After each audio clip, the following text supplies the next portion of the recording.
Whether this is a good idea or not, we're back at it again.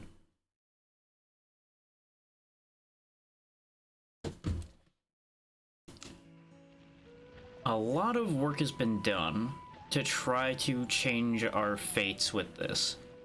And as the title suggests, if all of the work I've done doesn't change how this plays out, we will just be moving on. It's that simple.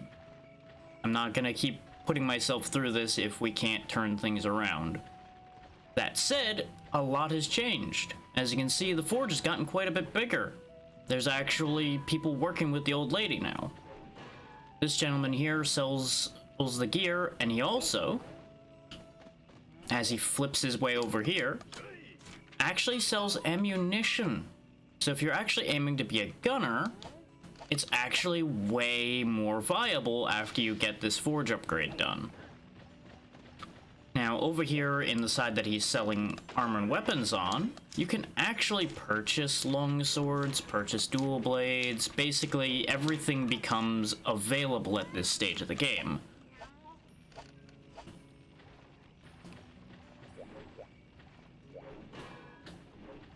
You do still need to talk to the granny if you want to make stuff. This gentleman over here is completely useless as far as any dialogue or such goes. As you can see as well, we've upgraded our weaponry rather significantly.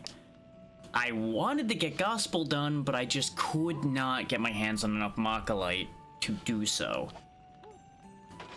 We're also in position more or less to get Bone Katana Dragon or Wyvern Blade Leaf, depending on when our Rathian fight shows up. It's soon, but I don't remember exactly how soon Rathian's gonna show up. I've decided to leave Gunlance behind. As much as I wanted to show it off, I took a look at how the upgrade tree for it looks and realized we're not gonna get to the good part of it anytime soon. So I'm leaving this aside until we can actually make the better side of it, and need be, Gunlance will be my main in the next game. Our dual blades have gone up to cut Couper. They are better than they were. They're still not really holding up. So I'm going to end up kind of going back on what I had said for this section of the series, and we will be relying on the longsword because it's just the most viable thing I can make in this game.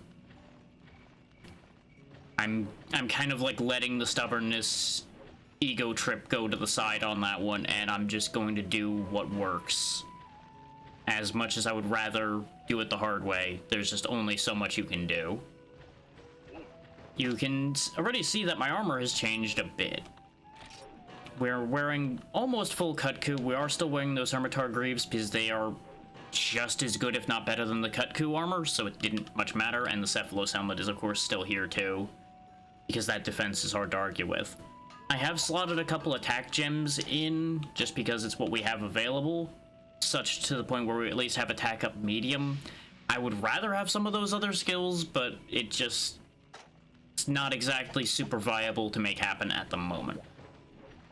So we're just gonna go with the classic strategy of just hit it harder, which, based on my testing, has been working a lot better. I crushed a purple Gypaceros last night, and I've been turning Kutkus into farm status, so we are much better off than where we were, as shown by the 123 defense we had compared to the, like, 70 I think we were topping out at before. We're not getting bodied by a touch as badly anymore.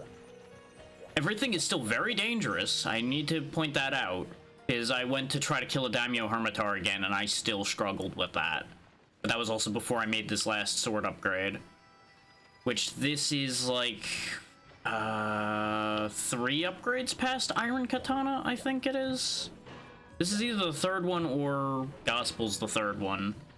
I don't remember which.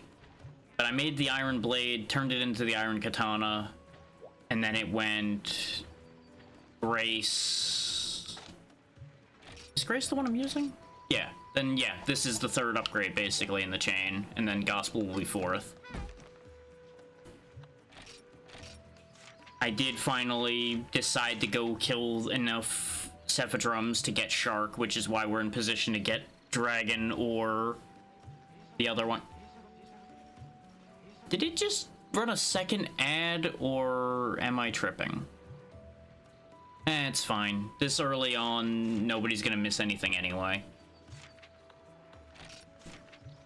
I just feel like I'm losing my mind slightly there, but we won't worry about it. What am I carrying with me? Oh yeah, let me explain how I got that Mockolite, because it wasn't through mining. I actually learned a trick. Specifically, the Veggie Elder in the desert really likes bomb berries and bitterbugs. If you give him either of those, you have a decent chance of him giving you Mockolite ore for it. Which is how we made all of the Mockolite-based things we made. And I still have 7 left. That's also why you see I have no bitterbugs to speak of left. I went and just farmed a bunch of them right before stream. It's the only reason I have any. I've also started having better luck getting god bugs, which are really good food ingredients for some reason. We also have some thunder bugs to spare. I'm working on getting the Wyvern Fangs. That's why I fought a Purple Gypaceros off camera. But I just couldn't get the Purple Gypaceros quest to show up enough to get enough Wyvern Fangs. Because that quest doesn't seem to show up consistently. So I couldn't really follow up on that yet. What do you want, Combo Master? Oh, you know, I just got done getting rid of my Genprei hide. Of course you want it after I sold it off to make money. And you want me to do the dumb mushroom quest. Well, that's a shame for you. What do you want? Sure, here, take those. There we go. Now, you might be wondering why I even care about fulfilling requests of some of these characters. The answer is quite simply that we get the Wandering Peddler. Is remember, you have to do a request before you go out on an actual hunt for her to spawn. And now this gentleman's hanging out over here. I think it's tied to when we got the forge upgrade, but now the mine's active. The mine is not great, because it just has this slouching man in here, but he does do some mining for you. He just kind of sucks at it, so you have to give him a pickaxe and then he'll give you a item. So far I've not had it pan out, but I'm just kind of throwing money at it because it's just 160 Xenia pickaxe. It's basically nothing, so I figure I may as well keep feeding him in the hopes that he starts spitting Mockolite out eventually. There is a secondary reason to that, though, and I went to grab the pickaxes before I forgot, otherwise I would have explained it immediately. See that thing sticking out up there, that sword-looking thing? That is actually a weapon. You can get that. It's going to take a very long time for the event to trigger that gets us that, but I believe it is tied to having him keep digging. If he doesn't dig at all, you're never going to get to it. I don't know if it's tied to a certain amount of times he does it, or if you have to just have him periodically doing it while the universe is progressing. But yeah, we've got our forge upgraded. We are almost in position to get the boat going. And I believe once we have the boat, we gain access to another map. And all we need for him right now is a Plesioth scale. Now, you might be saying, oh god, he's gonna have to fight Plesioth and he's gonna hate life. There's good news about that. The Veggie Elder, once again, could save the day if I wanted him to. I could actually go trade some random crap and get Plesioth scales. That said, I'm at least gonna show off the Plesioth fight once. No matter how well or poorly it goes, it'll be once probably. Now, if we come in here to the house, you'll see some of the other fruits of my practicing and prepping. Note we have 3 pages of inventory now because I bought the second book, so we don't have to worry about running out of space. I have a few potions, not as many as I wanted, but we have 3 stacks of sunrise herbs and 3 more stacks of regular herbs to fix that. I just stopped buying blue mushrooms to keep making more potions at the time. And since we can just summon the granny to buy herbs from her, I'm not really that worried about it. My biggest problem is I can't really get enough honey to keep making mega potions. is the majority of this morning's grinding happened during cold season, and honey just doesn't really happen in cold season. So we kind of got screw jobbed on that part of it. It wasn't really a big deal, so I didn't worry about it. Mega potions would be nice, but they're not pivotal at the moment. At least not for a lot of what I was doing and what we will probably be doing. I just want to keep my box sorted. We have a lot of money, so I don't have to worry about failing quests or needing to afford things particularly. But I also want to draw your attention to the bounty board for a second. Look how low the bounty for Gendrome is. That's how hunted to extinction Gendromes were while I was doing the Veggie Elder thing. Is you have to complete the quest or fail it in order for your results to be held. You can't just abandon the quest and keep what you traded. So I had to keep killing Gendromes to have a quick desert quest to do. So they were getting obliterated.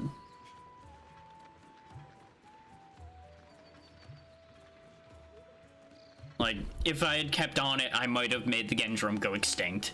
And no one would have been particularly upset. But it is what it is. I did hunt a couple Cephadrums, which is why we have the ability to make... Why we had the ability to make the Shark Sword. It's kind of funny that the bounty for Kutku is so high, because I killed like 7 of them in my grinding, at a minimum.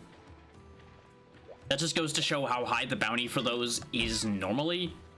Because I believe before I started wiping them out, their bounty was like 3,000 something. That's part of why I don't have as much money as I wanted to.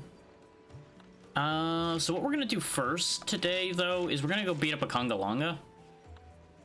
His Congalonga's a little rough, but he shouldn't be too awful to deal with, and he is part of a couple things we're going to want. And it's a nice, relatively safe map to go into. I would say while I'm warming back up for the day, but I'm not really in need of a warm-up because I've been playing basically the whole time. I am going to cancel that right quick because I did forget to eat. Congalonga is strong enough that I'm going to want to eat. Because if he hits me, it's going to hurt. Let me just quickly take a look at my meal list here. It is currently breeding season. So I'm pretty sure I want something with a god bug in it. I just can't use the god bugs too much because I only have 5 of them and I have no consistent source of them. No, breeding season god bugs are not good. Spicy grub also doesn't look like it'll be good. Oh yeah, breeding season white liver is what I want, combined with... Yeah, I can combine it with the royal cheese and get 20 more defense. That's not bad. I did get some royal cheese off of helping the villagers with their quests, by the way. That's part of why you do all of those extra things for people, is they give you items that are hard to get. Yeah, we'll go ahead and do white liver and cheese, which to me sounds disgusting, but stats are stats. I need to go buy a white liver, though. Hang on. Sorry, Chamberlain. I'll be back in a minute. You'd think you'd be able to source these ingredients yourself from the cat 5 feet away, but no. I gotta go talk to them myself. We'll just buy a few so I don't forget again. Because we'll be doing a bit of hunting in breeding season, considering it only just started. I did definitely skip a few seasons because of the fact that I have money now, but I have not been going crazy with skipping seasons because I don't feel like I need to. There's stuff to do in every season at this point, rather than having to wait for specific things to happen. At least as much. There's definitely times where you're looking for something specific and you'll have to, like, do other things while you wait. But it's not as bad as it was early on. Now, admittedly, the attack boost really isn't going to matter that much. It's more the defense boost that'll help us here. Because there's a chart that explains what attack boosts and such stack, and I believe armor and food are the same section of that chart, so you can't have both. do anything for you, which is a real shame. But, you know, such is life.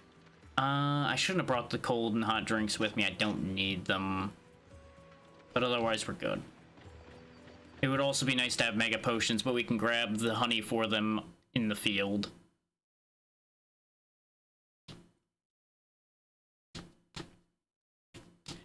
Now, it's worth noting, it's been a very long time since I've fought a Kanga or a Blanga or any flavor of this type of monkey.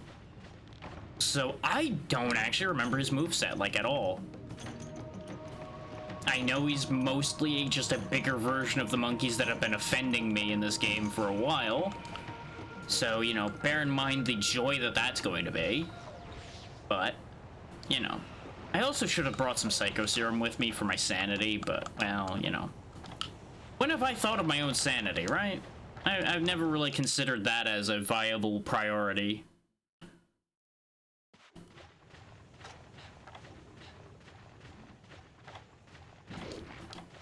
Yes, fuck you, Mr. Krabs. There was something I was gonna stay cycled onto. I think it was paintball, probably. But yeah, short version of what I was explaining earlier. If you want Mach-a-Light in this game, don't bother mining it. Mining it is for chumps. Have the old man do it for you. Yeah, see? Big monkey. He has a mushroom. He's got a little bit of a drug problem. He's also got a major attitude issue. Now, our first priority here is going to be killing his friends. Because the last thing we need is to get bullied by a bunch of monkeys.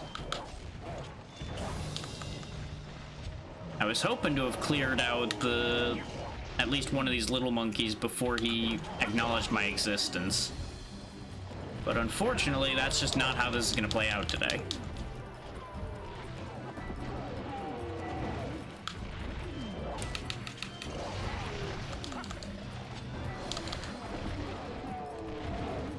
Thankfully, he will help me do what I want to do here. Because he's not exactly concerned about collateral damage of his own people. So I can kind of just lead him to crushing his own friends there just fine. Now, I am in a little bit of a better mindset today, too, so that should help immensely towards us playing less like a jackass, which will be an immense benefit towards our success here. Plus or minus the fact that I didn't pay enough attention to the big monkey. But that's fine. Howdy, Zen. How's it going? Behold, giant monkey. Yeah, you slam that ground. You show that dirt who's boss.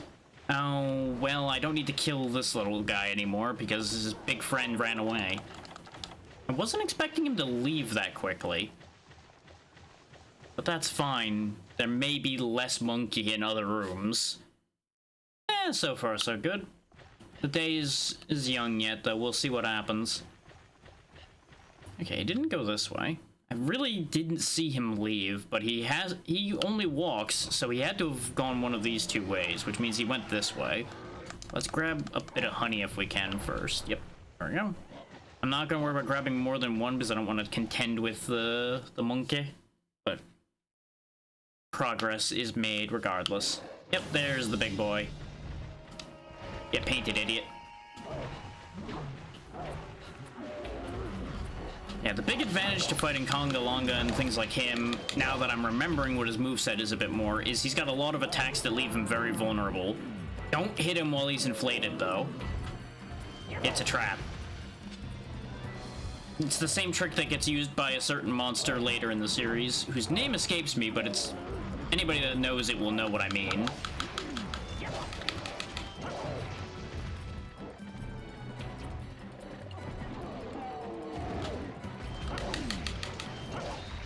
Hit and scoot, hit and scoot. Wait for an opening.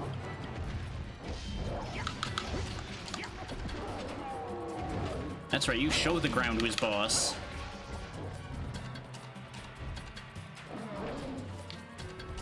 Now, Now, on a good day when I was familiar with fighting Ngakanga, he wouldn't even be able to hit me. That's not going to be true today, because we are no longer as familiar with each other. But I do think I can take him just fine. Especially with a good longsword like we got now. We're not swinging baby sword anymore. This is still low-end sword, but it's not baby sword anymore, at least. Ow! And of course, a new challenger appears. I didn't want to flip the camera because I wanted to try to keep an eye on where the Conga was, but you have chosen death.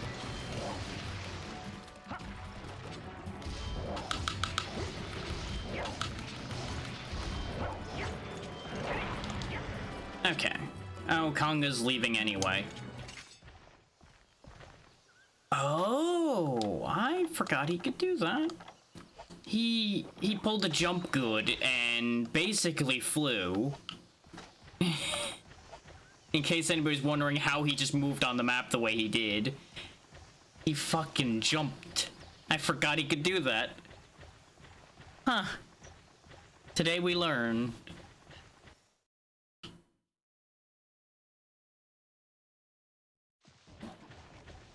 I completely forgot he could skip map tiles that way. This is why you make sure to paint your monsters.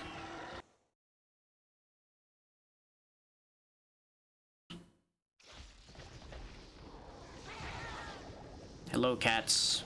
Don't mind me, I'm not here. I'm not real. I am a figment of your collective feline imagination.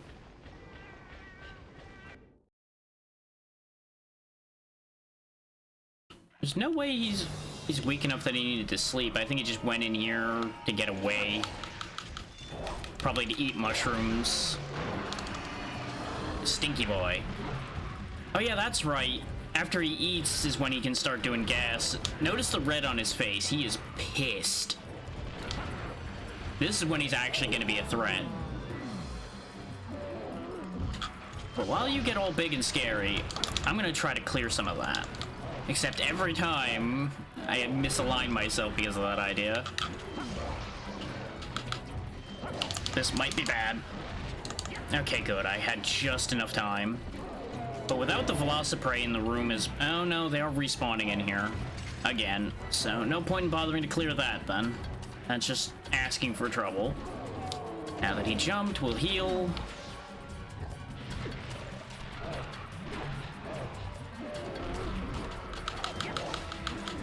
But yeah, things like Conga are on the list of things that are really not that bad as long as you pay attention. You keep your eye on the ball and you're gonna be absolutely fine fighting something like this. In this case, chop off the ball, but you know.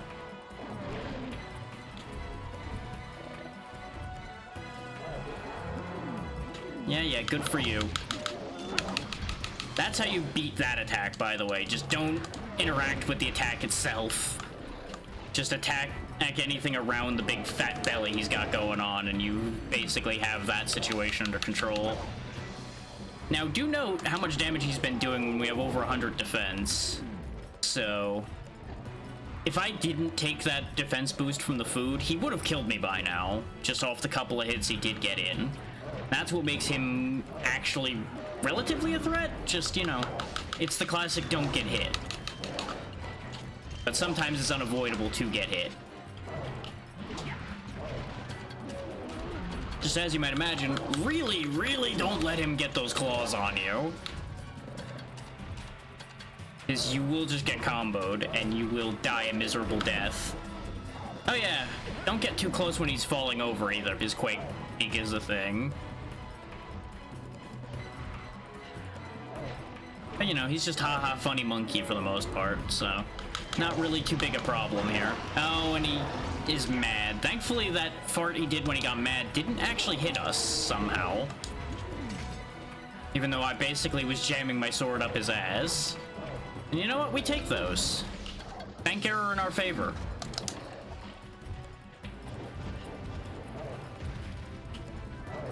Yeah. I assure you, Congalonga, that wall is not what has hurt you today. That's path's right this way. I'm the problem.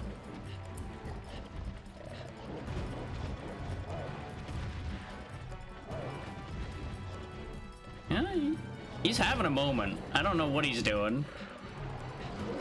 Oh. He's had a fuck this shit I'm out moment. You know what? Fair. That's entirely fair. He wants nothing to do with what I've been doing to him.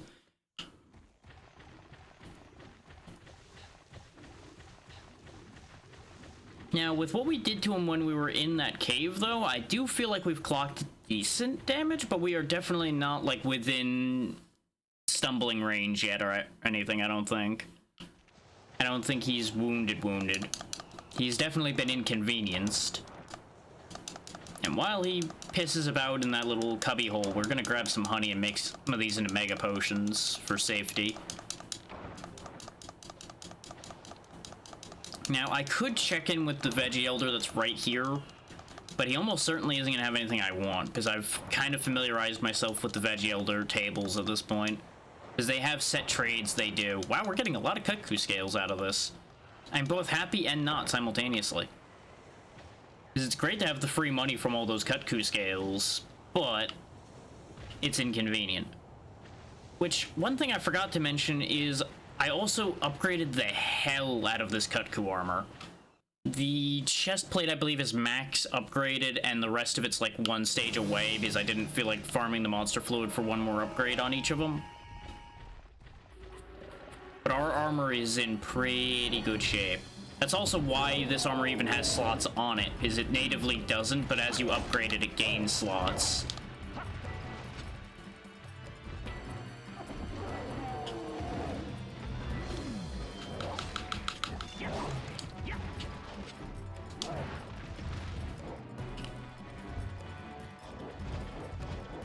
Yeah, remember to watch out for when he gets, like, pushed around by vertices and such when he's charging, because you will just get clipped by that, and it's not good for you.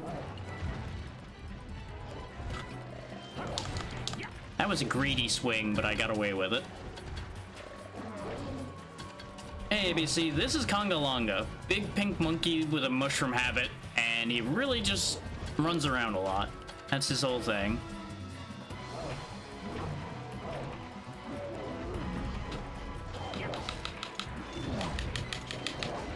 I mean, myth maybe, legend, I don't know.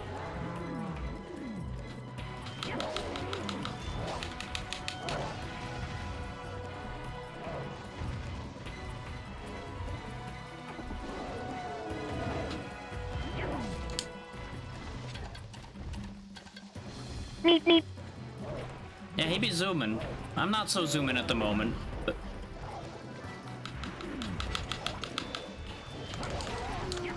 There we go. Knock him upside the head again.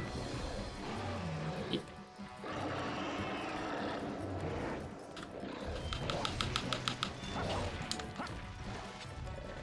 think he called for other monkeys to show up and be a problem. Okay, he's gonna have a snack, so what we're gonna do is we're gonna repaint him while he's occupied with that. There's the gas attack. For those that don't know, if you get stunk up by that, you can't use potions till it wears off, so don't let him do that. You're gonna have a real awkward time otherwise. That's why the game gives you a couple deodorants as well, so you can learn about that mechanic safely, relatively speaking.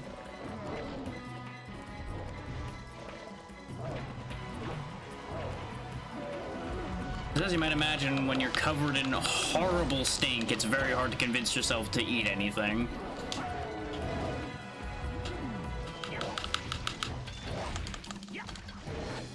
Not where I meant to end up, but you know what? It worked out.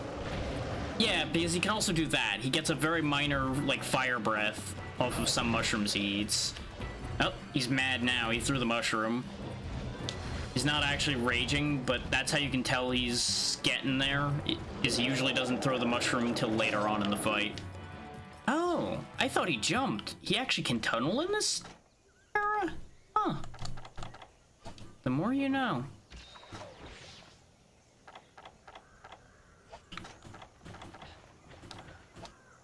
I have forgotten more than I ever knew about Conga Longa, honestly. I'm just remembering some of it now. Having him in front of us. I should have made those mega potions I was talking about before chasing him, but it's fine. And he's mad as hell. Maybe it won't be fine. As he tackles some dinosaurs. Ah. Alright, Kong, cool it. Eh.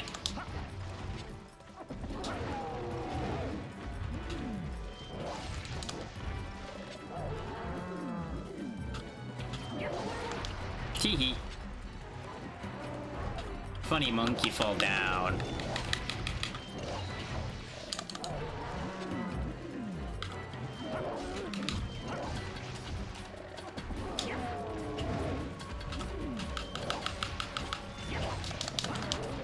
Oh, what a difference a bit of weapon familiarity makes, huh?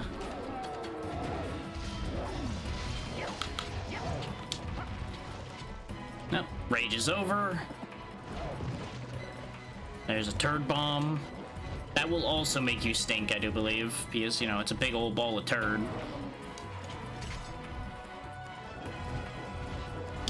Maybe, oh, maybe I broke the mushroom. Maybe that's why he started throwing those. I forget how that works.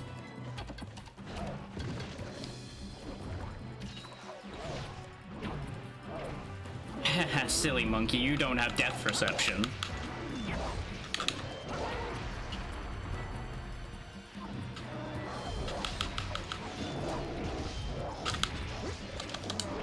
Miss me. Fire breath comes out. Some spicy mushrooms he ate, apparently.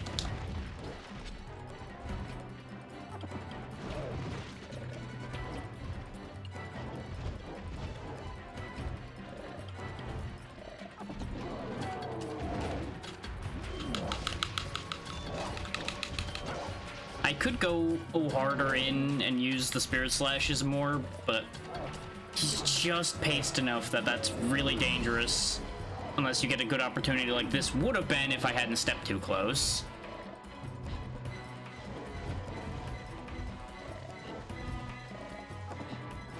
There goes the throw. If you can be in a good enough position, you could probably chop him up while he's throwing that. Don't be too close. Now go for it.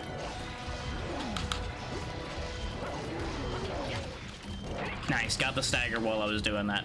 Perfect. This way he couldn't have followed up while I was working my way out of there. Give him a couple chops. Fade slash out.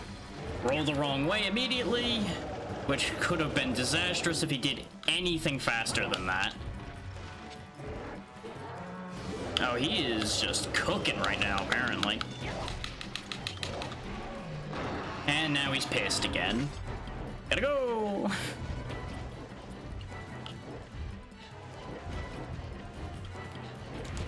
I got fucked by the camera there, but that's okay. We're currently completely in control still.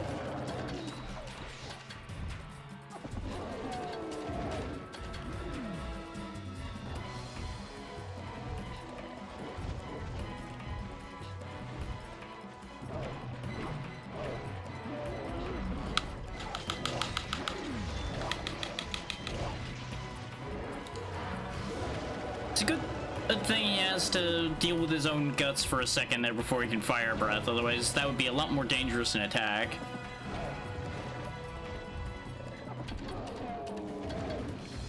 Honestly, part of me really feels like this guy should have been before Cutco, but the amount of damage he can deal is why he's where he is I suppose. But like pattern-wise, he's really easy to figure out and keep ahead of. Whereas Cutco's a little bit goofy, especially with like that spin move and everything. There we go, there's a good stagger on that Spirit Slash as well. Angry Monkey continues to breathe fire, because he thinks he's a cool guy that way. Come on. Nope, nope, he's leaving. He's done with me. He's had enough of my shit. Okay, now we'll make those mega potions now that I'm thinking about it. Nice. Because if he does land a good hit, we're gonna need a mega rather than a regular. And especially now that we're back where we started this fight, where there's extra monkeys to contend with, we could actually start getting some of those bad hits again. Especially since he's still mad. Because I don't know if raging monsters deal extra damage this early in the series or not, but I'm pretty sure they do. In addition to being more aggressive. That's right, slap the shit out of your friend there. Perfect.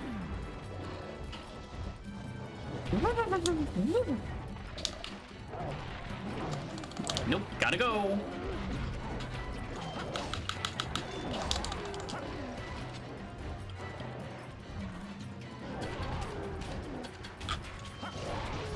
Oh, damn you. I thought I had that idea locked up pretty well, but turns out not quite. Okay, good. He killed his friend for me, though, so that works out. The red health will come back, so I'm not gonna burn any healing yet. And I got set up for failure there by the fact that he decided to turn instead of just immediately going the way I told him to, but that's fine. This is why we made those mega potions. We're in no real danger at the moment. This is fine.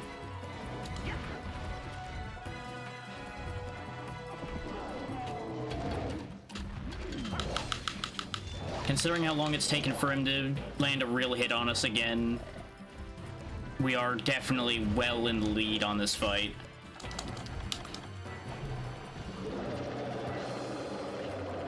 I was setting up to paint him again, and he's decided to leave. But now that there's nothing else in here, let's grab some more honey for free.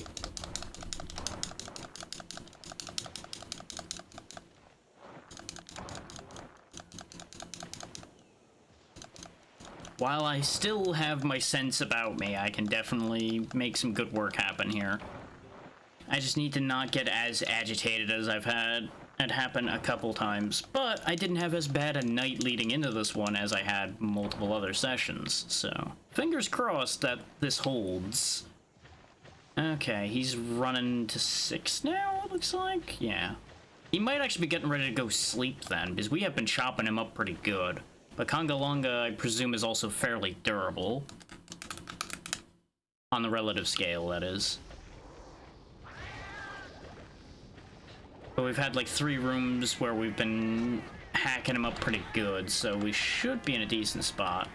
Are the cats actually that agitated? Well, they've certainly made a mess in here. Let's clean these out and sharpen before we go in there after Congalonga, though.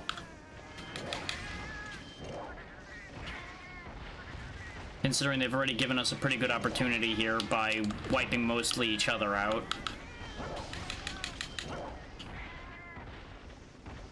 You're not done? Give me that potion back. Yeah, because the ones up there don't seem to be smart enough to understand to come down, so we can just quickly sharpen up and then head on in. There we go. He might not be sleeping, though, because he's moved. He might be brawling with the Velociprey in here. Nope, he's... Oh, he sleeps over here. Okay.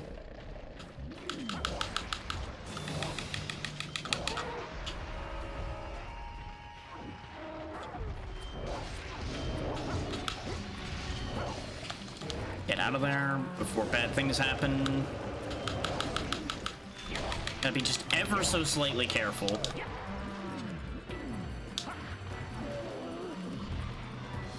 Okay, we lost the paint on him. So let's quickly paint him again just in case. As soon as he commits to something, there we go. Just slap the paintball into his shoulder.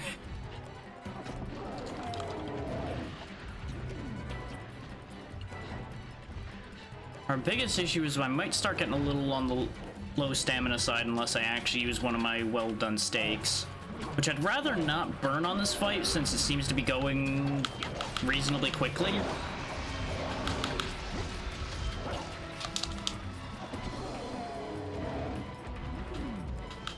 is I did not grind more steaks or things like that. I do have one thing that'll help with the stamina problem, but even that's a fairly limited quantity. And that is, I got some energy drinks from the Veggie Elder off of some of the trades I did. That Velociprey would have set me up for failure if his claw was a little lower.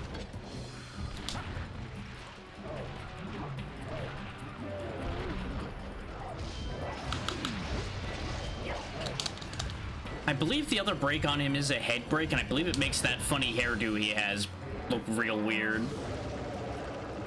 Oh, he's back to burninating the countryside.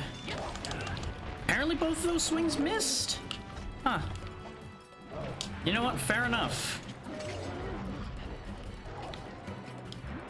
I waited too long, I think, because I wanted to reorient. But it's fine. Thing is okay. Yeah, see, we're gonna start running into stamina issues now. 1, 2, 3, 4, thud. I stepped too close again. Look how long you get shaken by Quake, too. It's really unfortunate.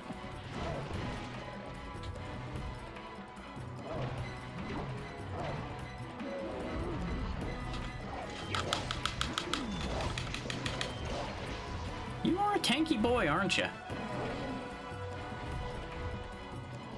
Is we got like 550, give or take, attack power right now? So we're no slouch as far as damage goes.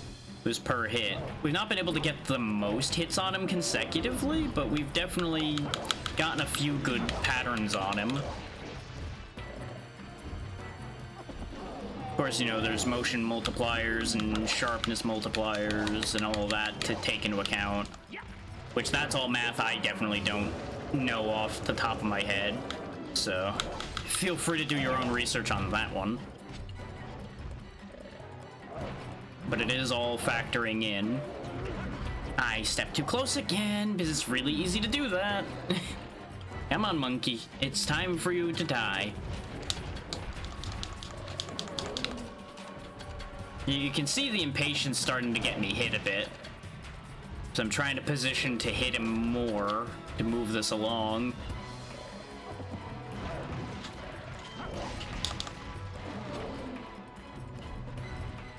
So it doesn't help that this is a small room, so it's harder to keep an eye on him. Because I have to move the camera more often.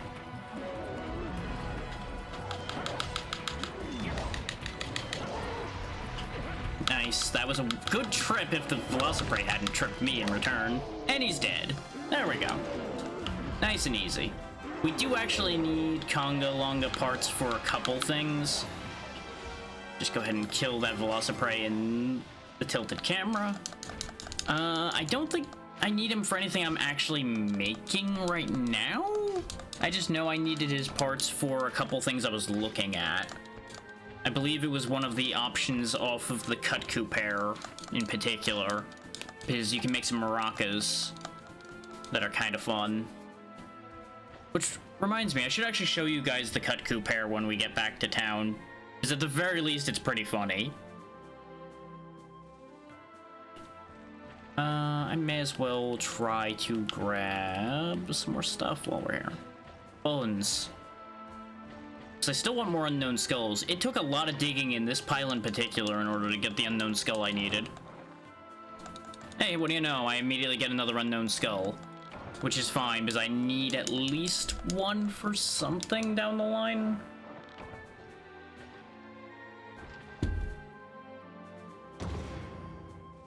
So that's good.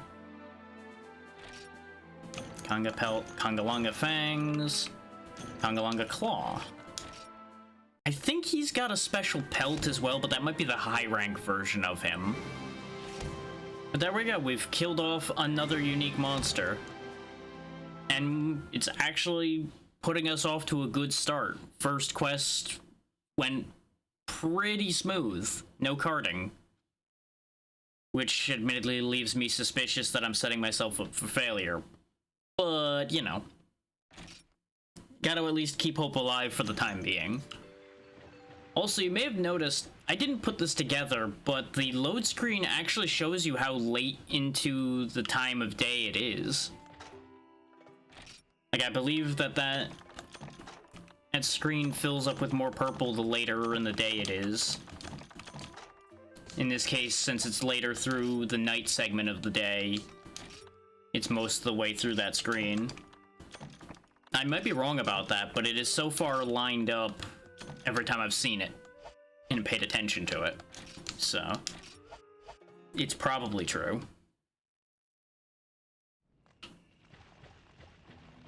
Oh wait, I can just switch to it here.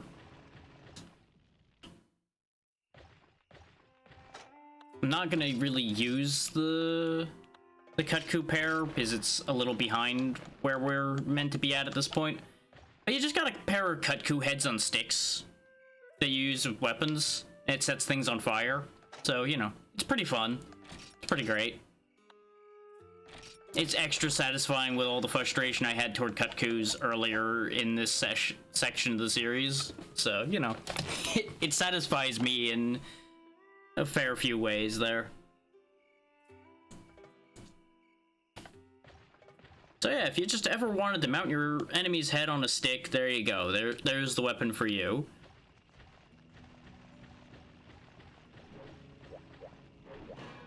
What was it that you wanted? As it turns daytime, you wanted a Kut-Ku. I've done a lot of Kut-Kus.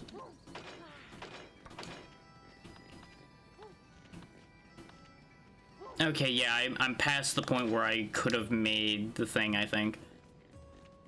Also, as you can see, Kut-Ku Pair Plus really isn't that bad to make. I just need a Demon Drug and another Kut-Ku ear, which I got multiple ear breaks over my grinding and only got like, one ear ever.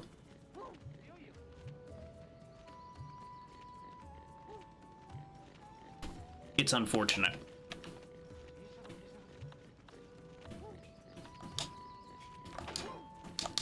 Hey, let's go check in with the mining guy for the moment.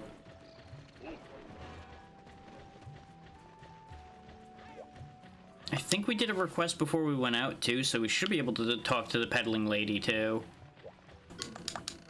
So what did you dig up for me? Am I gonna be disappointed? I'm gonna be very disappointed. Is that's part of the problem, is he'll sometimes just give you straight up a rock. He says he digs all the way down to a bedrock in there, and then somehow ends up just coming up with a regular rock. Oh no. She's talking about Kushala Daora. But here, take your delivery.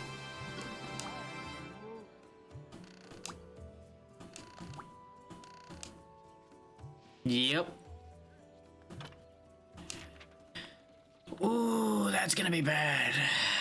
I don't think we're ready for that idea, but it's probably gonna just be a repel if we do end up being asked to do that, so it's probably not gonna be that bad. It just leaves me very concerned.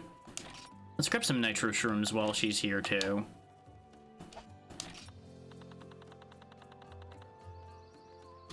Because I might need to make some more gunpowder. Do I want more Hoppy? Hoppy is good for a couple of combinations as far as meals go. It might be worth my while to start using some of the meats too, start poisoning and all that. I don't really think I need to do that right now though. And I could start messing with the Maca pots because you bury those and over time an item will turn into something else. But it takes like 15-30 minutes for a lot of that, and it's not something I'm gonna do right now in front of everybody because it will take entirely too long. Because it would end up being a lot of sitting there and waiting, and I wanted to keep the Psycho Serums on me, not put them away.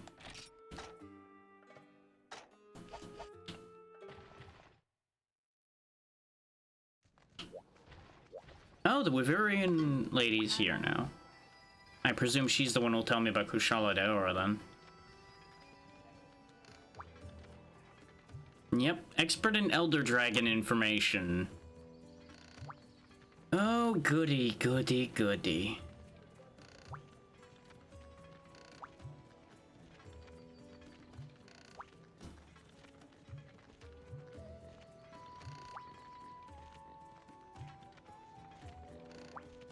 I don't know if I've improved at a rate fast enough to fight an Elder Dragon yet. I feel like that's just bad deal all around for me. Yep, Kushala Daora.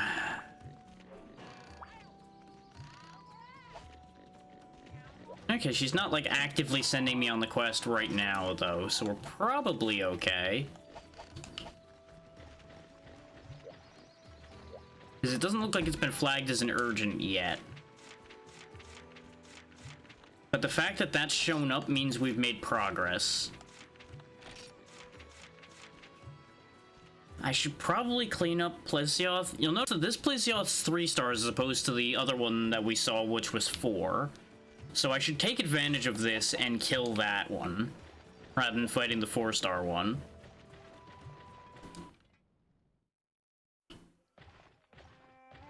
I don't remember if Sonic Bombs work the same on Plesioth or not. I believe the way to bring Plesioth back out of the water is just to fish it up again. And I don't remember what bait works on Plesioth in particular. I believe it's crickets? Might be frogs, though.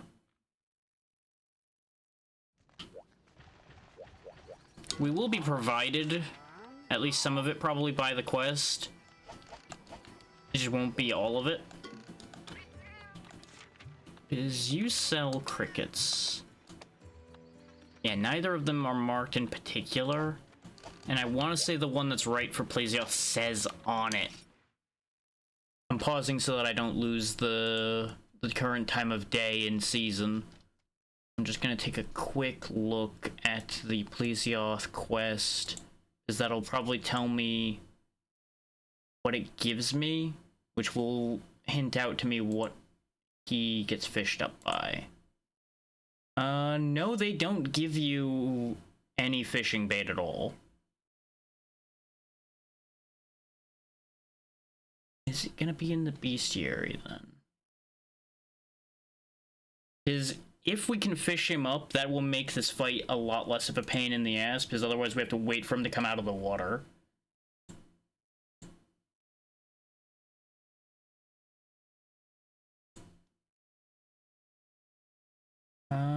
Nope, it doesn't say anywhere in the bestiary on this site. Let me just quickly do a search on that one.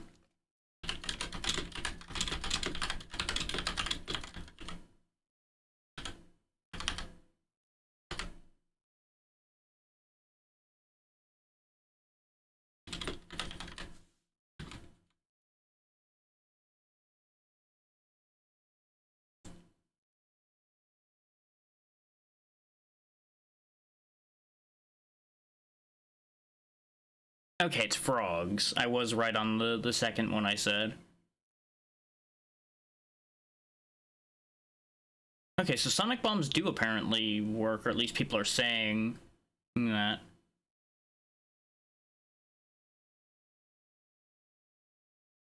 And apparently you can place barrel bombs close to the edge. Because I was trying not to spend in-game time while I looked something up, ABC. I did say why, but I'm guessing you missed it. Because I wanted to check exactly how best to catch the Plesioth, so I could save myself some headaches. Do you sell frogs? You sell fireflies, but not frogs. Now I have a question then. Do I want to farm for frogs, or do I just take Plesioth as he is and hope for the best? His frogs will make killing Plesioth a lot faster because I can just pull Plesioth up out of the water at will, almost. Because it probably won't take any other bait particularly well, and the other fish will interfere with it being fished up. The Sonic Bombs might work. I'm not 100% sure if I want to trust a random GameFAQs thread as to whether Sonic Bombs will work. I seem to recall them doing so, but I can't guarantee that. And I don't want to have to spend like 1,000 hours killing this Plesioth if I can help it.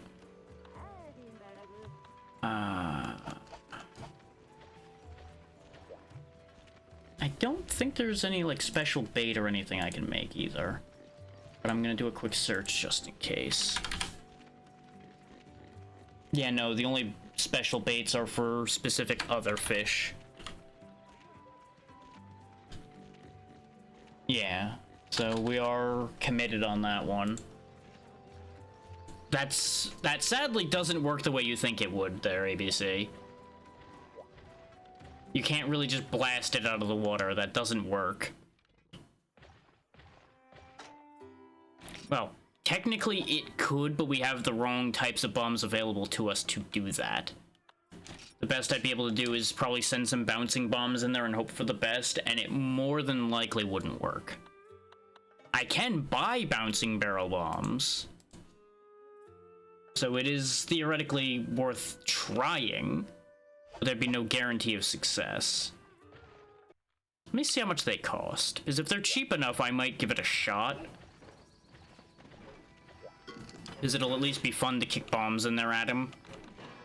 Yeah, bouncing bombs aren't that expensive. How many can I have? I can have 10. So we'll bring those and large barrels with us. Large barrels need to be set off is the dangerous thing. But he should set it off himself when he comes out of the water to attack us. Is the big issue with leaving Plesioth in the water is he shoots water blasts from the water at you. The longer you leave him in the water, the more vulnerable you are to that. The problem with those bouncing bombs is they are, from what I recall, inaccurate as all hell. Like, they're not kidding when they say it requires finesse. Actually, no. I should eat before I go on that quest. His Plesioth is legitimately dangerous.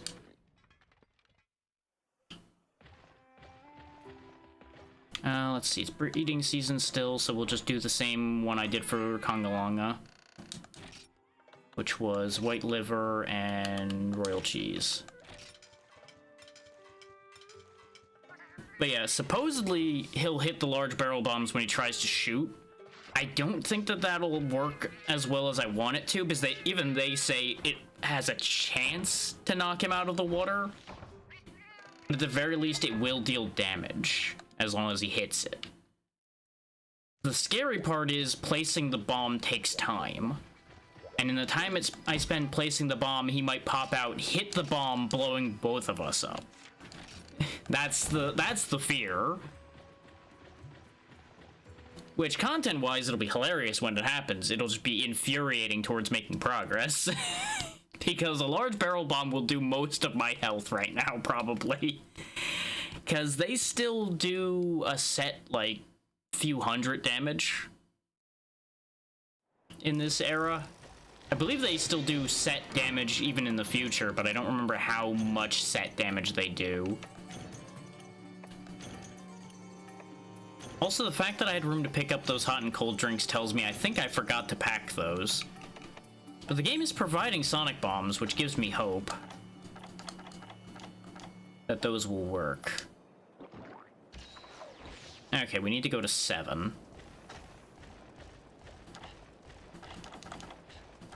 Wait, actually, I can show you guys a neat trick then. See this well over here? Would you believe me that when I say that this well's dried up, and what you can do is jump in the well, and that takes you directly to 6. Ta-da! Found that by accident because I got annoyed with how a quest was going, and I'm like, you know what? I'm just gonna chuck myself down the well, and lo and behold, I ended up here. So just like, well, I guess that works.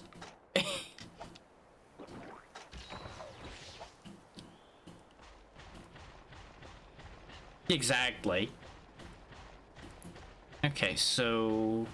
Actually, yeah, it makes sense that he'd be here in 7, because this is where one of the biggest bodies of water is.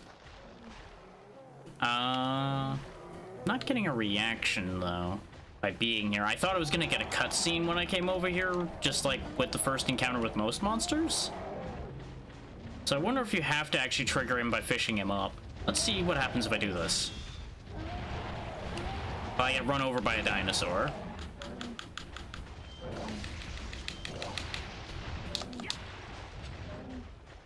I remember Plesioth being kind of fucky that way, where it's a pain in the butt to get it to show up the first time, especially.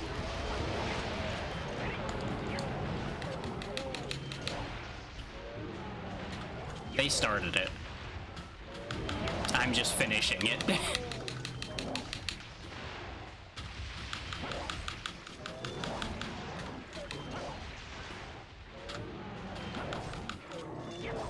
Okay. Now that I can work in peace, I may as well test these bounce bombs so I can remember how they fly too in a safe spot. Pew! Okay, yeah, they go straight up, so they probably won't work. I thought there was a way to turn them, but since that just shoots straight up, I'll have to time it for when he sticks his head over the edge then to try to hit him. Is there any gathering spots I can get what I need from on this map?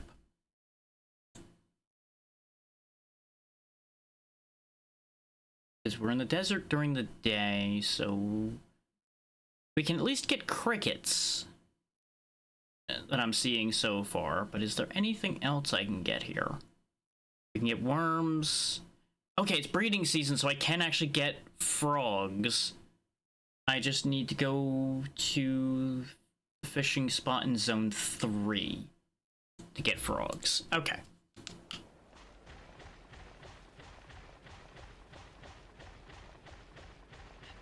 This is why we keep a wiki open, because I'd never know any of this off the top of my head.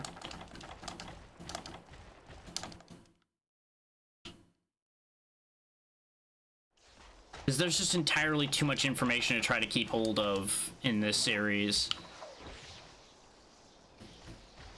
Okay, where in here was that spot? It was like somewhere over here.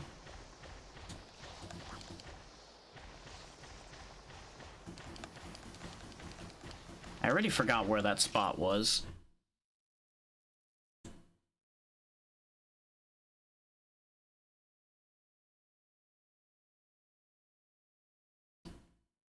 Okay, no, it's in the top right corner.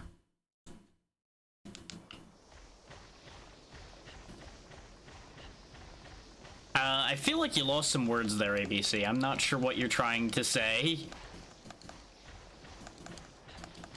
According... Did I get the wrong zone? Number 4 fishing spot in zone 3.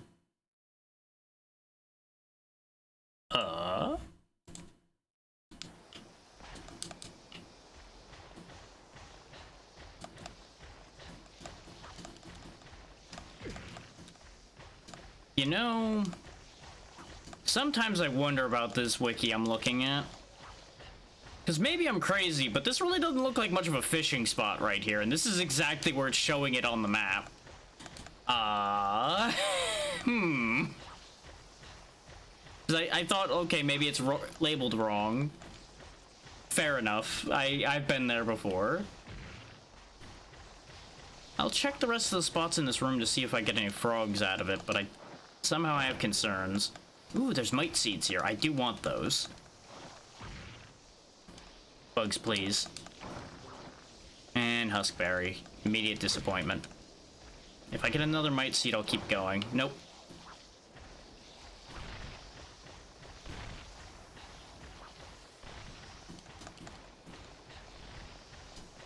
There's another spot I can think of where I could potentially get it. Over there in 1, there is a spot where I've gotten, like, worms and things, and since the fishing spot that was listed over here showed worms in the same season I remember seeing worms over here, I'm gonna just go on the assumption that there should be worms and frogs over here, too. Worst case, fishing with anything might work, as long as there's not other fish in there to interfere.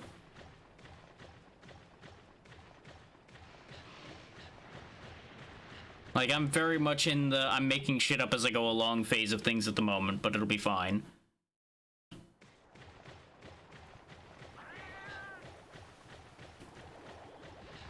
Yeah, because somewhere around the the coast of this spot here, I remember finding worms. I'm probably gonna have to deal with you lot first, otherwise you're gonna cause me no end of problems. No, no, not my huskberry. The thing I never wanted in the first place. Oh no! Now that I'm upset that you stole. Give that back. I need all of those that I can get based on the way this seems like it's gonna be. Okay, now somewhere on this beach I think I can grab bugs. Run away! Run away! Nope, too late for that. They're already gone. They've already been done in. Glutton tuna. Oh, my inventory's already full? Jesus. Oh, right, I ended up with a bunch of garbage, right.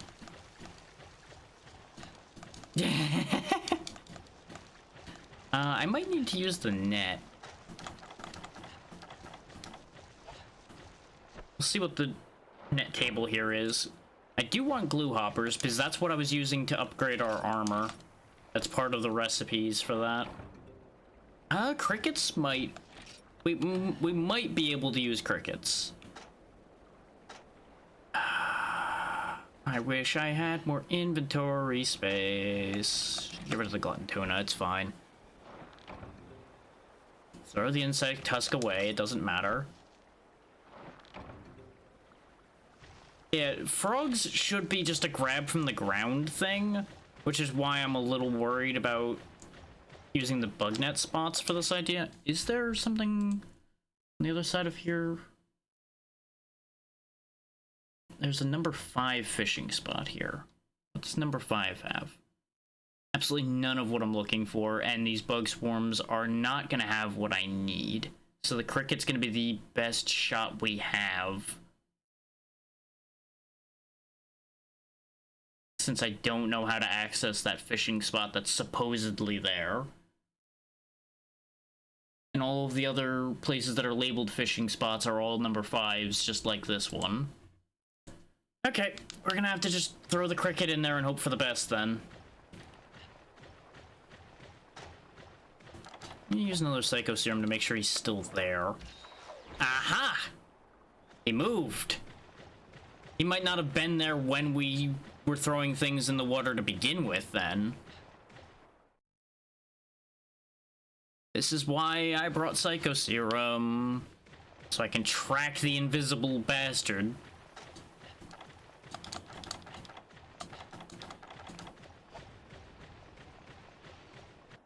Now they specifically mentioned frogs, but I'm hoping that I can use this. Oh yeah, you can see him. So that's why we didn't encounter him in the other area. He must have left literally when we arrived there. I was wondering why I didn't see a fin. Eh. Wakey wakey. Oh, the crabs though. The crabs! It's a whole damn crab rave in here. And I've gone and pissed Plesioth in the middle of it. Oh god. Crabs are powerful, yo.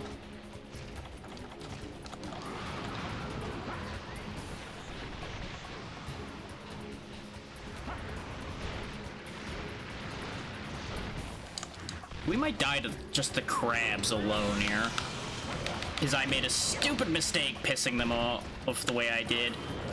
Yep, there's the death. I had no choice though. If I moved, the crabs killed me. If I swung, he killed me. I'd rather kill more of the crabs in the process. But yeah, there's your demonstration of how to pull Plesioth out of the water. And at least we can go directly back there. This is why this fight's gonna be a bit of a pain, though. I wouldn't say that. We barely accomplished anything there. All we did was die a miserable death. I should have killed the crabs first and then summoned Plesioth, but I didn't want Plesioth to leave before we had a chance to do the thing. But it seems like Plesioth's angry enough now that they're gonna keep their attention here. At least for the moment. Yeah, they're still raging. Watch out for the mile-long Plesioth hip check. That's gonna be one of the scariest parts. I want to kill this crab first, though, because otherwise the crab's going to interfere. There we go, crab down. There goes a lot of health when he ran me over, though, which is why I wanted the defense boost for fighting this bugger, but, you know, can't have everything.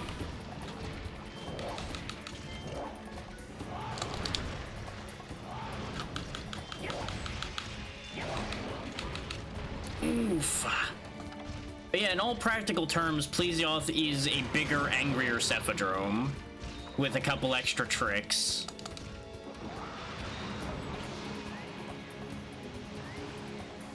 Are you leaving the area? No, you're having a moment. Hey, moment's over. Or not. Okay.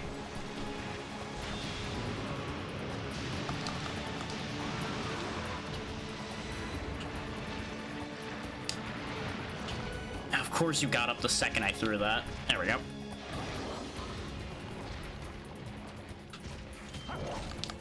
I also forgot to redo my hot drink, so our stamina might take a nosedive here. Oof. I gotta reacquaint myself with that massive attack.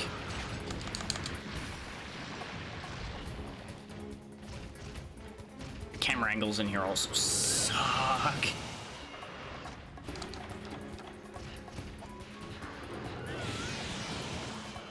Thankfully, when Plesioth's shooting, you actually have a decent amount of time to do things. So we can sort out our problems right quick before going back after him.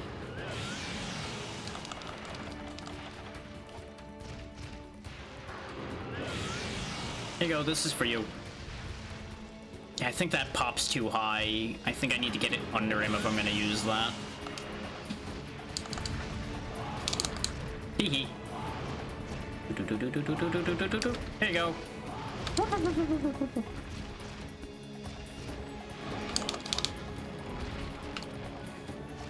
That may have seemed extreme to dive away from that, but understand that if I rolled, I was going to get hit.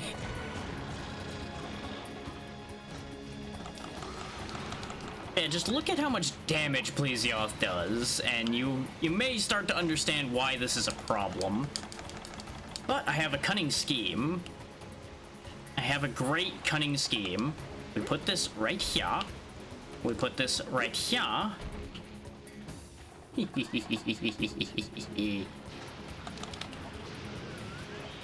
Oh, damn you. I thought he was gonna shoot far enough that he was gonna hit the bombs. Oh, he slid the wrong way. I thought he went more in the middle, because I didn't actually see where he landed. The plan was for him to belly flop onto the bombs. He still might hit them, though. Like that. Just blast them all in his own face.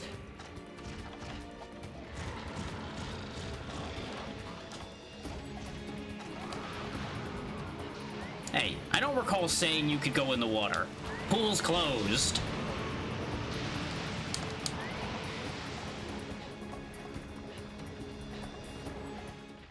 Well, fuck you too. I hit him with the sonic bomb and he decided to leave instead of jumping out of the water like he's supposed to. This is why Plesioth's kind of a garbage fight. It has all the same Cephadrome problems. But you can't even, like, hit him while he's in the water unless you're a gunner.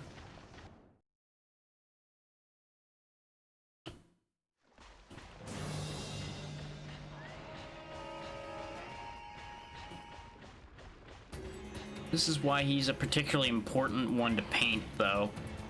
Are you going back over there again immediately? Oh, I hate you. I hate you so much, Plesioth. Walk over here, where does he go? Immediately back where he was. Go back over here, he's immediately gonna go back to 7 again, probably. Doing the same stupid shit that the Flyers do, just in a much more condensed form.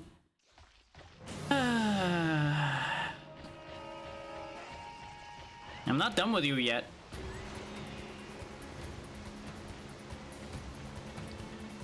Oh, and the crabs have respawned because of the back and forth.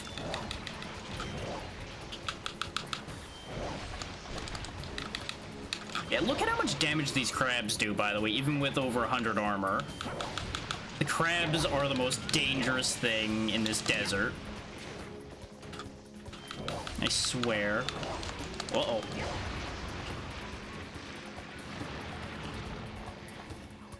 Okay. Yeah, now he's mad again. Oh, and there's another crab.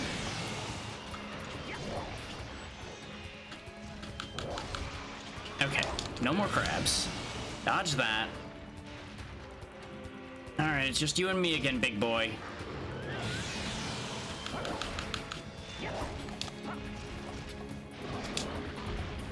Jesus.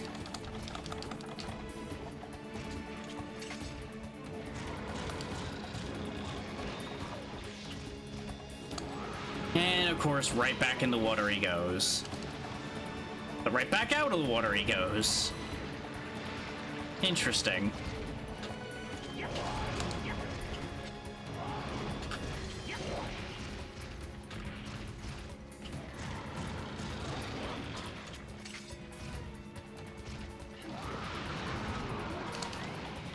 Could you not?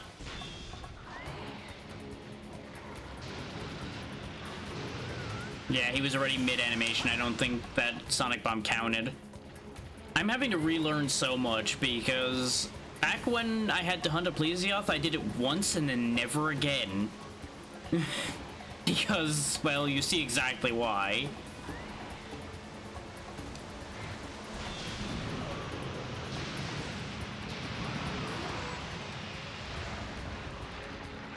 I'm not sure if there's really a world where this could be considered fun. But unfortunately, it's necessary.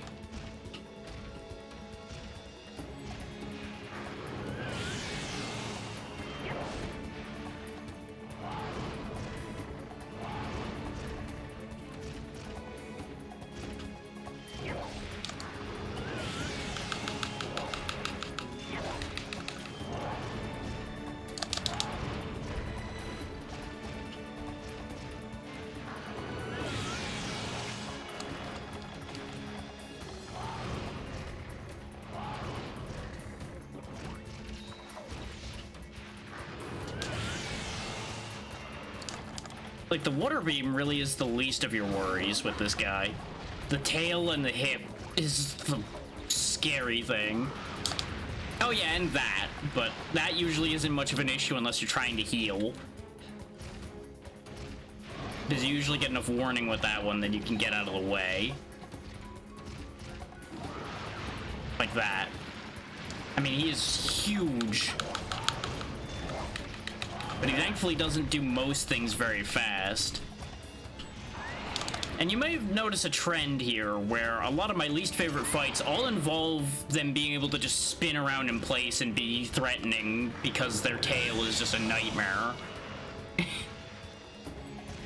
Because it really is just kind of a cop-out way to deal damage. But it's exactly how it would work, regardless of how I may feel about it.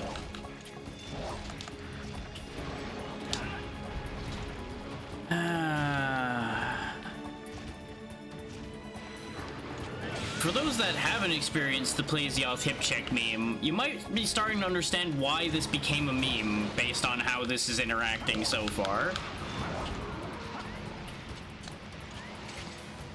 Is basically the entire length of its body, including tail, is the hitbox for the hip check, and it extends forward past where the animation goes as well. Worse in some games than others. This actually feels like a fairer Plesioth hip check, and I'm kind of not sure how to feel about that.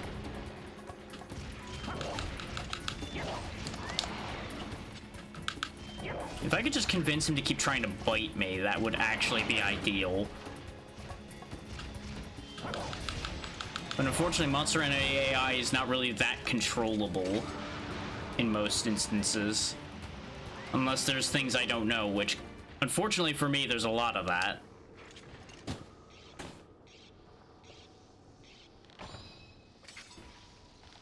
But yeah, if you need to go, like, get a drink, get a snack, you may as well do it while this fight's happening, because it's gonna be a long fight.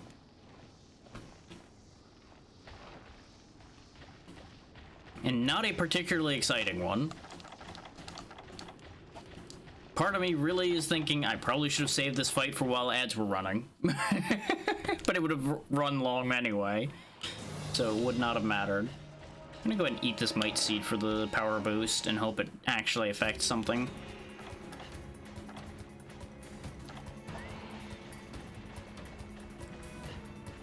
It doesn't help that half of our Sonic Bombs didn't work as well.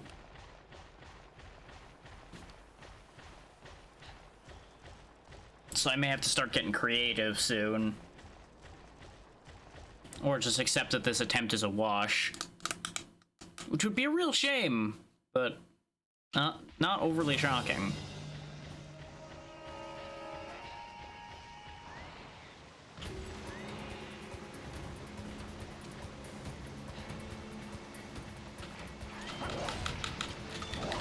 If I were a smarter man, I would have brought mushrooms with me. Since I do believe we went out on this hunt in the daytime. So I would be able to make more potions.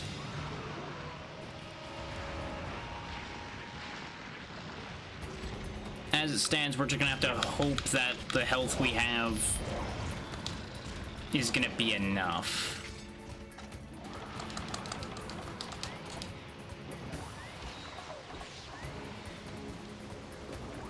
Because, like, you get plenty of reset time to heal yourself and do anything you need to while he's fucking about in the water here.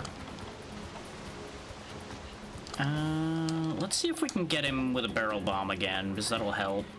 Oh, the paint wore off. But yeah, that's the attack that you'd try to bomb him while he's doing.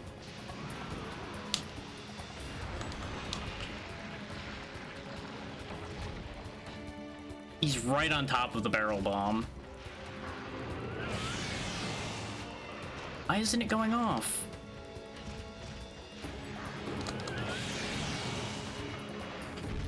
There we go.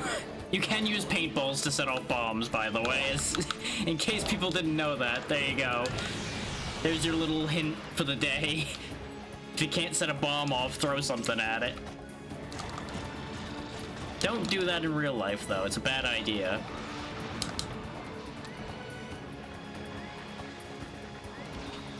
But we've definitely clocked more damage on him with those barrel bombs than we've clocked on him with most of our regular attacks, probably. I wonder. Since I have this stone here... Oh, he's about to spray, so hang on with that thought. In case people are wondering, I'm gonna run up to the water's edge and throw the rock at him and see if I can hit him with it.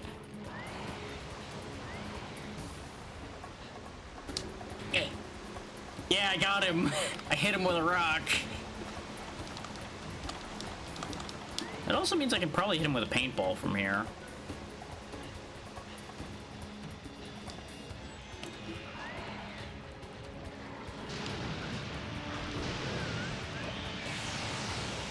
Oh, he did the vertical one that time. Up.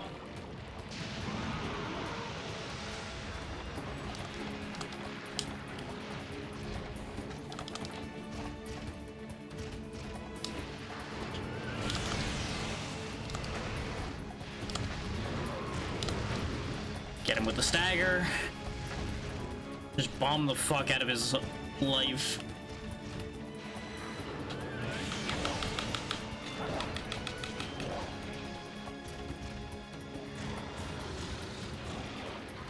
Now, the safe way to fight Plesioth is to bait out, like, water beams and such, and then attack their sides, as you might imagine.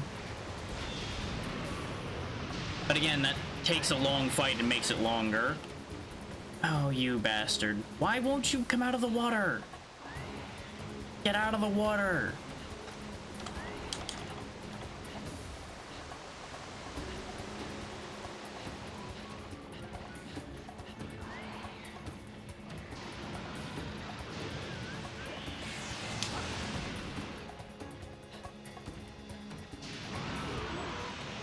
That's right, get out of the water, you coward. Fight me like a real fish.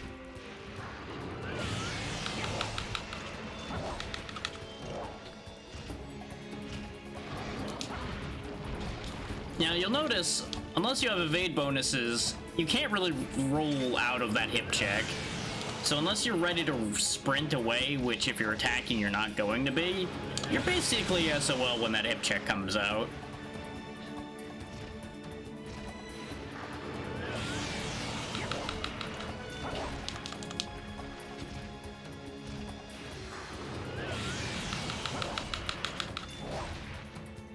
Exactly.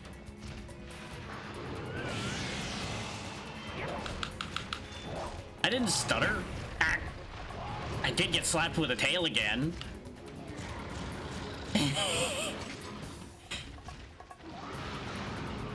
Get back here, bitch fish.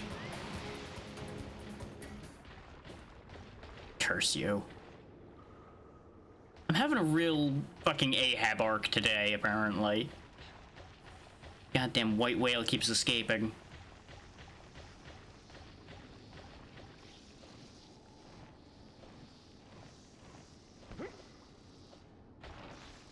Where's my harpoon?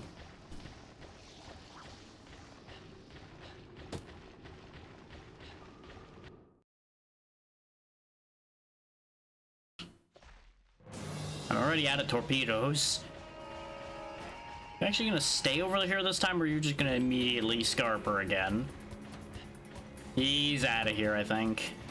Yep, there he goes. Now, just imagine if this was a later game, specifically, I think Underwater Combat's only in Try, probably also Try Ultimate. I could jump in the water and go get him, but unfortunately, we have no such power here. So we basically have to continue to play his game now that I'm running out of resources to pull him out of the water.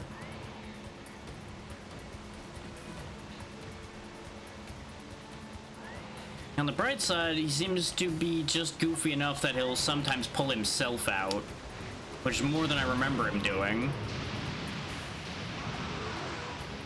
There we go. This is our last guaranteed pull.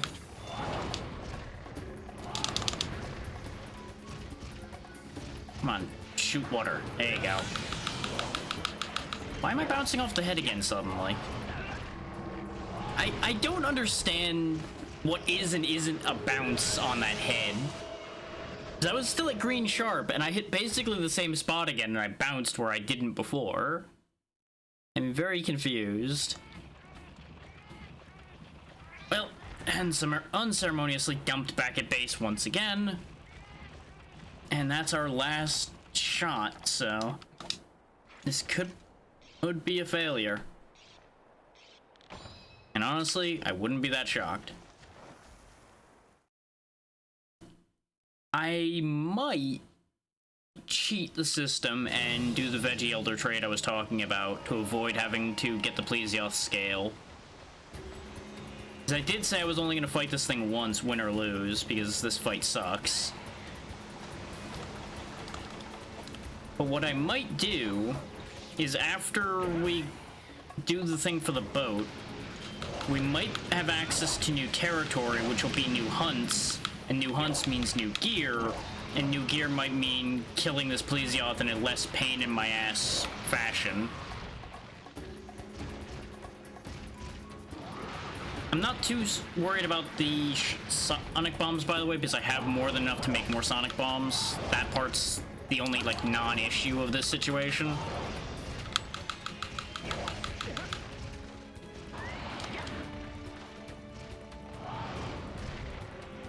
And, you know, the bombs and such were all cheap, so I'm not really too upset about outspending those and not having this pan out. Yeah, see, still green sharpness, and I hit at the same angle and had two different results. I think the neck isn't a bounce, but the head is, so I keep hitting, like, just in that sweet spot between neck and head. Yeah, see, the fins are what's making me bounce, I think. I hate that tailspin so much. Such a garbage attack for a garbage monster. Yeah, fuck you. Fuck you. That's right, I'm gonna kick you to death. What are you gonna do? That's right, you better run. I gotta spend my time while I'm waiting for Plesio to do something somehow.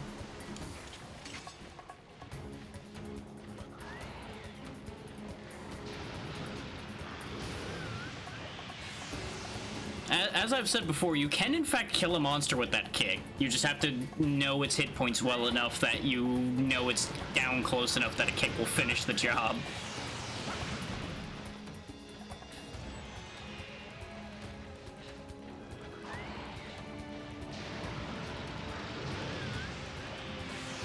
I think he's really mad at me right now. He's just going all out on the water sprays. Can I reach you from here when you're spraying? I sure can. Like, I think I just barely by a pixel could when his face was fully out mid-spray, but that would be about it. I suppose I could have tried poking, and maybe Lance could reach into the water and get him. Regular Lance, that is. Gun Lance shelling possibly could reach, but it would have to be long shelling. You certainly wouldn't be reaching that much farther than my longsword with a greatsword, so that wouldn't be working. Lances are really fucking long, though, so I think that could work. It would just be really awkward sitting there just poking him in the nose while he's trying to spray water everywhere.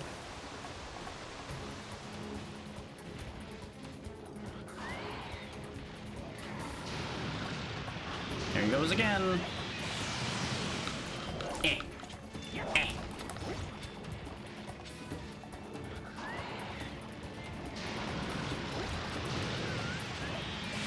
Ow. Wow, wow, wow, wow. I was hoping he was going to keep being stupid and aiming to the side of me, so I was just going to poke him in the nose if I could. Come on, Plesioth. Any day now. Oh, buddy. Come on. Come on. Either kill me or get out of the water. Come on. Come on. Come on, dumb fish. Come on. Come on out, you scaly dumbass. I'm not even over there. I don't know what you're doing. Come on. Make the evolutionary leap so I can kill you. No? Now you're doing that again, huh? You're devolving, you know that? Going backwards.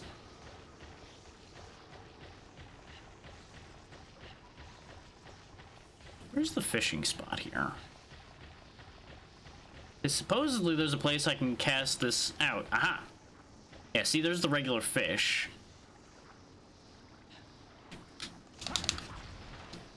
So the next time he's in the area, I want to see if it'll allow me to do that. I feel like it might only allow you to use frogs that way, which is why frogs are specifically the thing.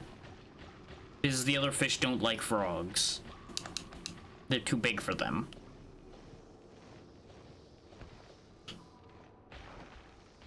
I also have a decision to make. Do I make a play to actually win this?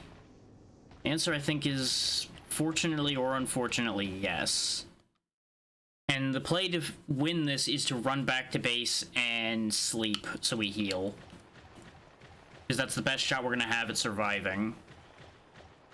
Because I didn't bring any mushrooms with me, we can't make more healing. Because the Veggie Elder doesn't trade anything that will give us healing. That I can think of offhand. Because I don't think any of the trades the Veggie Elder has here involve giving me potions. He gives me things like Demon Drug, which would help in other ways. And I believe I can get the things he wants to exchange for Demon Drug here. So technically I could do that. But I don't think that would really solve the problem. It would make us hit him slightly harder, but our biggest problem is not being able to keep hitting him. Now, the good news is with all the money we have and the fact that we've gained upgraded access to armor and weaponry, I could just buy like a bow or a bow gun to do this fight. And I could buy like a complete armor set. It wouldn't be a great armor set, so if he hit us, we probably would explode. But with constant access to coatings and such, thanks to the other forge shop, technically, that's something we could do. That is technically a viable choice to make to solve the Plesioth problem.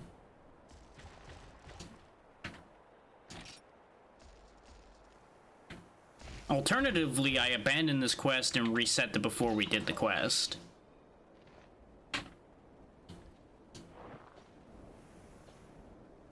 Which abandoning does seem like a good idea right now. I'm not gonna lie to you about that. But as much as it's a waste of resources to keep doing this fight, if it fails, I do not have any interest in just resetting. I'm still too stubborn for that. Now that he's been over there for a bit, I wonder if he'll actually stay there. Or when I go over, or if he's just gonna run away again.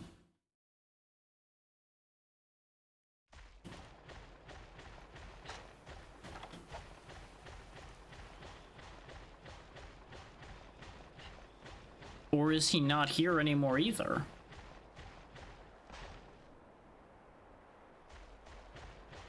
Where'd he go? He can't go in the little pool in one, right? That would be crazy, right?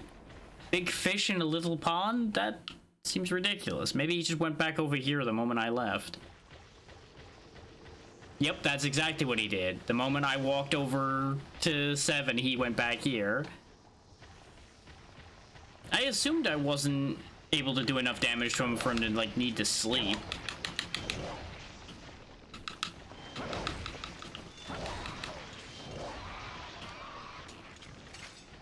Is Plesioth's entirely too much of a bastard to die that easily.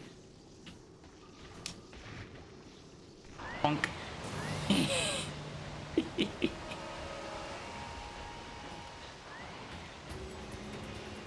I could have tried throwing the cricket in the water before doing that, admittedly. I can do it now, though, and see what happens. Come get the cricket, Plesioth. Don't you want the cricket? I think he needs to still be passive for this to work, though. Ah. Well, then. The fact that he just kind of shot past me while I was doing that was great. I might go back and clip that, because that's pretty funny. Just like, right past me while I'm just chilling and fishing. So what you gonna do now, Plesioth? You're gonna swim in place. Oh, he lost interest again.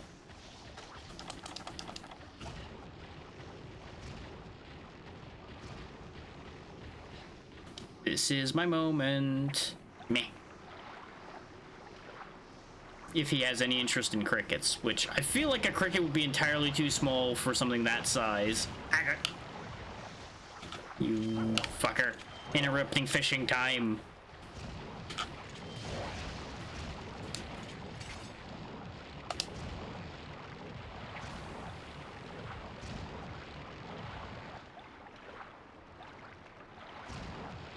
Oh, wait.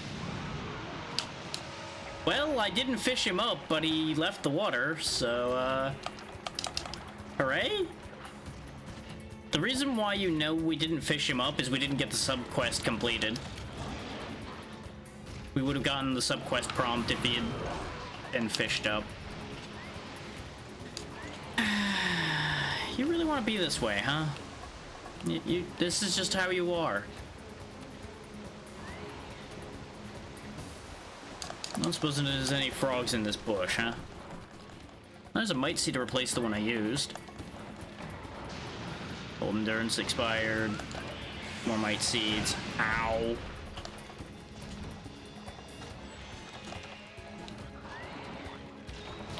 Of course, that's gonna be a whole issue, too. He's running out of cold endurance completely since he wants to keep staying in this cave.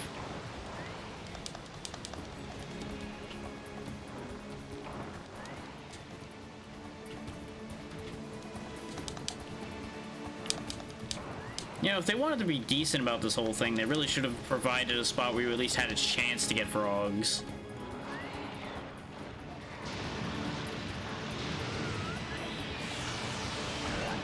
Now, of course you went for the horizontal one. Alright. At the current pace of things, maybe abandoning would be better. But at the same time... stubbornness. But you see why I was so hard set on having a means of getting him out of the water, because he just sits here and does this now. He was actually being shockingly good about coming out of the water before.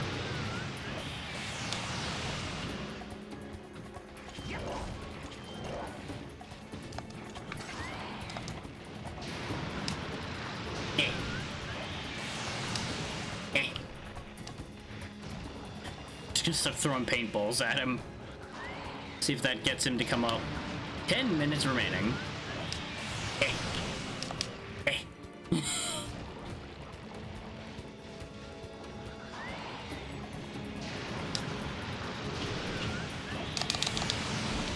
Wow, really? I lived through that, huh? Kind of surprised by that one. He's out of the water. Get him!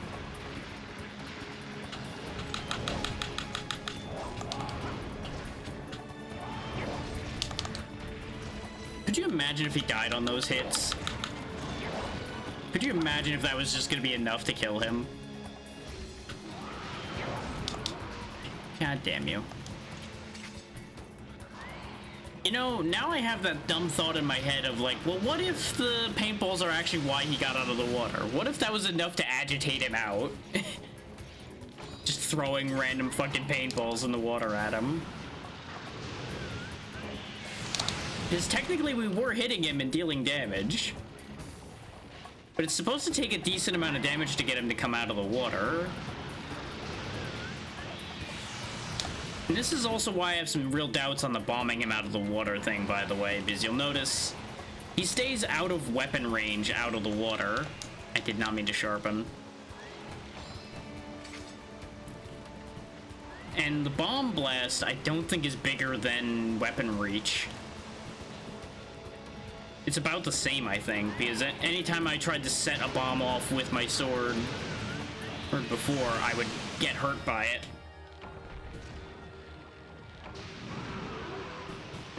Yeah, we can restock just fine, so I'm not too worried about the resource loss there.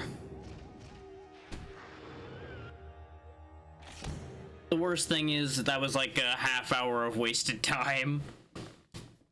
Is why I do not like Plesioth.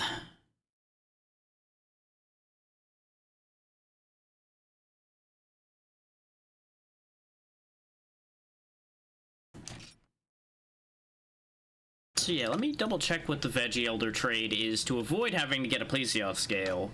Oh, right quick. And yeah, fuck Plesioth. I believe it's another desert trade. We will still have to go in there.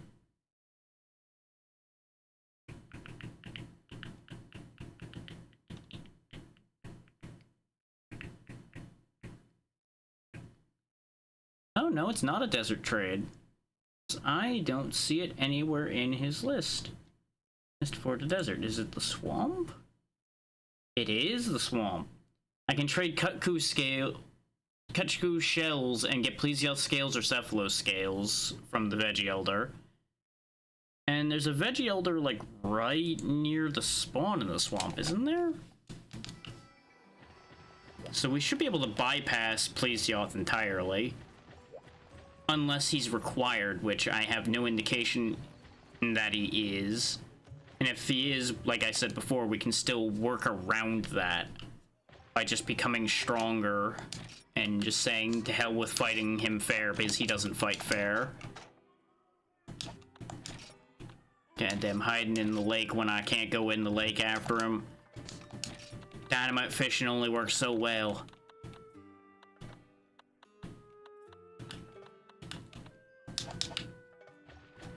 We still did a request before we went in there, I do believe, so we should be able to purchase some more stuff from Peddler Lady, too. But she's not here, so maybe I'm wrong about that. We'll come back to that idea in a minute. Let's see how disappointed we get by our miner. Come on. What did you get for me this time? You got me a mystery bone. Joy. You know, I'm really considering not giving you any more pickaxes. His enthusiasm is endearing, though. He gets so excited when you offer him a pickaxe. Just like, hell yeah, I get to dig more rock. Yeah, look at me go. Also, you can kind of fuck with this guy, so you can make him do his flip and then go back. I'm over here now. Oh, he's done doing it now. He's not doing it anymore. He's not falling for that anymore. I am gonna buy some more large barrel bombs, though. They're fun. I don't think I'll buy any more bounce bombs at the moment. Though the bounce bombs were reasonably effective against a tall monster. I don't think anything else we have left to do is that tall. What do we have in the swamp right now? We have killed a Gypaceros already, so technically we don't have to hunt a Gypaceros, though I could hunt another one. He doesn't really have anything I need, though, so it's probably better if I just do the Iodrome, just for simplicity's sake. Let me see how many Kut-Ku shells I have on hand. Because it probably will take a couple tries to get the Veggie Elder to give me what I want.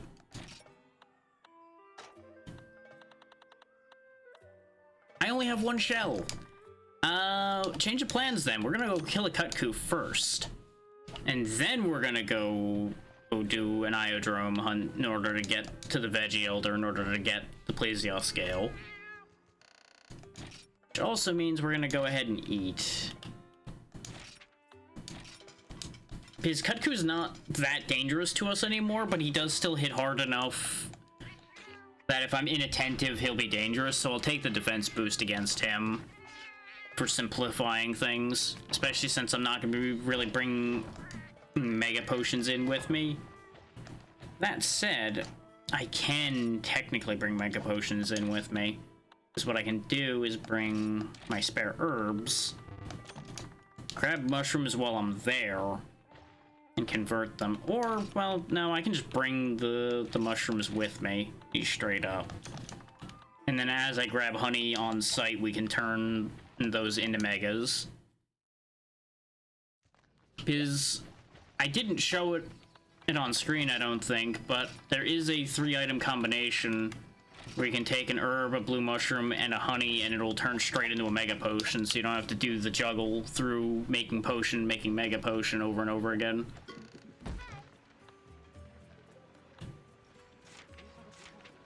Oh good, there's conveniently a Yian Kut-Ku on the board right now. I'm gonna go beat up a bird again. I'm carrying extra crap that I don't need, but it's fine. Because I realized I didn't put, like, the cold drinks in such a way. If anything, it just makes more bait for the cats to steal without me losing anything I actually need. At least that's theoretically how it'll work out. Whether it will actually work out that way, you know. I could also grab those bomb casings for free, but we're kind of past the point where those are that big a problem to make. Not that they were ever a huge problem to make to begin with, because I believe bomb casing is just like sap plants and stones. It's not really a big deal. We can also just buy them.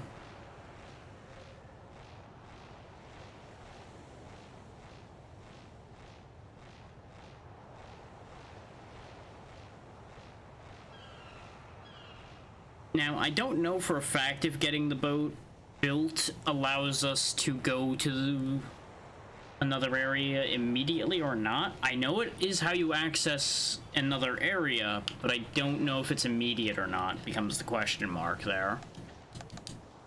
In theory, it should be, because basically what it does is allows you to sail back to the area from the first game. Because apparently the area we're in is separated from there by water. But multiple things I saw in guides imply that that area is a post-game thing. technically, so it's hard to say whether that's actually how that works or not. Because obviously, since this was primarily only a fan-translated game, unless somebody's giving that information off of the original Japanese, there's not really a guarantee to any of that information, because it could be that information ended up getting mistranslated along the way.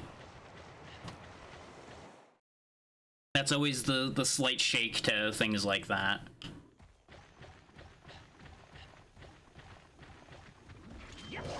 Now, obviously, those that are interested enough probably would sit there and research it well enough to know to say that, but I don't know if I would factor those that are putting out a GameFAQs guide to be those that would do enough research. Because as much as they have to put in the effort to make the guide in the first place, I have seen very mixed quality out of GameFAQs guides. We don't really need a Mosswine head, so I'm just gonna chuck that sort of space.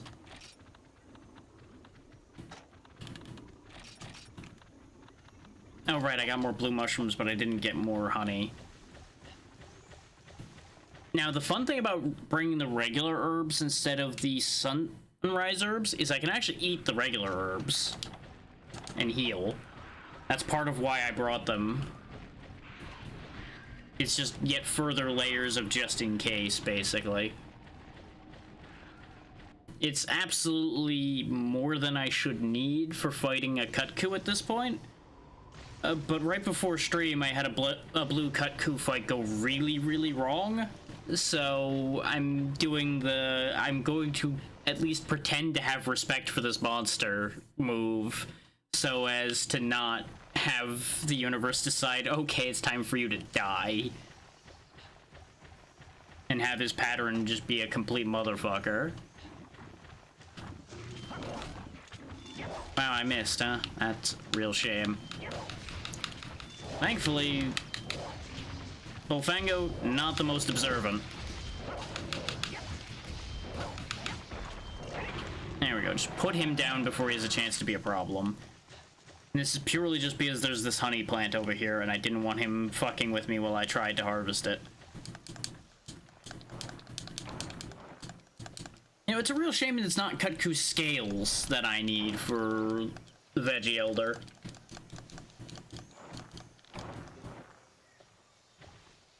Otherwise, we'd be set for life right now, because these honey spots love to give me Kut-Ku scales now that I don't particularly need them.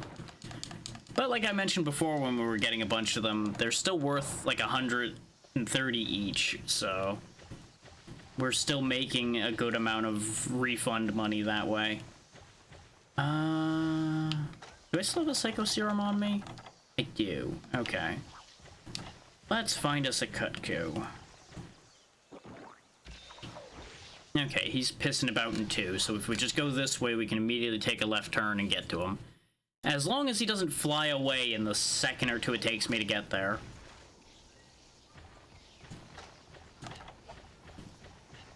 And unfortunately, Psycho Serum doesn't last long.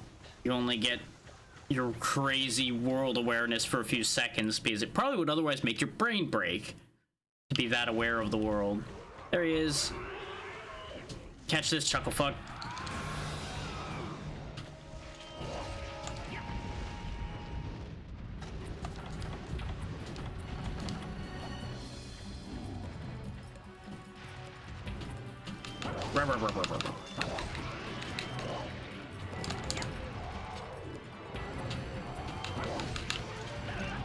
And that's what catches me. I usually can get away with one spin of the tail, but I get greedy after the first spin, figuring he won't keep doing it.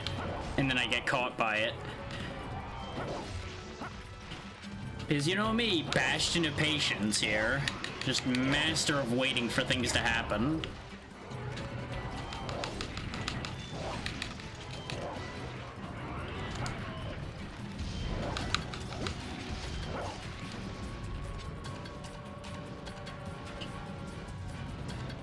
I didn't want to get wind pressed around. Ooh, that was almost bad with him pushing me into the fireball. That could have been awkward.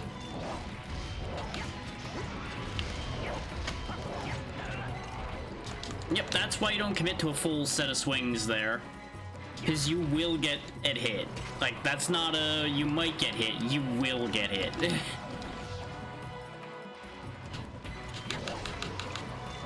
Thankfully, this one's a little stupid, so I can get away with a lot more. The amount of tails I'm catching, though, I'm definitely glad I went ahead and gave myself that defense buff from the food. That's the fascinating thing, is sometimes he swings over me, and I don't know why. Because that's basically the same positioning. It just becomes bank error in your favor territory.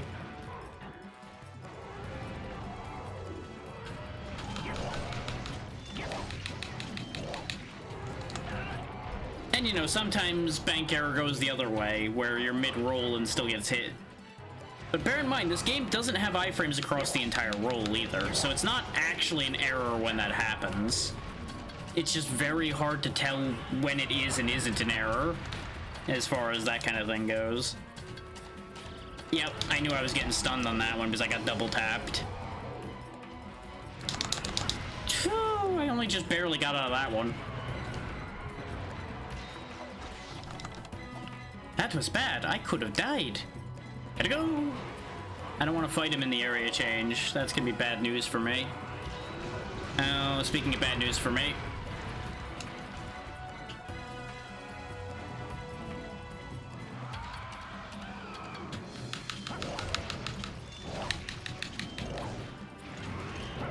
Bounced off the foot. Oh, right. I'm not green sharp anymore. Right.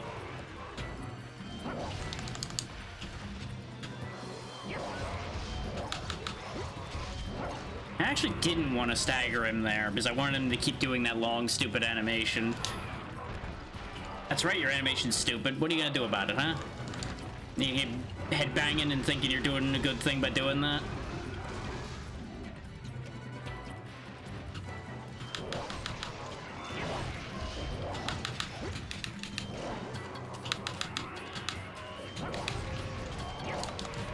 I shouldn't have fade slashed. I should have stayed there. I think I was just close enough. I would have been okay. It's hard to read that one though, because especially on the slightly smaller Kutkus, it's hard to tell if he's tall enough that you'll fit under that or not. Because bear in mind, monster size differences do actually matter. It does adjust their hitboxes if it's a particularly large or particularly small version of the monster, which can lead to some fascinating shenanigans at times, both favorably and unfavorably.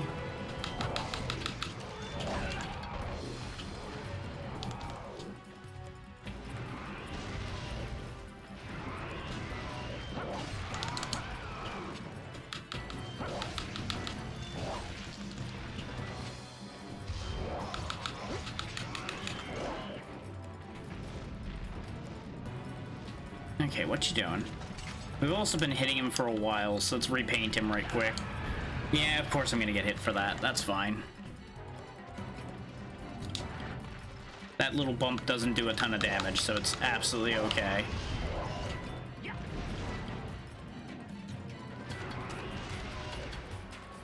No, he's in the other area change now. Put the sword away. I ain't falling for that. I'm not that impatient yet. I do have to acknowledge that there's a yet to that. I'm just eat an herb. There we go. You leaving or are you just fucking about again? You're leaving. Okay. That's fine.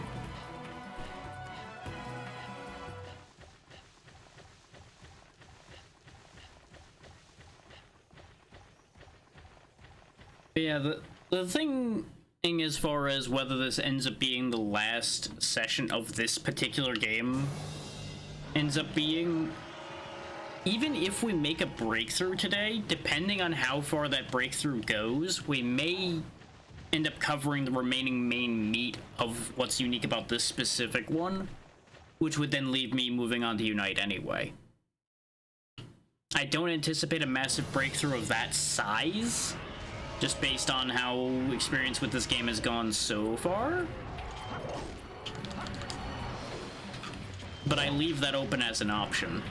I'm more anticipating hitting another brick wall and just opting for sanity's sake on that one.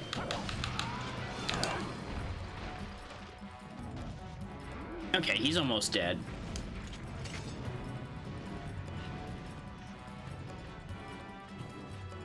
This is also like session 4 of Monster Hunter 2, and we really haven't done much. This is the other reason why it makes the most sense to back out of it, regardless. I just didn't want to back out on a bad note, if I could help it.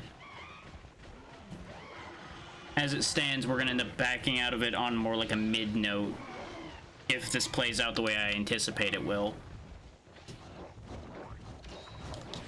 And that's more acceptable to me. Unite, I wouldn't be surprised if we actually make our way all the way up to G-Rang in. As long as the people that have shown interest actually stick with it with me. That's going to be the harder part of that one.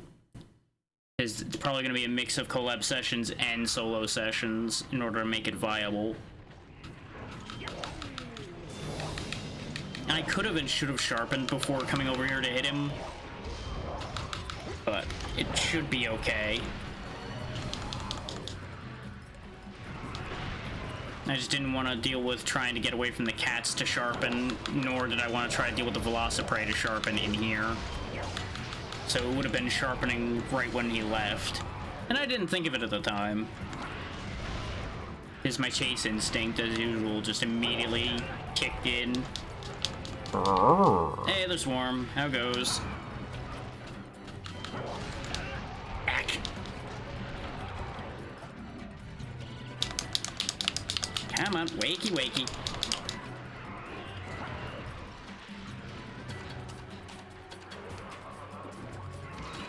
Yep. Scree, row. There we go.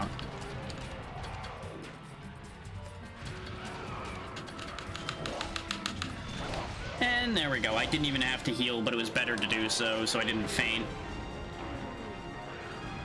Now we can take these Kutku scales and avoid having to deal with Plesioth.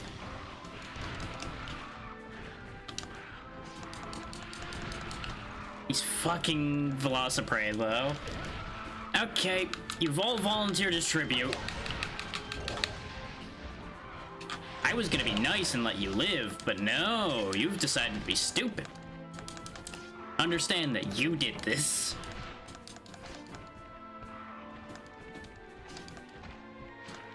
I probably did your species a favor wiping the stupid ones out anyway. There we go. Let's see if we get lucky and get another unknown skull. Hey, what do you know? First try. I don't want to talk about how many times I went looking for those, and when I was actually looking for them, I couldn't get them.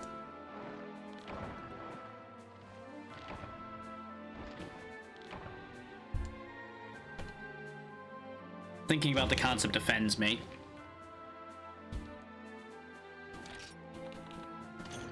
Okay, we got another shell for another try as far as the trade goes, which is excellent.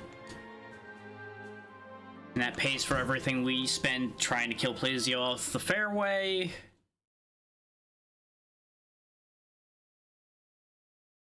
And it's almost as if that whole mess didn't happen.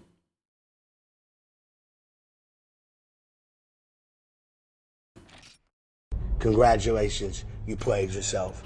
Not yet. We'll see if I've managed to shoot myself in the foot on this one or not. I definitely shot myself in the foot earlier. But I also knew I was doing that. All this away, I just need the shells. Let's go ahead and bring the other shell that we have with me too. Because I only need the one Plesioth scale.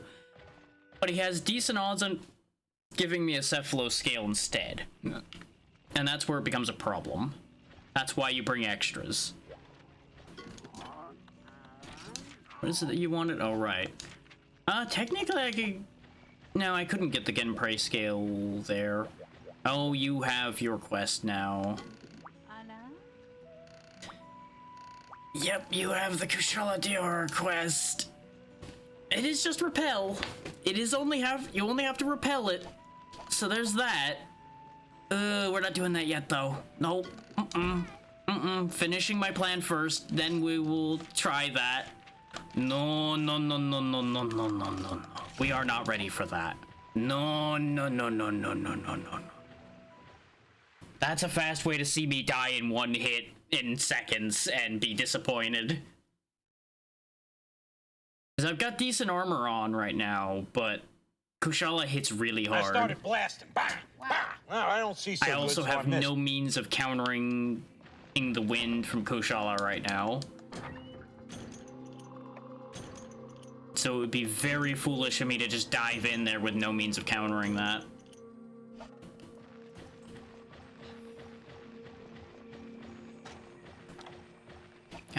Veggie Elder. Where is he here? I thought he was like right where we spawn on this one.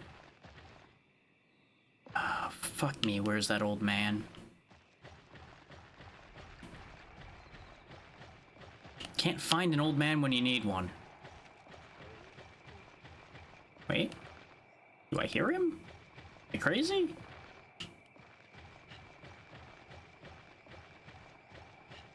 I thought I heard the mutterings of a crazy old man, but that might just be my own echo.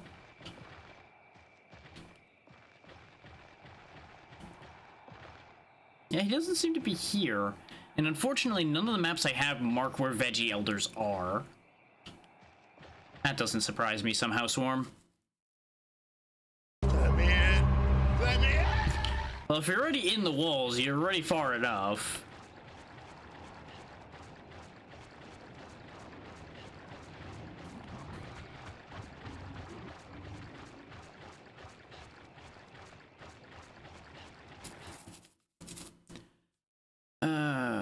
He's probably in 1 or 2. Oh, well, there's our target, but that's not what I'm looking for right now. I'll get back to you in a minute, Iodrome. You wait your turn. I got more important things to be doing than dealing with you right now.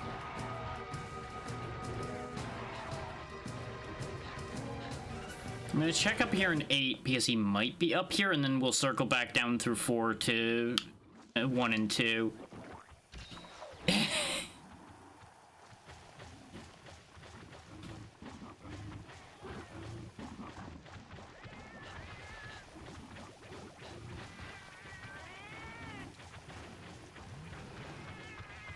Nope, no Veggie Elder in here.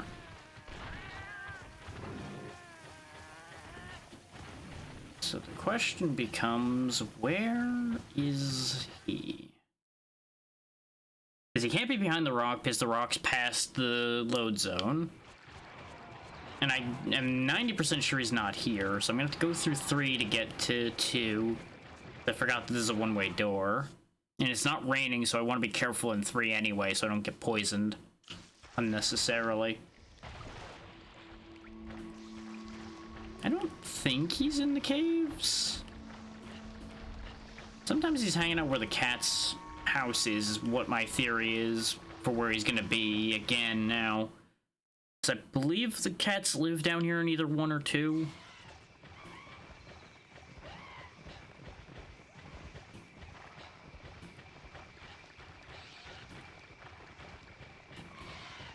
I'm hoping that there isn't, like, a chance where the Veggie Elder isn't around on these maps in particular. Because that would be very inconvenient toward my plan. What do I get from the spiderweb? Presumably just spiderweb, which that's fine.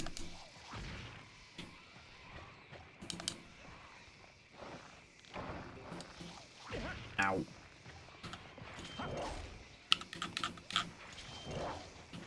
So you've chosen death. There we go. Okay, there was barely even any spider webs to be had, but then again, it wouldn't make much sense to get a lot of spider webs out of a single spider's web, huh? Even a large spider's web.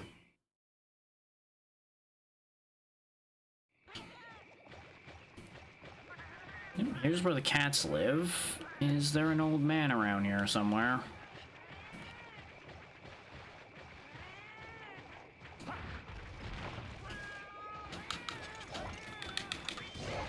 That's what you get for celebrating.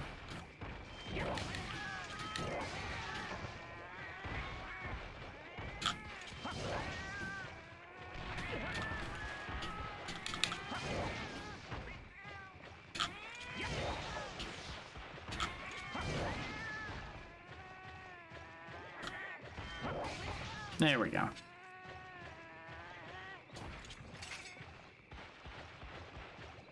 Got any old people around here?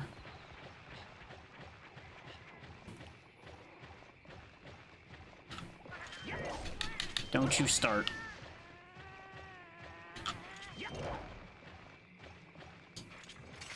Okay, now that it's quiet here, maybe I'll hear him.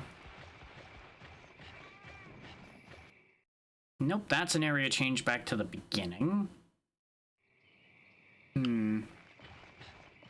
I feel like I saw him the last time I was in the swamp at the spawn point, though. But we didn't see him anywhere there. Of course, you know, now that I left, now some of the cats have reappeared.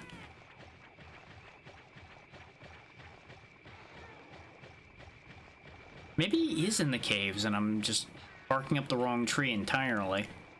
Because he doesn't seem to be here. We would have seen him by now if he was here. He may be a small old man, but he's not that small. Do I have any of my hot drinks left on me? No, I was right in thinking that I'd use them all up and not replenish them, because I wasn't intending to go to a cold place. Well, I have to waste stamina then. But, like, he's gotta be in the caves then, since we didn't see him anywhere outside of them. Unless, like I said, he has a chance to just not be here. Which I've not seen happen anywhere else, so it wouldn't make sense, but, you know.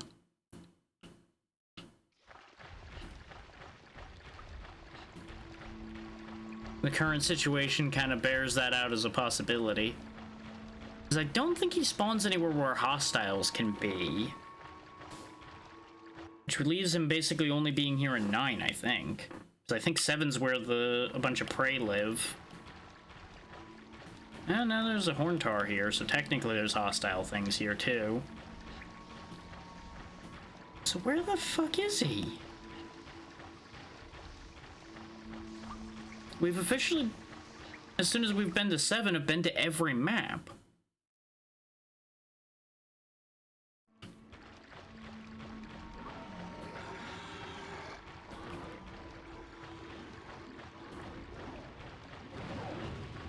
Have you monkeys seen a old man about yay high, about as tall, really, as you guys are? Or when you're not on your back legs? No? Okay. Thanks, guys. Moving on.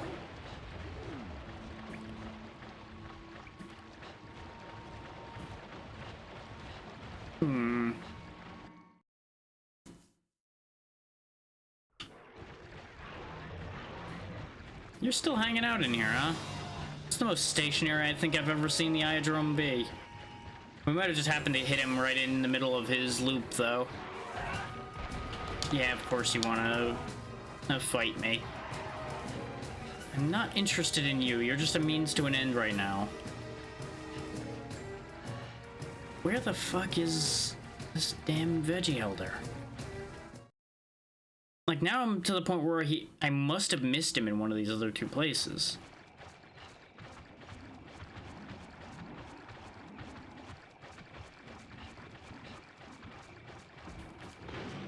But I'm pretty confident that I'm right in saying that he can't spawn where hostiles are.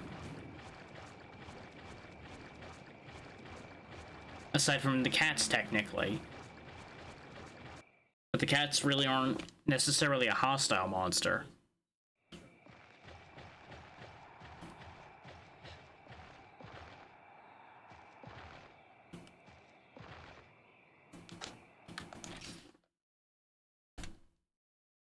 Hang on.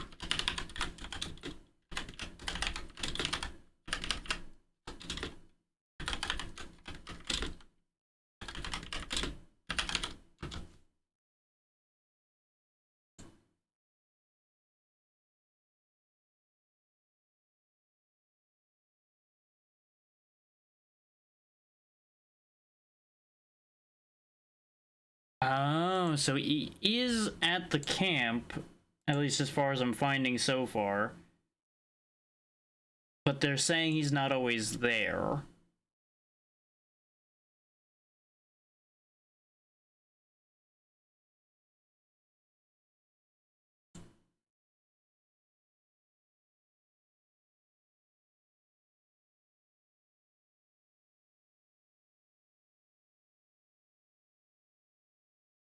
But they're implying that you can kind of just like go in and out and get him to spawn.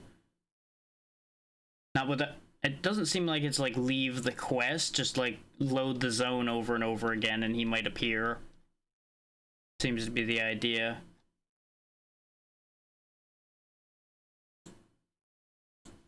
So I'm gonna walk in and out of here a couple times and hope he magically appears.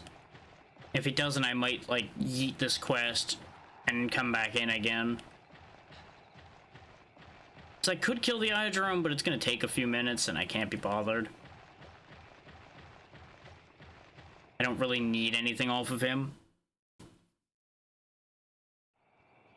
He's just the most convenient thing in the swamp, much like the Gendrome was the most convenient thing in the desert when we were doing Veggie Elder trades there.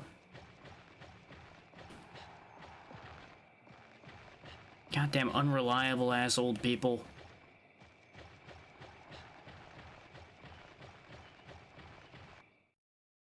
I know this isn't the most exciting thing to do, but let's be real, fighting Plesioth's not exactly exciting either. Like, ooh, look at how exciting it is, he's in the water again. Oh no, what's he doing now? Oh, jumping back in the water again. Woo, so exciting. 10 out of 10 fight. Woo.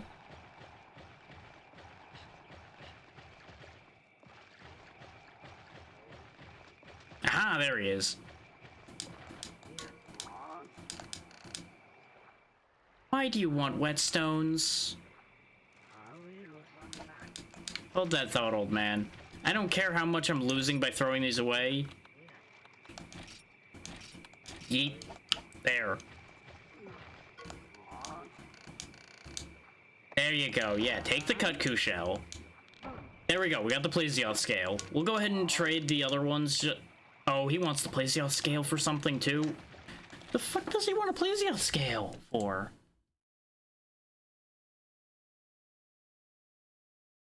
Oh, you could trade that back for a Kut-Ku webbing or a medium monster bone. Well, never mind. Guess we're not doing multiple trades unless he changes his mind when I walk away from him. Nope, he's dead set on that Plesioth scale. Well, that's fine. We have the one scale we need for the boat. That's the only thing I cared about out of that idea. Time to go kill the Iodrome. 2 mini whetstones should be enough, and I'll just buy a new set of whetstones. Because they're not that expensive at our current amount of money. Remember when I was like stressing having enough whetstones all the time and everything? And I'm just like, 20 whetstones? Nah, fuck it. Throw them on the floor. Oh good, he's still right here. Isn't that convenient?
I think this Iodrome got upset because I kept him waiting for a while.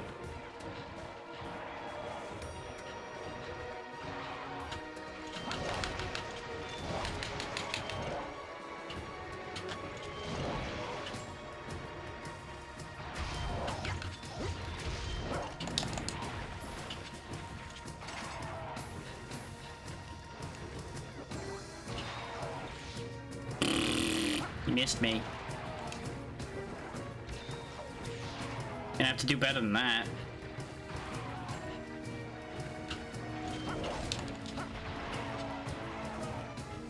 Look at you with your weak little poison spits. You think you're good at your job. You're not. No, you're not. You suck. Yes, you do. Neener, neener.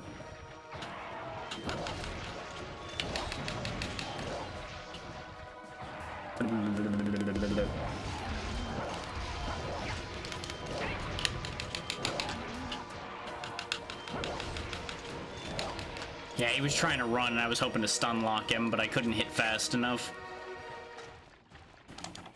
He's hurting, though, if he's trying to run. I'll give him the Respect Mega Potion, just for convenience more than anything.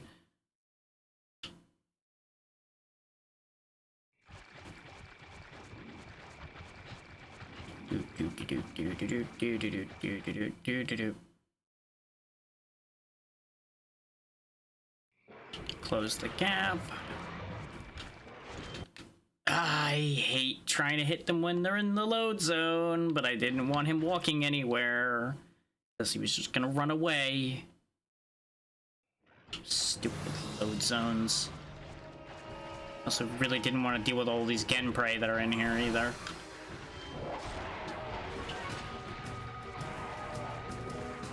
Come on, get out of the load zone, you dumb bastard. You can't even hit me from in there, so it's not like you need to stay there to be safe to attack me. You're just stupid. See? And now you're dead. I shouldn't even have bothered using the Mega Potion, but it doesn't matter.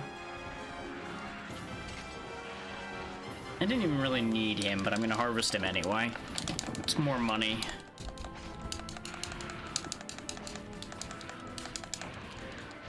That and the villagers keep asking for random crap, so they might actually ask for Iodrome parts at some point. They have definitely asked for it before. I believe the Forge upgrade actually asked for Iodrome hide and Ioprey scales, I think it was? And I believe somebody wanted, like, a single Genprei piece that I didn't have. It might have been Gendrome, though. Just in case, I'll grab this while I'm here. I feel like it was a Genprei piece, but it might have been a hide, not a scale. I don't really make a shopping list for these other people because I don't really care that much.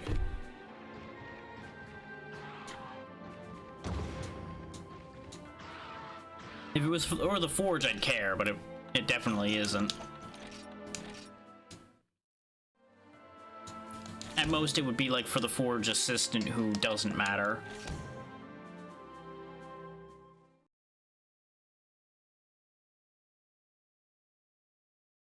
But there we go. That should be enough to fulfill the request for the boatman. The only thing is, I don't know if that actually fixes the boat or not. I know that starts progress towards it, because all of his quests are to build him that boat.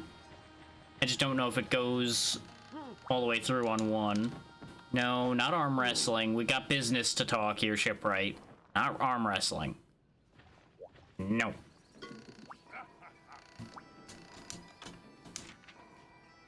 As you can see, the rest of it's not anything that expensive. It's just some Harmatar shells, which we have a bunch of. Some rubbery hide off the Gypaceros, which I have no use for. And the one Plesioth scale.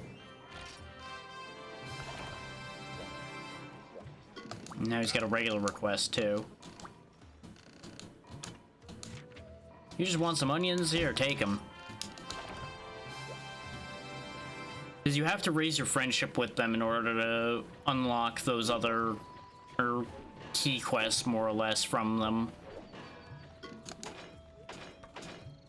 I don't even know why I'm looking at this. I know what I need for those, and I don't have it.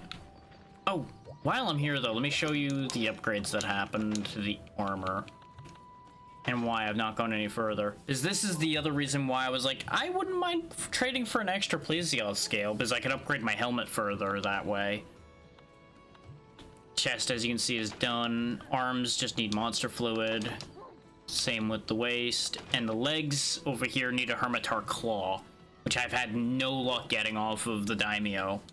Because I think it actually needs Shogun, not Daimyo.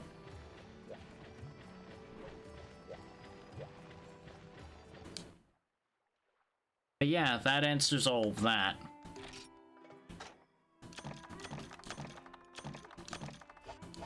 And since the season changed, I think we were too late for the one that wanted the whatever the Genprei thing was. Oh, the madam has something she wants, though. You want me to kill a Bulgerome? You can get over that idea.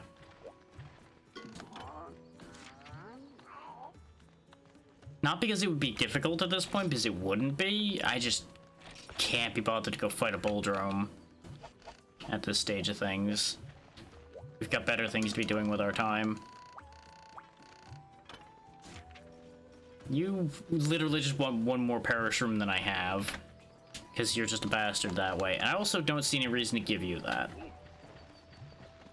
Because as far as I know, raising friendship with the rival hunter really doesn't make that much of a difference for us. He doesn't really have, like, a job. What did you end up getting?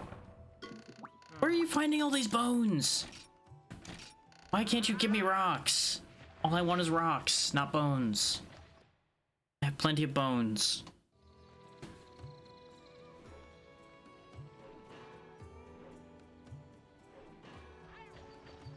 Anyway.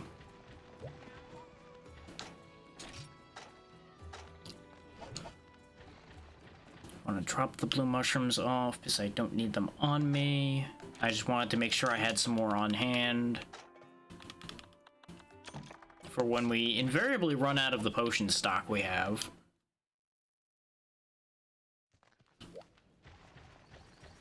Yeah, with that done, we're good as far as that goes. We're gonna need to trigger things to change, so we're gonna have to go on another quest. I'll just need to figure out what quest I want to do. I wanted to see if the peddling lady was here, but I think we didn't end up doing a request before we went to go beat up the Iodrome. But we've done one now, so as soon as we go out and do anything, she will appear as well.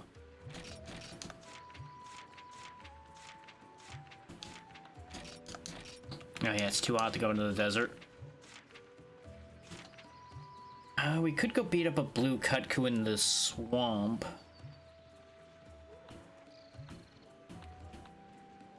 So that's still just a 1-star Kutku, so it won't get me anything extra. And it's got no subquests either, so there's not really anything great I can do with that idea. You know, even though I said I have better things to do, maybe I will just go ahead and do her Bulgerome quest. Just because it'll be a nice quick quest to do.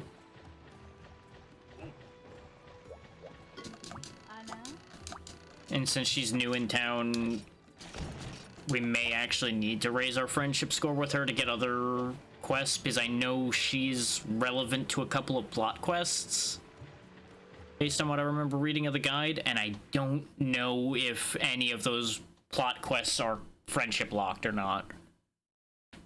Because, like, the village upgrade ones are, so I don't know how that works. Since she technically works at the tavern because she gives quests specifically relating to Elder Dragons, she may also actually be how I upgrade the tavern further.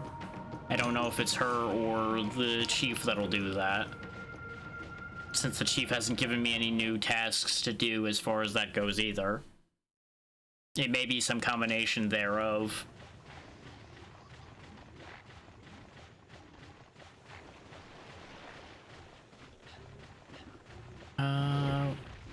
Bitch. While we're here, we'll go ahead and grab more honey. Is the other reason why I'm like, yeah, I can just go here, it'll be fine. The other option would have been to go do, like, the mushroom picking quest again or something. Just as a quick quest to get in and out.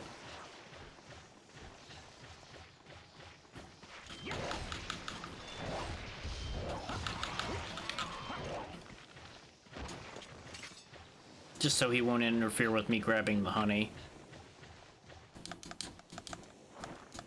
Because what we can do is go through here, go to 9, go to 7, go to 5. Yeah, 5 is the fastest way to the space right above the main camp, other than having climbed that wall. And that'll get us all the honey we need. Or at least all the honey we can carry.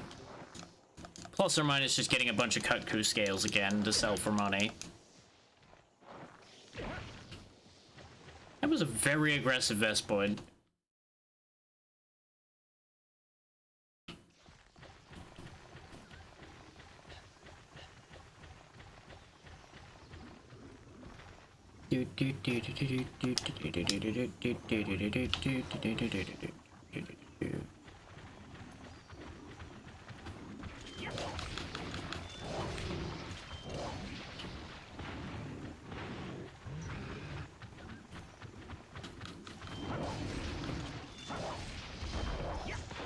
There we go.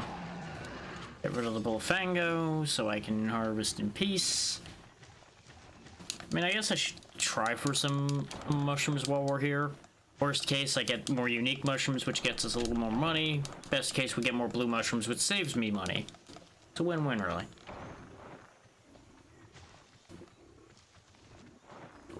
Which, admittedly, each blue mushroom is only saving us like 17 zeni each, but, you know. It adds up after you get into the thousands of blue mushrooms.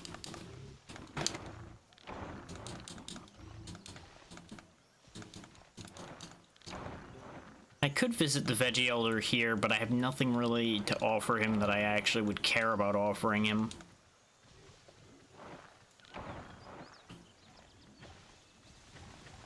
Hindsight being 2020, when I was getting all those insect husks during cold season, I actually should have been visiting the Veggie Elder because he will take those and give me potions for some stupid reason. At the end of the day, I really question whether the Veggie Elder's any good at actually making trades, because he makes some really questionable deals. Great for me, terrible for him. Which is why I'm obviously not questioning his deal making that loud.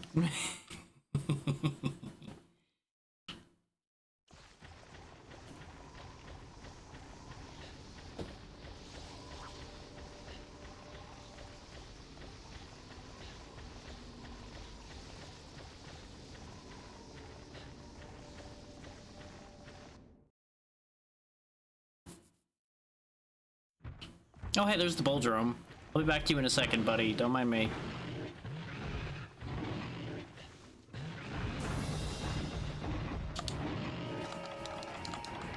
Suppose I should at least mark you before I run away, though. There we go. Back in a moment.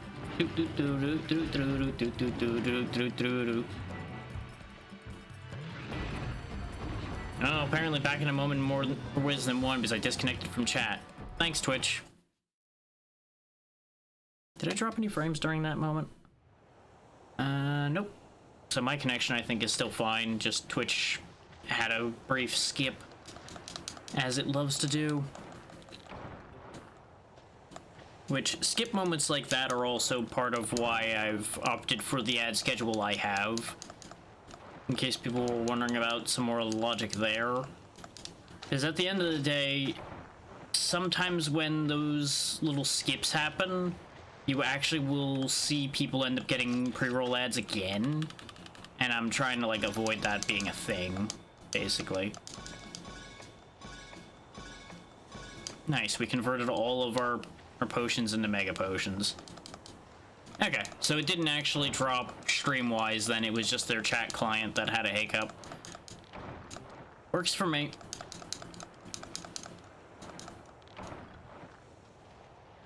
Which, you know, the chat client has issues on a regular basis, so that's not really a shock.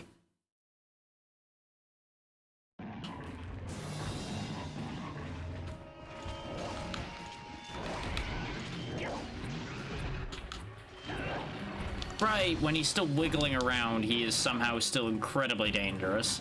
Even though he's not really throwing his head around that hard, those tusks are still very sharp, I guess.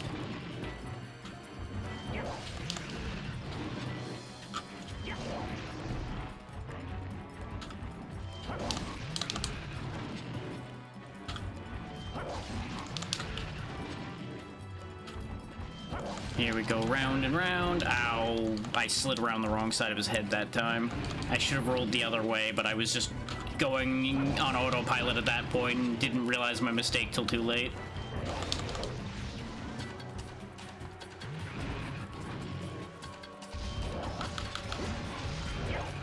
I really thought I was gonna be able to stagger him there. Turns out not so much. For being kind of a basic bitch monster, though, he is actually shockingly hard to stagger.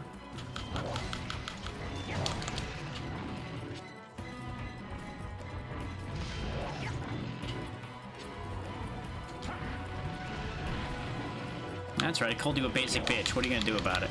That's right, you're gonna continue being a basic bitch.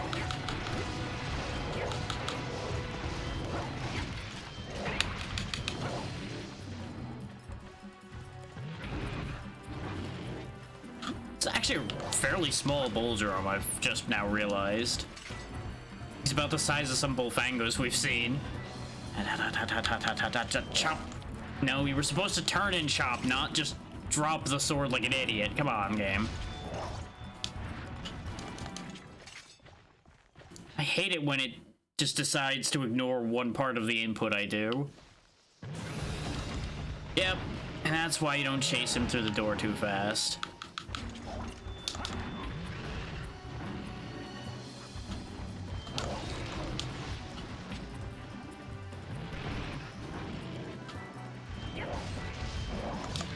I figured as much. I just want your tedious fight over with, Bulldrum. Could you just kindly save us both the heartache and die? I feel like we'd both be happier in that situation.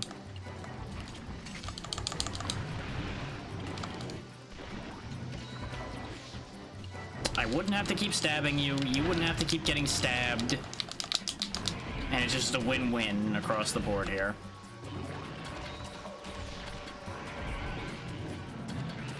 There's so many Vespids in this room.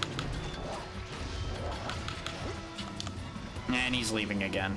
Well, there is a sub-quest for Vespoids, so you know what? Let's just slaughter a few of these while we're here, shall we?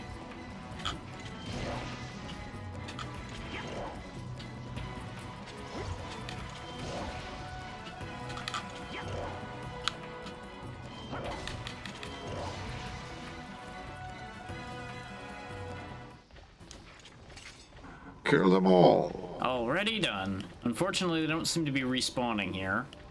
Oh, wait, no, there they go. Come here, subquest fodder. I think that's like 6 of them now? 5, so 3 more. Are you actually gonna respawn at a decent rate in here? Or did I kill you too fast? Apparently, I've killed them too fast. Alright. I'm not that interested.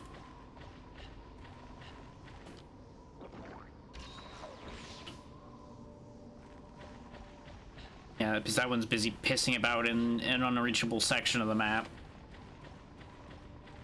I don't recall getting anything good out of that subquest, because I did do most of the, like, low-end subquests to see if I got anything good.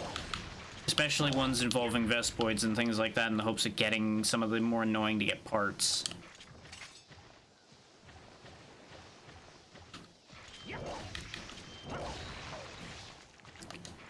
One more, I think?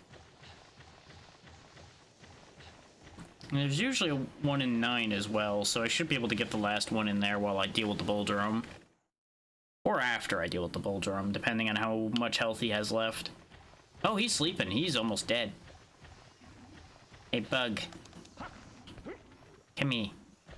No, don't you run from me. He knows.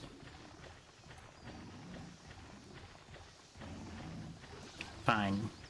Pick up Boss Hog first, then I'll deal with you. Oh, good, you clipped through the big one, huh? Love that for me. And for you. He had more health left than I thought. Turns out his sleep threshold's a bit higher than you might think. Though that seems to almost always be true. The sleep threshold on almost every monster is higher than you might expect it to be. That Vespid almost just got caught in the crossfire for a free subquest finish. Die.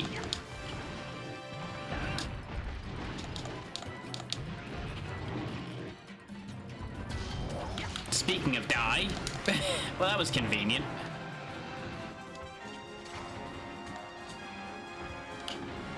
God, the camera changing. I did well finding my way here in the Upside Down world, and somehow controls reverted to correct. I'm gonna get this before you can hit me. Bonk.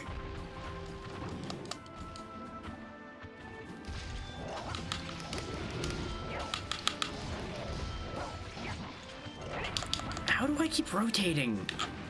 That's the one thing that still baffles me. Is sometimes even without moving any of the sticks, he rotates while he's doing those moves, and he's not supposed to. It's very strange. Like, sometimes I'll purposely, like, point the stick the opposite way of where that rotation keeps happening, and it still happens anyway. It's very weird.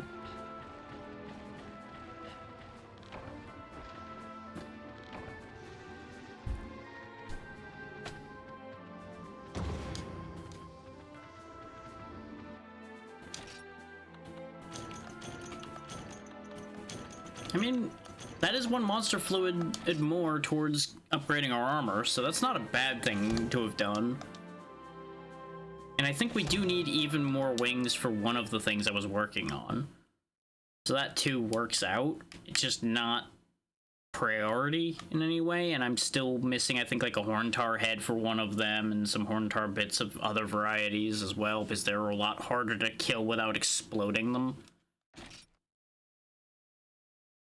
You basically have to poison either of them for consistency.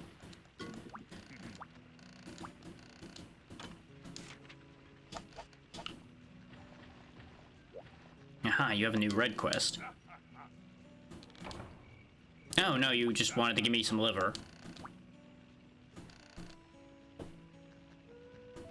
Okay, yeah, he's not done with the ship yet. There's more quests to finish that. That's what I thought. It seemed awful weird that he just needed a handful of scales and some odds and ends to build an entire ship.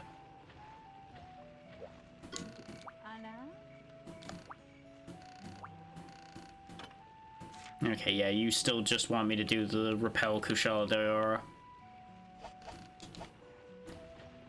If I had just some convenient poison, I would absolutely go for fighting Kushala right now. But the best we could do as far as poison goes is like poisoned meat. And that's not really super viable. Because I don't think I can make poison throwing knives. Or if I can, I don't remember how. Oh yeah, my pouch is completely full. I was like, what do you mean I can't buy anything else?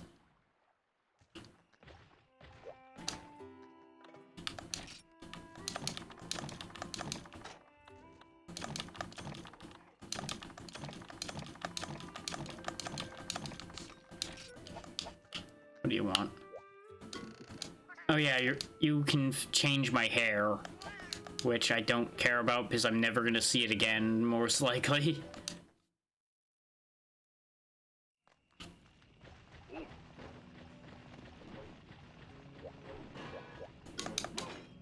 Did touching Plesioth parts unlock anything? Or did I need to come to you with them still? No, I did open up some stuff. Plesioth mail is arguably worth making for the earplugs, but there are definitely better sets I could use for that. Tonga mail could actually be a reasonable upgrade in some ways to the Kut-Ku. I could keep the attack bonus and I'd start making headway towards removing tremors. Depends on if the rest of the set does it too, becomes the thing on that one. Yeah, that remains null tremor. I really would be more concerned about earplugs than tremors, but tremors wouldn't be a bad thing to be cleared on. What does the Kutku armor start at? Yeah, the Kutku armor starts at 1 more defense, and that negative fire is concerning considering we're almost certainly going to be fighting Rathalos Rathian before too awful long as well. Let's go ahead and upgrade this some more, since we have the monster fluid to do it. And I think that's the last upgrade for the gloves.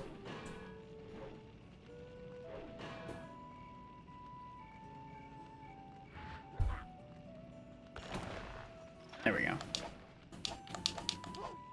Actually, wait, yeah, decorations. Can I make any new decorations? No, I still only have 2 pages, so we're still where we were at on that. I think till we start getting those other jewels, I don't think we're going to be seeing any more decorations.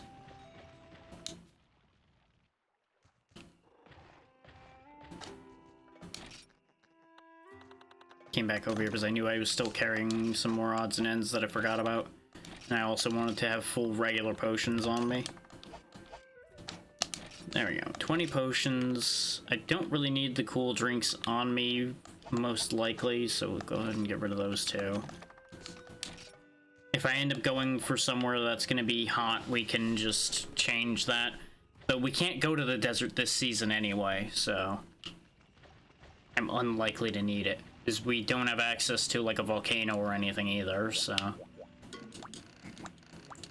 Oh, right, you wanted the Perish Room that I didn't care to get.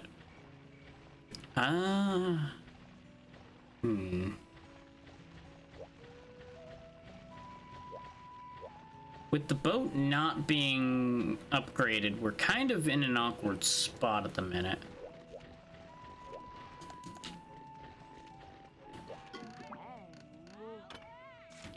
Because the problem is, I can't really guarantee that I can induce Kushala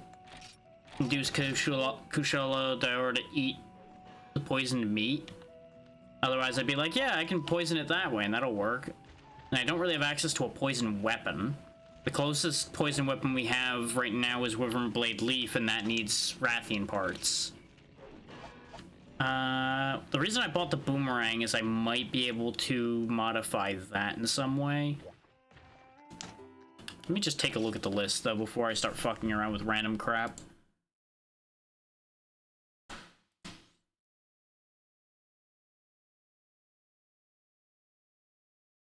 Which, honestly, actually, I'll just let time progress. Because I don't really care about hot season right now.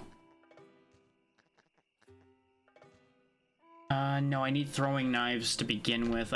I can't, like, turn a boomerang into a throwing knife. I figured as much, but... Where do I get throwing knives in this game? Because I don't think anybody's been selling them.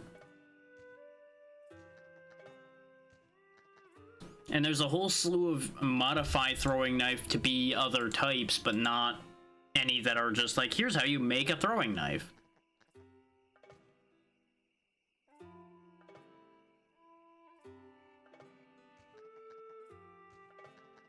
Which that, once again, brings back the concept of going into being a gunner, but again, we don't really have tons of spare resources in order to make a decent gunner set. So as much as we would be able to poison Kushala that way, we would be bodied instantly trying to do that. I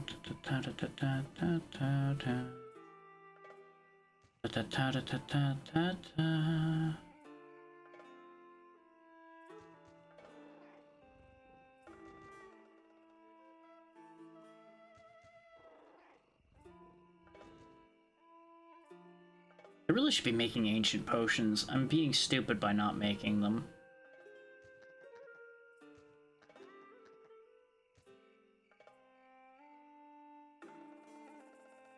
And I know that has absolutely nothing to do with what I was talking about a moment ago, but it just occurred to me when I'm looking through this list. I guess I could make poison smoke bombs. That could work. That's probably the earliest means of making something that poisons that we have, is it's just bomb casings and toadstools or poison sacks, and sap plants, toadstools, and stones. Those are the only things. And the poison sack's actually the most efficient way because I can make multiple per poison sack. And I currently don't have any need for them, and I have a bunch of them.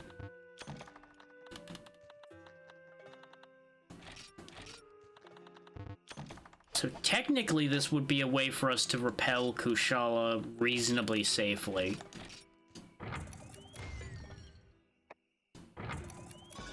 There we go.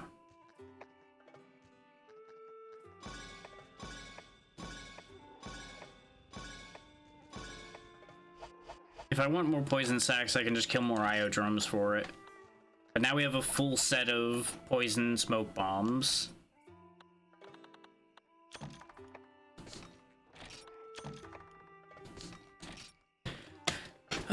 This is a bad idea. I'm gonna leave the barrel bombs at home so I'm not tempted to do anything stupid. Leave the bug nets and the pickaxes behind as well, just so I have less to cycle through. I probably don't need paintballs for this because I'm betting it's gonna be a special area fight, but I'm gonna bring them with me just in case it isn't. It is currently summer. What is the best recipe I have for summer with what I have right now? I'm gonna need to take this pretty seriously. The Kushala Daora is no pushover unless you're geared for it, and let me tell you, we ain't right now.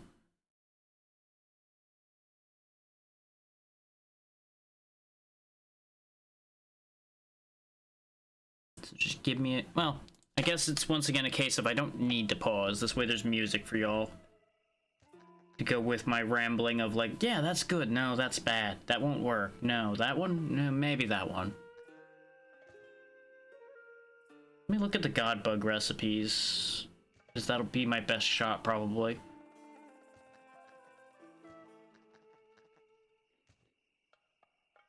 No it isn't, because I don't have any of the things that go well with a Godbug right now.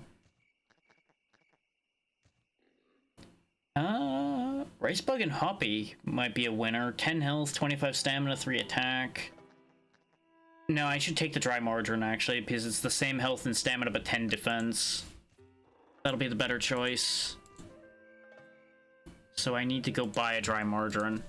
Which still sounds like a weird concept to me, but, you know.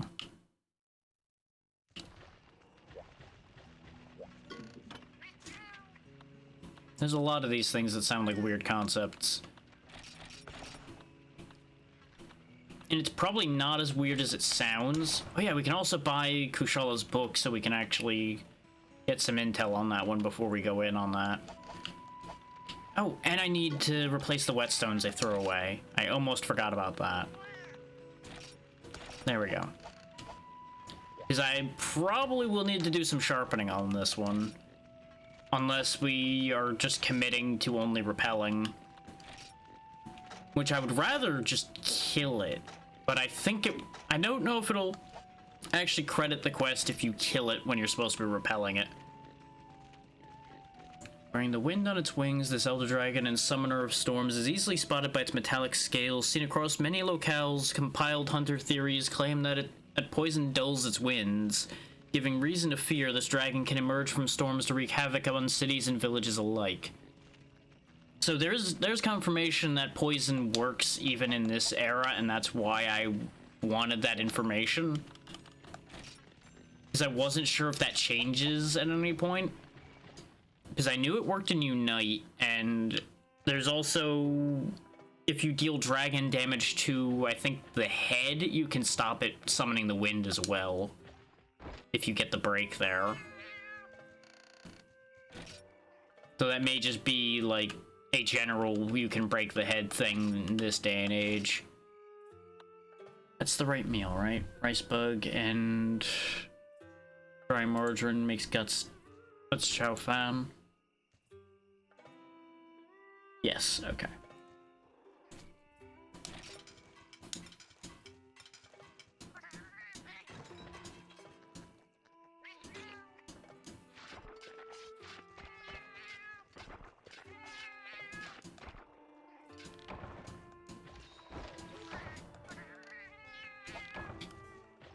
Nice, nice. I do still have a little bit of honey on hand. There's actually something else I want to use this honey for. It was honey, this, and...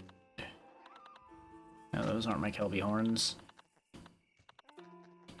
These, I think, is the right order of operations there. Yeah, Catalyst, Dragon Toadstool, Kelby horn. So I need my Dragon Toadstools too, which I have a few around somewhere. Yeah, not a lot. But it'll be enough to make a ancient potion.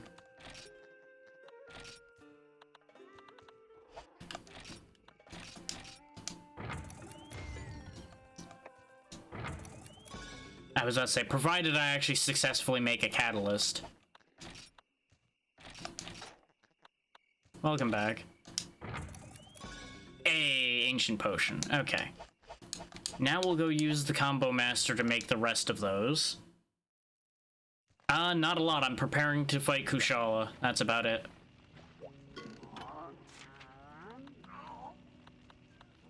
And I am, like, setting down some fairly significant prep for this. Because as we both know, Kushala Daora is bad news. I made a full set of poison smoke bombs and everything. Yeah, I'm glad you're excited. I am not looking forward to this. Because this is not going to be an easy fight right now. Not by any stretch of the imagination. But the emergency ancient potion might be enough to make the difference for me here. We'll find out. I've already eaten. I've got everything I can manage to scrape together here.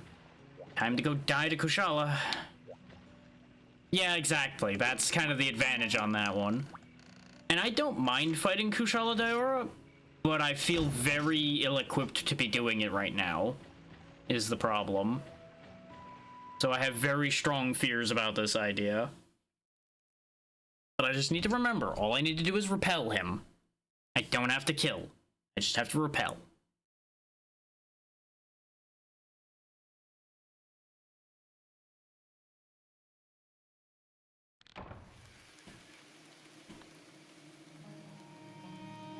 Yeah, I just have to weaken it, and then it'll retreat. Something around there, yeah.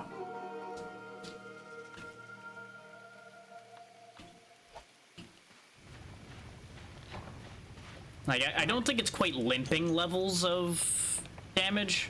Oh, they do actually give some poison throwing knives as well. Okay, that's actually fairly kind of them. After the Plesioth debacle, I wasn't expecting them to give me even remotely any of what I would need. I'm gonna leave the bombs for the moment, because I don't feel comfortable trying to use those. I'm not even sure I'm that confident using the throwing knives. Limping's lower than that. I thought it was like 20.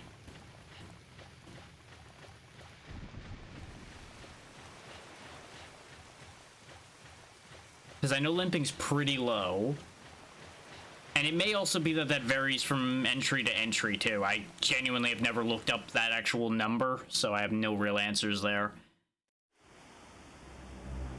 Oh, this is going to be a real awkward room to fight like this in, too, because it's going to be really hard to see. Oh, this is going to be bad. Oh, Kushala, why must you be so cool but so uncool simultaneously? Yeah, that sounds more like how this game operates.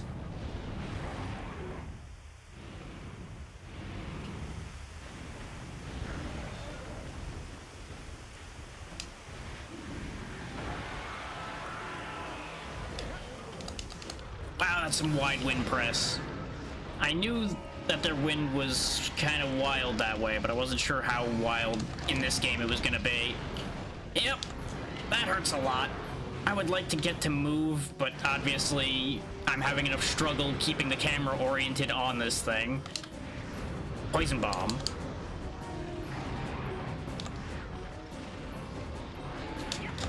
Yeah, again, that checks out. Not gonna be able to keep paying attention to answers like that right now, though, because I'm gonna have a real hell of a time here to begin with. Bear in mind, if I hadn't raised my defense with the food, I probably would be dead right now. Yep, of course. I was hoping they would do a flying move to buy myself the little bit of time I was gonna need for that. Apparently, no. They're just being full bastard, as expected. Though I think I made it mad, because I noticed there's a red bit up there. And I don't remember what rage looks like on Kushala. Certainly doesn't seem happy. Whee! Okay, definitely can't roll through that. Noted. Because I don't have Evade Plus at all. Because I'm still stuck wearing mostly garbage armor. Yeah, just trying to get poison on this is going to be a problem.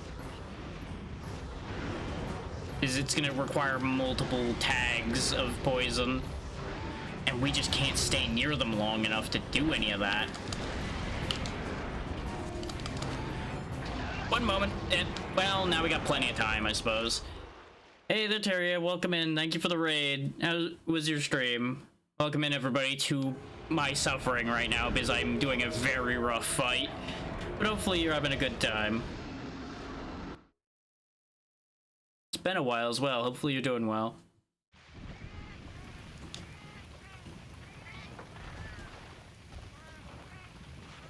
This is why I didn't want to fight Kushala, but I don't have a choice, because it's required. Hey there, Jatsu, welcome in. Hopefully everybody coming in is in good spirits today.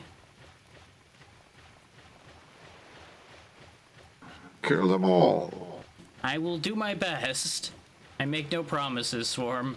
You've seen how this is going already, and I am way too out of practice fighting Kushala. Welcome in, Zingy. And so far, monster hunting's going fine. We're just fighting our first Elder of this game, which is gonna be problematic because we're prepared for them.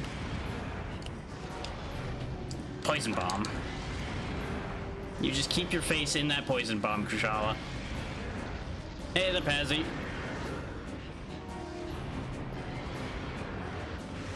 Relatively excited for Wilds. It's gonna be a while before it actually comes out, so I'm not as excited as I could be because I just don't want to sit there and suffer with the FOMO of like, yep, I'm gonna have to wait a few months before this exists. So I just try not to think too much about it. Yeah, this is just gonna be pain, misery, and suffering here because they decided, hey, you need to fight a Kushala when you're still wearing nothing but garbage. As it stands, these poison smoke bombs seem to straight up not work, because I think they're just blowing the poison away.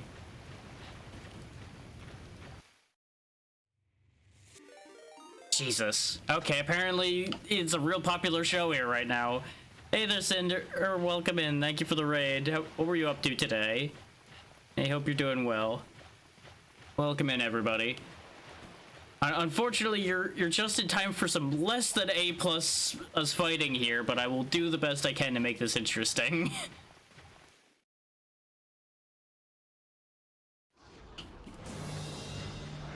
Good lord.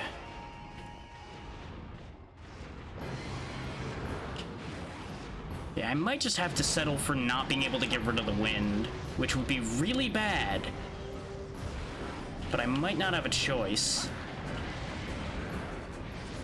Unless these knives work this time.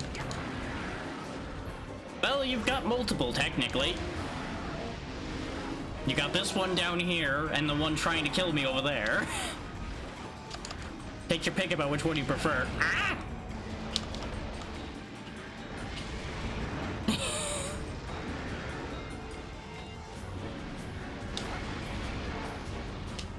That knife's not going where I wanted it to. I am already near dead, and I didn't even get to hit him. This is bad times, cause you can't do shit about the wind. Do, do, do, do, do, do, do, do. I hate this fight with a passion when I don't have the right weapon. Do, do, do, do, do, do, do, do. Okay, time to get creative. Well, less creative, more unga bunga, really, because that's about the only play I've got.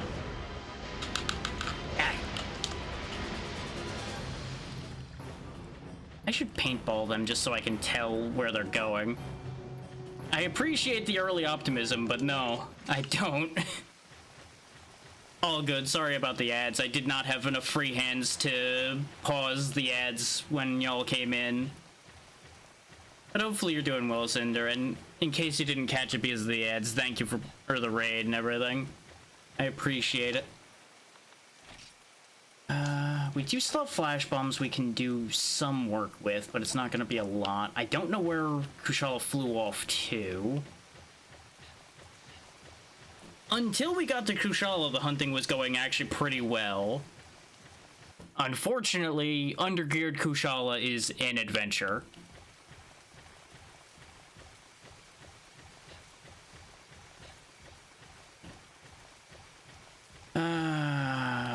So where did Kushala go? Where will they die?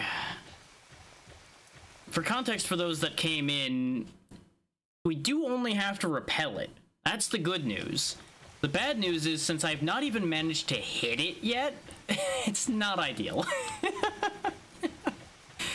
I've pulled some magical moments out of one feint before, but yeah.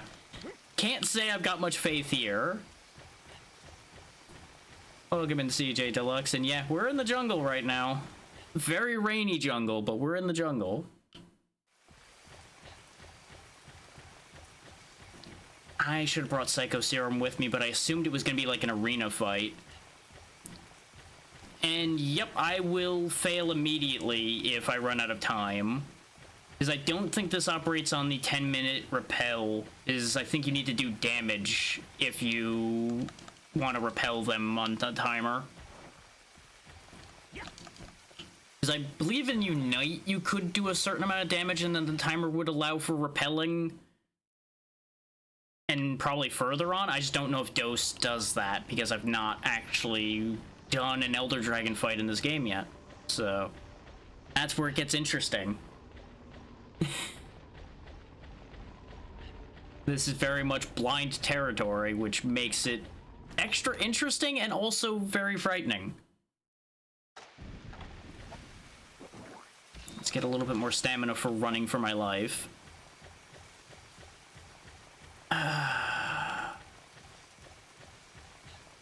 Like I was saying when it was asked before, I'm relatively excited for Wilds. I'm still very concerned on a technical end because a lot of people were struggling with the beta, and I did not have time to properly test it on my setup, so I don't know 100% if it'll work. It seemed like it was having a little bit of trouble with the tiny bit of time I spent, but by February I can probably make something work because I believe it's slated for a February release. So there's also the waiting that I'm trying not to think too hard about. Yeah, there you go.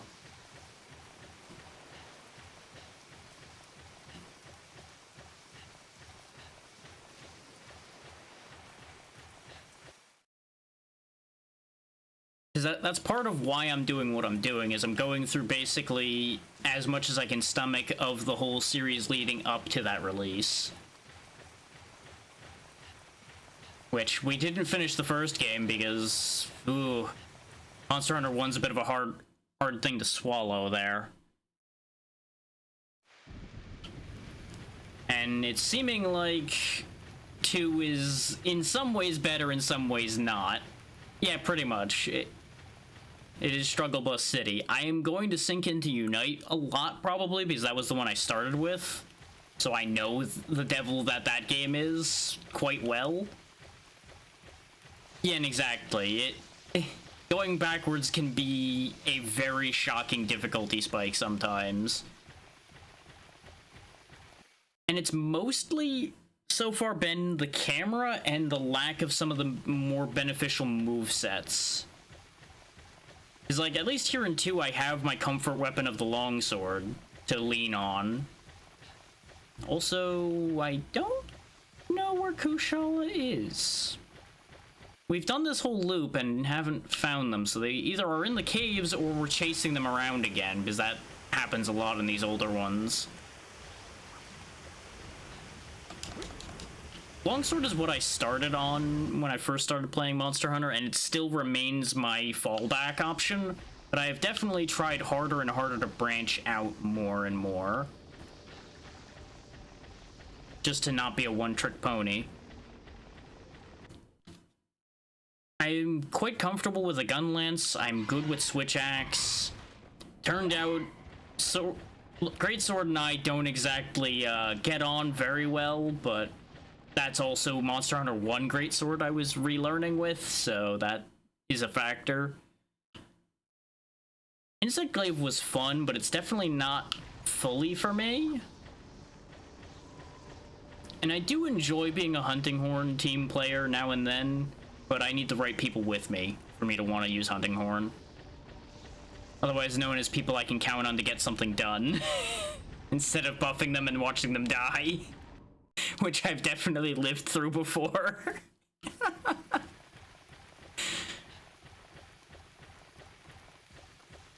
It's like, here, I'll give you everything you need, and you've carded.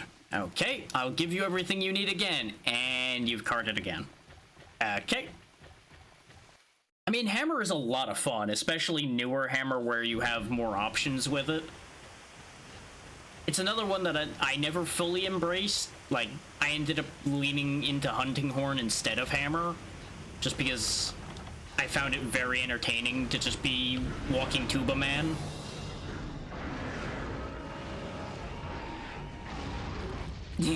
You're all good, and I know you're trying to make puns, and I see and appreciate that as well.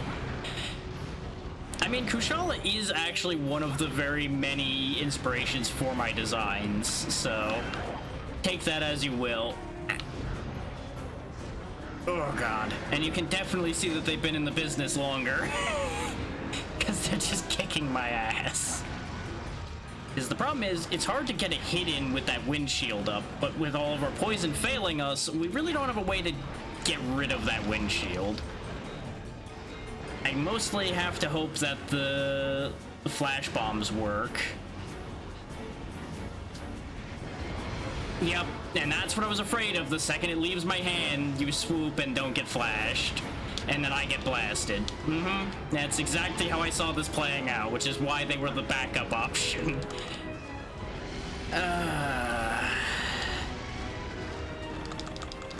This is why we packed an ancient potion.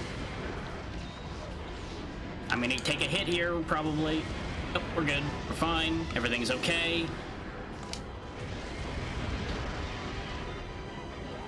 Okay, that does actually work in this time frame. Okay, good.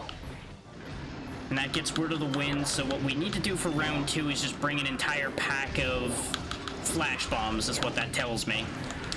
Don't waste my time with poison, because in this game, poison's just not gonna work out for us, because we don't have good poison options. And we're out of flash bombs already, so this is probably SOL. Oh yeah, it's an Elder. Elders don't care about anything. You do not get much time with an Elder. There's a hit.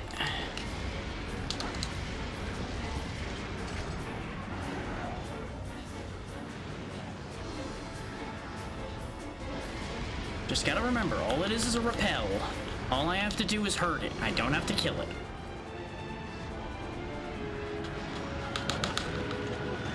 There's another hit. That's right, just keep standing there and yelling. This is fine.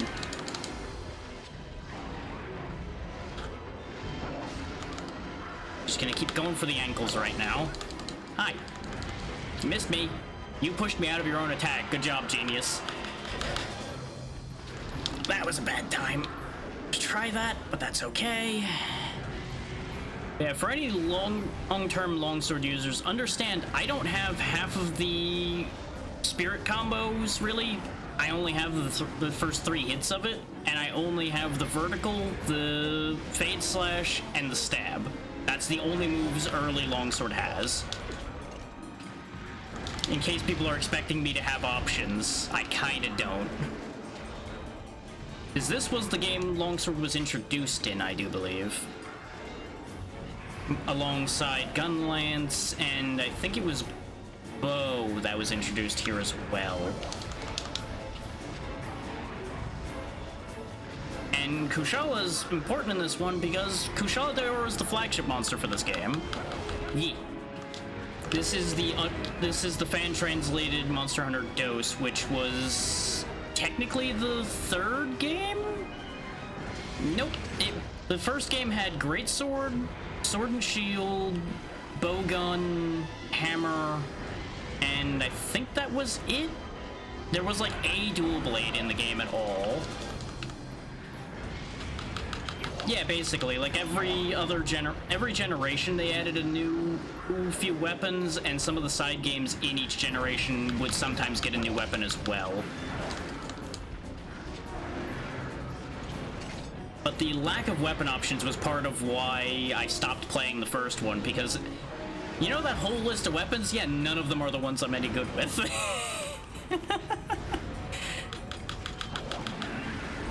Oof. Because I was kind of spoiled by Freedom Unite by the fact that it had everything basically except for Switch Axe, Insect Glaive, and I think there was something else. Oh yeah, Charge Blade. Also wasn't in until the 3DS era. Oh yeah, no, it's still pain. It is absolutely still pain. But at least it's pain I can kind of cope with, because at least I have something I understand in my hands. Because for those that just came in from the raids and everything, I started off playing Monster Hunter 2 here with dual blades, and I was struggling. Because it was part learning dual blades and part a lot of the dual blade moveset wasn't there. So they weren't very good. So it was very struggle bus. We still got a lot done, but it was rough.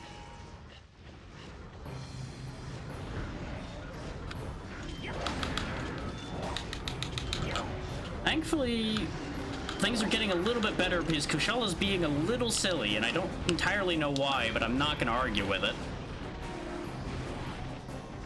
Like, obviously this is going to be a watered down one a little bit too, probably, just because it's your first interaction with it. Because I honestly expected Kushala to be hitting harder than this. And that's saying something with the fact that it's like half my health bar per hit.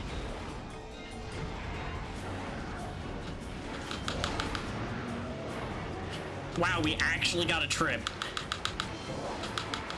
It's a real shame that the wings are so damn strong. So I didn't get to do much during that trip, but at least I got to get up. So I'll take what I can get.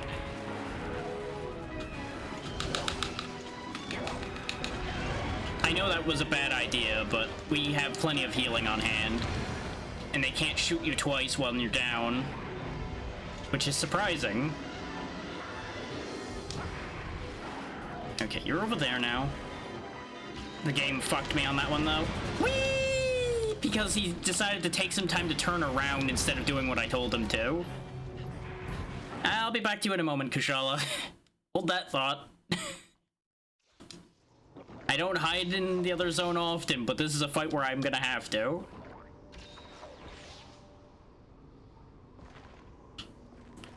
That's the thing, is they're all rated good enough, but just because it's rated good enough doesn't mean it's gonna work well.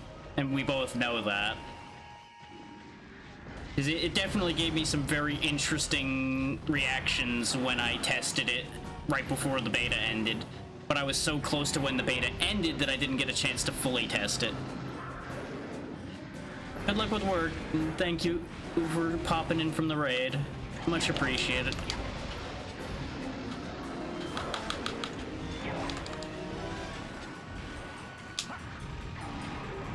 Okay. We're long from done, Kushala. My sword, however, just lost the green it had. Which, for those wondering, is very bad, because I'm pretty sure even the face is going to be a bounce now unless I go sharpen. Which, in hindsight, I should have done. Yep, there's the bounce. You know what? We got plenty of time left. Hold that thought, Kushala. I'll be back in a second.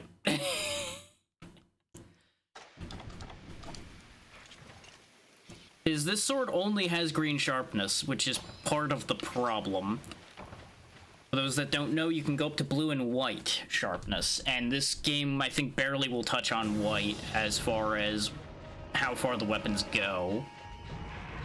But ordinarily, you'd want to start getting into blue sharpness with a lot of weapons before you fight most of the elders. At least that's been my experience in the earlier games. Later on, it doesn't matter as much, because they're not as big a problem. But in these very early games... Huh. I did it. Huh. Flawless victory. First try. Huh. Kushala might have less health than I thought. Because for Repel, as far as we could tell, it was usually like 50%. So for me to have hit that few times and push them to 50%, they are more fragile than I remember. Or, like I said, it was an easier version. Either way, we did it. We actually did the thing. And I didn't completely botch it. But we also would not have held up on that last feint if I hadn't used that ancient potion. So what that tells me is I should have just used the ancient potion the first time instead of trying to figure out how much it took to poison Kushala. But that's how you learn.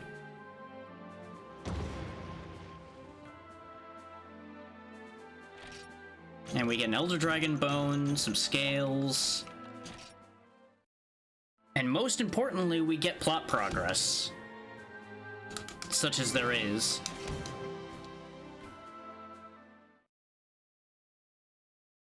I believe this will unlock some other parts of the game for us as soon as we do anything else. And that was our urgent. So that should have... Because it doesn't technically raise you ranks the same way it would in later games with this one. It layers things out kind of weird.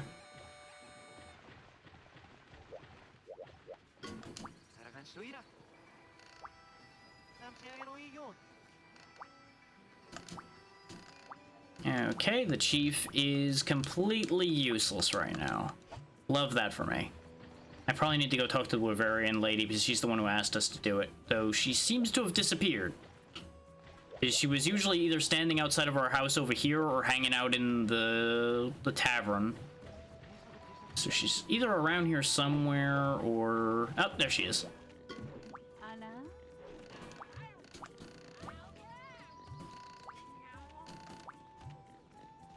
Okay, it's ran to the desert. I don't know, that sounded like you were provoking me to chase it. You want me to hunt a Kutku? Nah. Because everybody in town can give you optional quests to do, which will raise your friendship with them, which then unlocks bonuses and things like that, most of which aren't very important. That's what weapon I'm using. If you're talking about above my head there, that's showing that I'm a longsword user. It's mostly for multiplayer so people can tell what weapons they're dealing with on their team right all off the bat without seeing the actual model. Which in a lot of multiplayer cases would also mean a lot of people are going to give me a bit of side eye on that one, because longswords aren't very popular because they have a very bad track record of tripping people, because there's an unfortunate amount of longsword users that don't understand spacing when it comes to working with people. So longsword users kind of get a bad rap for that. And it's not an inaccurate bad rap. I've definitely been tripped by my fellow longswords on many an occasion, so I can't say it's inaccurate. But as one who tries to understand the concept of spacing, it makes me feel bad. It's also arguably one of the easiest weapons in the series to use and be successful with.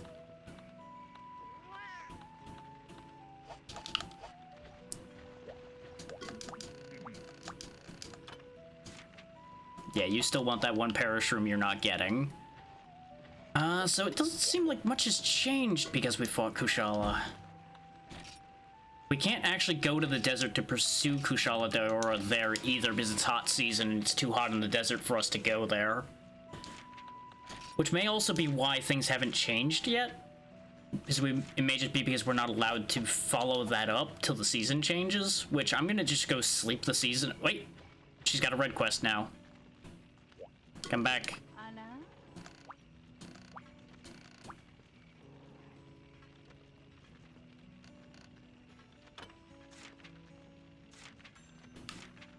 Anna? Okay, so I have to repel it again in the desert. Damage is supposed to stay done when you repel an elder. So I'm very curious how that's gonna work. Is it gonna be half of the half health? Or is the health going to be restored in this particular case? But any breaks would stay. I'm not 100% sure on that one. I do know I need this. I need my ancient potion. We still have 5 megas, which is probably going to be enough based on how the last repel went. I do need cold drinks and hot drinks just in case we have to go through the caves. So we'll bring those. There was no point in bringing all the poison smoke and poison knives. They were completely irrelevant. I'm better off just brute forcing my way through the windshield, as it turns out. Which, some weapons can't do that because they don't have the reach, which is another thing that kind of is handy with the longsword, because I have a lot of reach. Lance and all of the gunners, of course, could also reach through there just fine. Greatsword as well, though. If you are a pixel off, you're gonna ruin your charge and be sad. Right, I forgot to eat. Hey there, Snork, how's it going? You're just in time for us to be going to chase an Elder Dragon some more, after repelling it once by a miracle. Okay, so, oh no, I need to go buy more dry margarine because I don't have... Because for those only familiar with later games as well, you have to buy ingredients in this one. You don't just have a set of ingredients based on what quests you've done for the various people. And I'm doing fine so far, aside from slightly stressed from that Elder Dragon repelling adventure we just had. And quite a lot of people coming in today. Like, I was definitely a bit frazzled by all the support today, and I do have to point out just how much I appreciate everybody coming along on this one.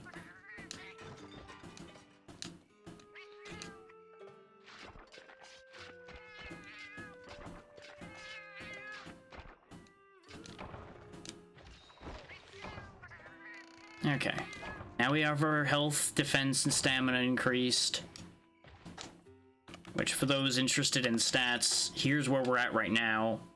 Thanks to the food, 110, 125, 552, and then 136 for health, stamina, attack, and defense, respectively. Our resistances are terrible, but that's just the life we live. Yep, because the only armors we have that give any amount of decent defense have shit resistance. So we're just kind of stuck with that. That's the trade you have to make in this game. And I don't know what damage type the wind counts as. It might not even have a damage type properly. It might also be dragon damage, which would be very unfortunate, but explain why it hits like a truck.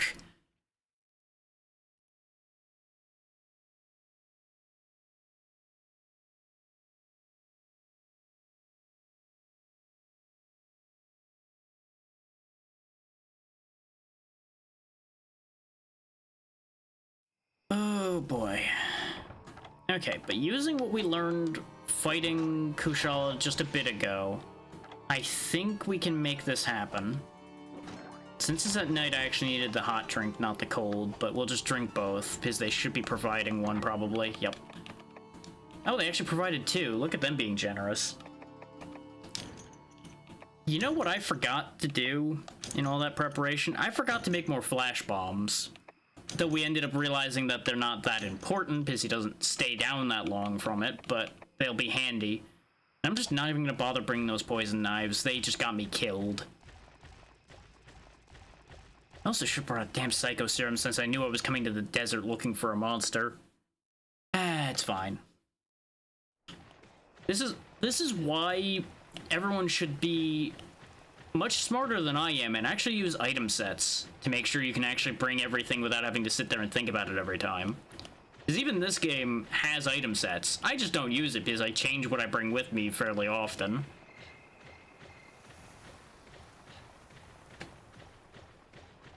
But there's your word of advice for the day. Actually make item sets. It will make your life much simpler. Because you push one button and all of the items are in your pocket now.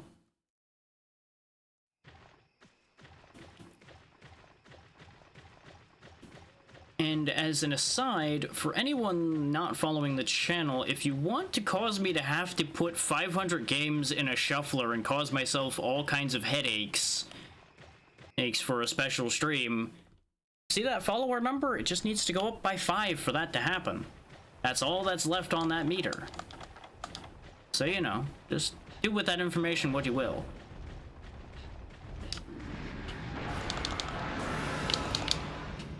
Huh, I made you animation cancel by hitting you with that paintball, huh? Interesting.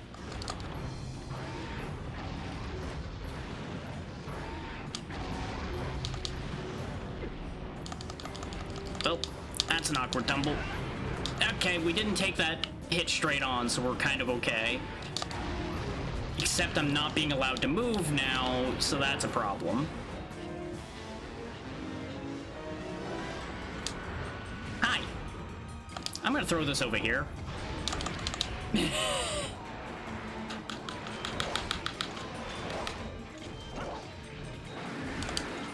And now, while you're flailing around blindly, I'm just gonna, you know, fix all of this damage that you've done.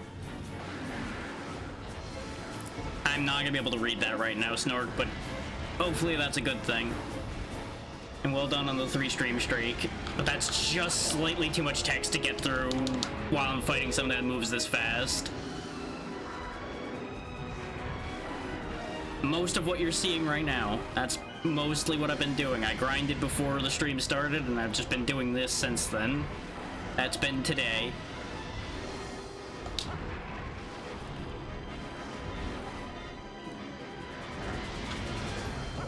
Bop.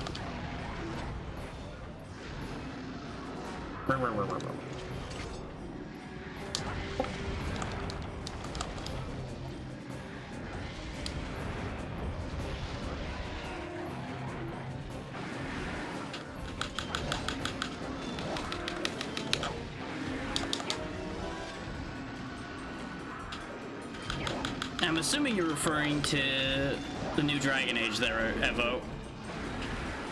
Or is I'm based on just context there, I'm assuming that's what you're referring to. Which that I have no opinions on because I have not touched it. So I'll leave that to Snork to say anything more than he already has on it. Or if anybody's played it, by all means, chime in. Because I played a little bit of a couple of the earlier Dragon Ages, and just on a gameplay perspective, I just didn't care for it, so I didn't keep following that up.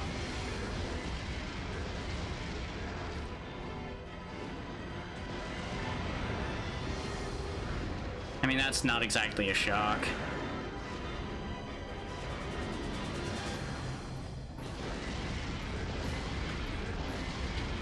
Yeah, while they're still flying around and going crazy, I'm not really going to be able to get a word in edgewise here.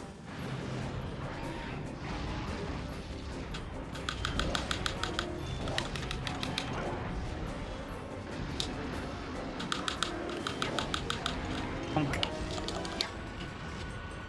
Got no more flash bombs left, so I can't... Oh, that... Right, that's a move you have. You couldn't do that in the last fight. But you can do that now.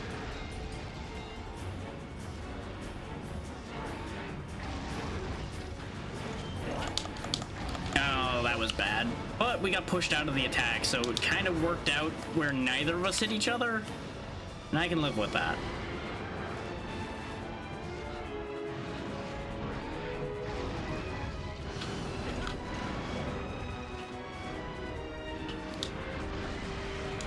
I will say fans have been loving the game, but, you know, anytime fans of a series say a game is great, you can usually take that with a grain of salt, because, like, well, yeah, you're a fan of the series, of course you like the new thing, and because it's probably more of what you already wanted. It just may not do anything for anybody that wasn't already attached to it.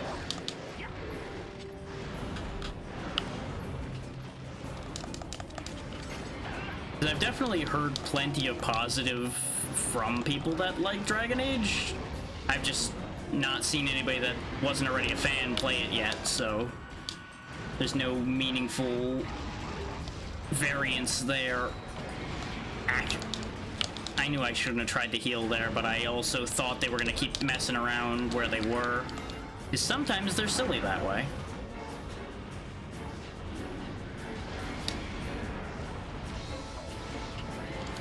I thought they were going to shoot again.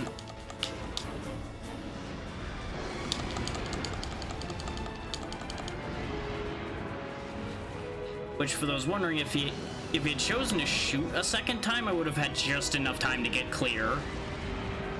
But the swoop's slightly quicker.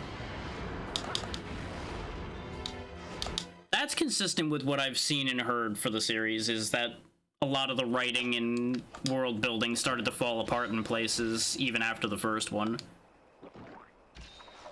They've been touching me plenty. And trust me, I'd love to be able to hit them more often. But there's that whole windshield problem. And I keep getting splattered on it, much like a bug would hit an actual windshield. It's very inconvenient that way, as it turns out.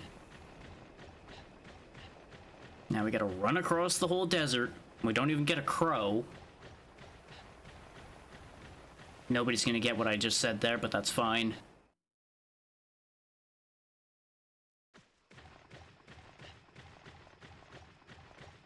Yeah, of course. I understand how this system works.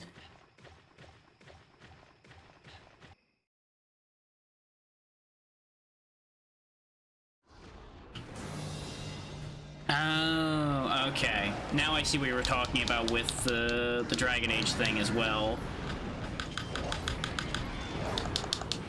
So basically, they made it too damn expensive and they took too long making it, so now they're in an awkward spot. Which, that's pretty much par for the course for anything that gets overdeveloped, for lack of a better way of putting it.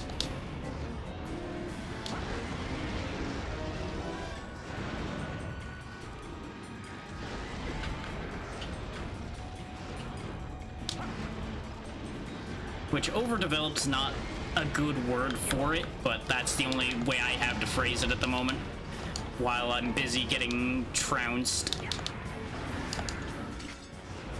Well, I wouldn't go that far. It's a big enough company and a big enough series that they theoretically could, but it would have to be doing very well, and I'm assuming, based on the fact that mixed things are being said about it already, that it's probably not going to do well enough to make that back. Because anything that's theoretically possible to make a profit on, it just needs to sell in excess at that point, which in this day and age is highly unlikely. Yep, you just do the reverse Hoover maneuver over there, buddy, and I will just heal. This is fine. Yep, you just keep spraying away. Yeah.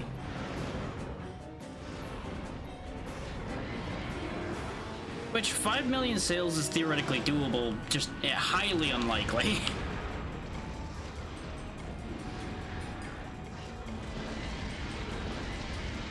Charlotte, could you just kindly, like, land so I can hit you? Okay, that technically counts as landing, but could you stay on the ground? I know I'm asking a lot here, but could you? That's the opposite of what I asked for. Like, from dragon to dragon here, come on. Do me a favor here. That's fine, I didn't need my heat endurance because it's nighttime. Cold endurance I do need because my stamina's gonna start dying. Well, while they're staring at the moon, we'll just go ahead and do that.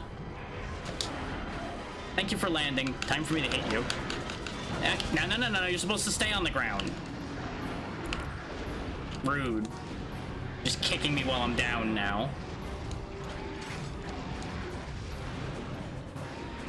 Yeep. Don't look, just roll. I'm gonna get you. Hey, no. I was supposed to get you, not you run past me. No. Get back here. Not what I meant. And you know it.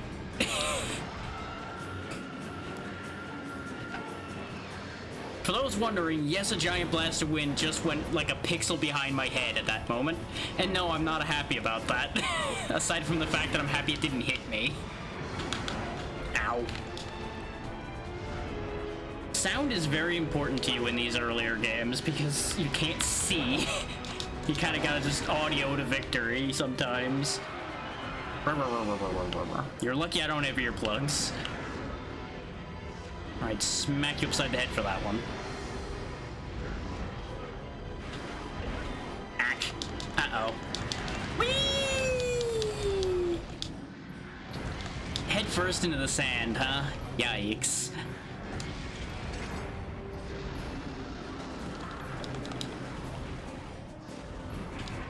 Okay. I had a slight misstep when I tried to heal there, so I didn't follow up on it. There they go. Because remember, every monster has openings where you can heal. Just some of the openings are smaller than others. Oh, the paintball wore off, and yep, they're leaving. Well, that's damned inconvenient now, isn't it? They went that way somewhere.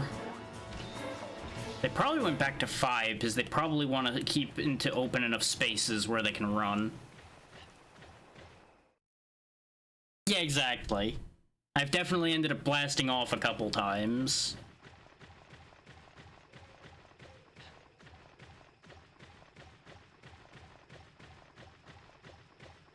Oh, I almost forgot while I was talking about the fact that I'm going to be doing the majority of the series. When I get to Unite, I will be opening up the capacity to use multiplayer.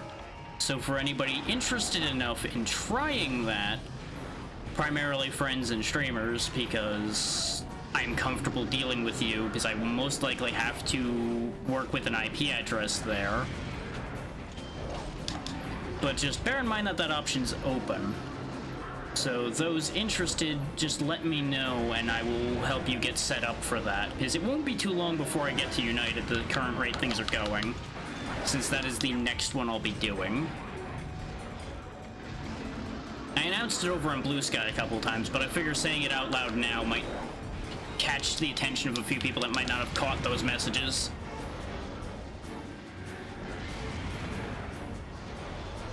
But I will be happy to teach those that are interested how to do it in general.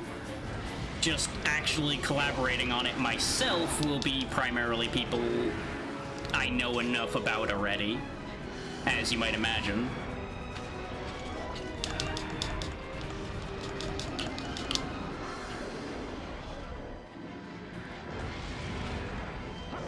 Now, I do have to warn that it's going to be an amount of pain and suffering involved in that idea. Because I may have G-Rank's worth of experience with Unite, but that has been 10-ish years since then? So, you know. That experience is going to be as rusty as some of the weapons I've had to use.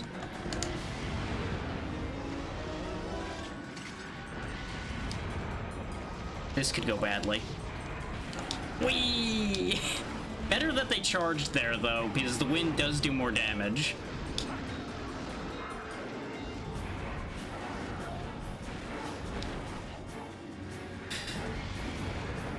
Yeah, what I might end up doing is I might just put together a nice guide for it instead of explaining individually as far as all that goes. But it's also not very complicated.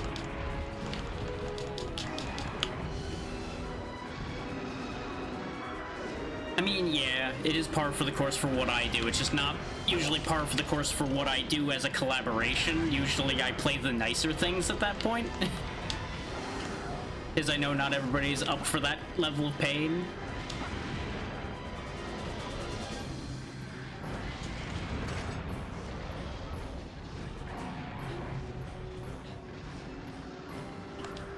Okay, I have just enough time to heal a little bit here.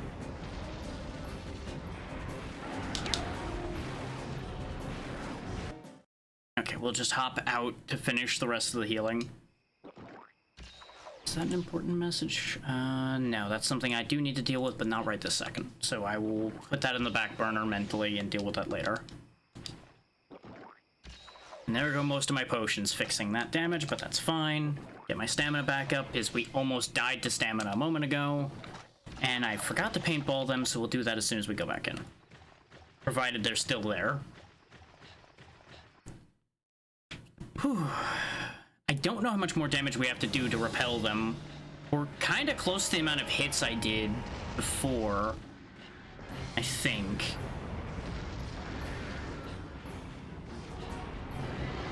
Mind you, my calculations could easily be wrong based on the fact that I've been spending the majority of my intelligence on not dying and paying attention to what y'all are saying.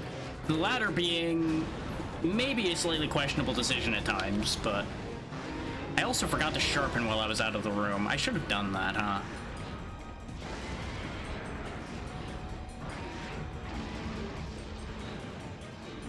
Yeah, I mean, I've had that many a time as well, because the formula is correct, but the way they approach the formula doesn't quite fit it for you individually. I've absolutely had that happen on numerous occasions.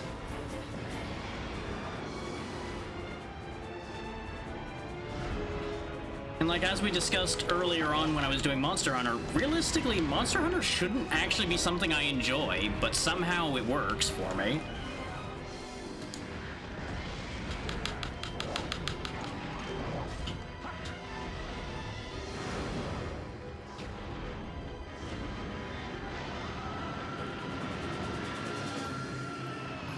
And I say that because for those that missed that conversation, because this was a while ago at this point, Monster Hunter evokes a lot of the same things, like for example a Souls-like does to a certain degree, and that's where one of the things that makes it seem like that shouldn't be something I enjoy comes from. Is you're just going boss fight to boss fight to boss fight. Because every large monster in Monster Hunter may as well be a boss fight. And it is a lot of grinding. And grinding, I used to be a lot more fine with, but in this day and age, I'm mostly not. But I find that even now, I can still grind Monster Hunter and it doesn't bother me. Like, my biggest bother with Monster Hunter grinding has been just not wanting to make everybody sit through me doing it. Which is why there was such drastic changes between last session and now. Because I did a lot of grinding. Because to put it mildly, for those that didn't know, last session was last Monday. Or was it last Tuesday? It was one of the two, and then every day since then I did at least some of this grinding. Primarily the last 2 days. Because I wasn't doing other streams or doing other things for the most part at that point. Aside from yesterday, which was a short stream, which is why I got as much time as I did.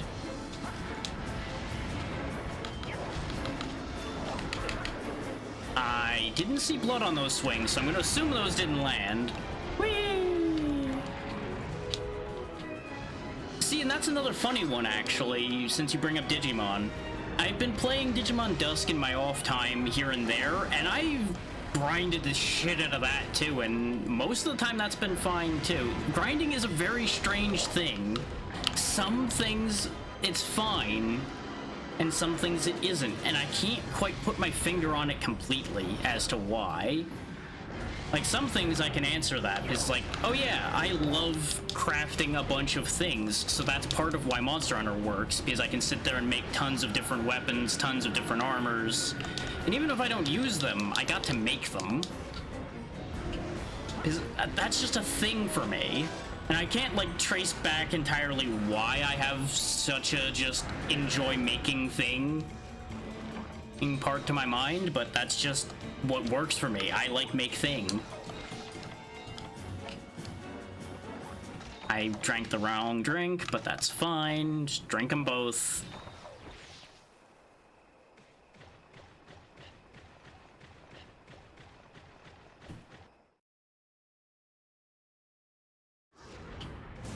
So, with Digimon being brought up, I also still want to do more with the free fan-made sim for the card game that I found out about at some point. I just don't know enough people that are interested to be like, oh yeah, I can just make a thing out of this right now. It's like, well, no. I don't know enough people on that score. Wow!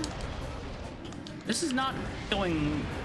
It's going simultaneously better and worse than last time, as we've used up all of our healing, and he's not been repelled.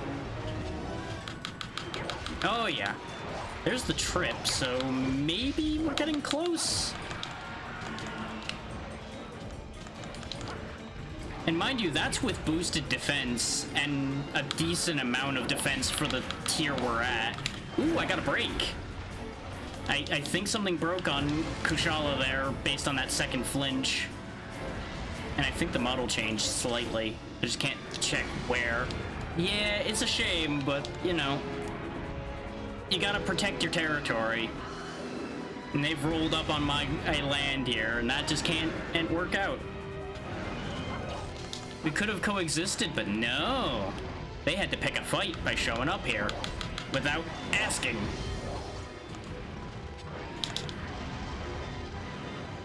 Uninvited guests will be removed accordingly.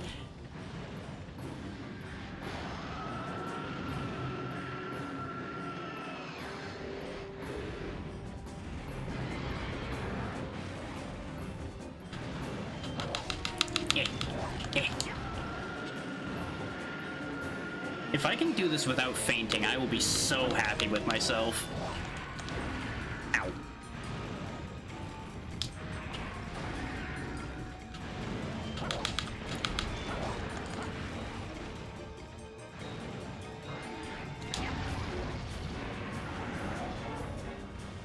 And they're definitely getting weaker because you'll notice the shield's not staying up. So I might have actually gotten a horn break.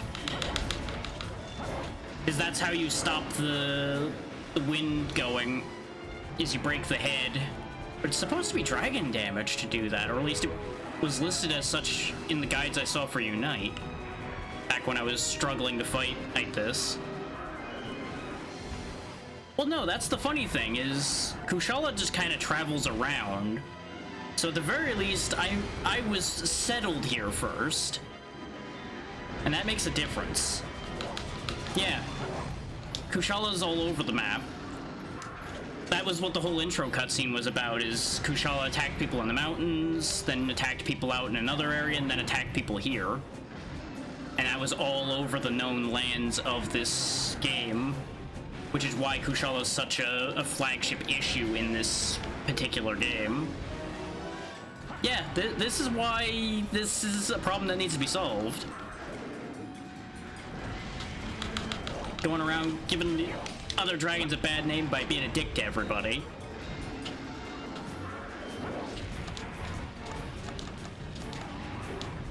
Because he was flying around, interrupting hunts, stealing prey, just being a whole issue. Just a whole ass issue.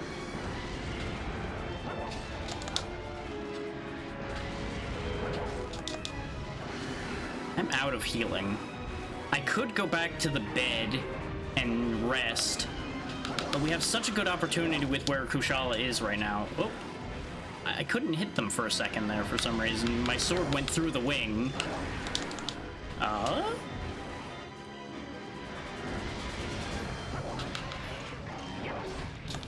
There we go. Got a reaction out of that one. Hey, you know what? Hold that thought a second. I'm gonna go sharpen my sword and be back to you in a moment.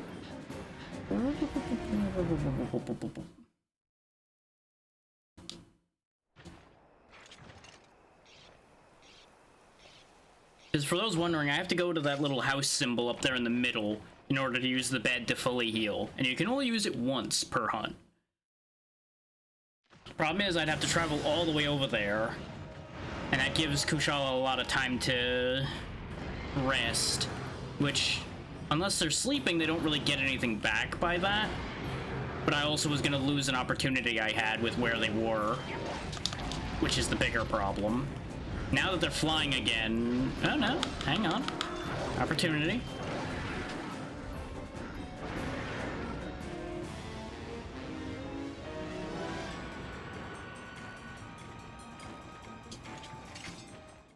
Well, now that they're next door, maybe it's a good idea to follow through on that idea. Because another full health bar will give us quite a good chance, I think, of managing to pull off doing this without fainting. We just gotta get past Kushala. I'm not here. Don't mind me. I'm not real. Don't run in a straight line, or he's going to run you over. Eat like that. Thank you for throwing me closer to the exit, though. Appreciate it.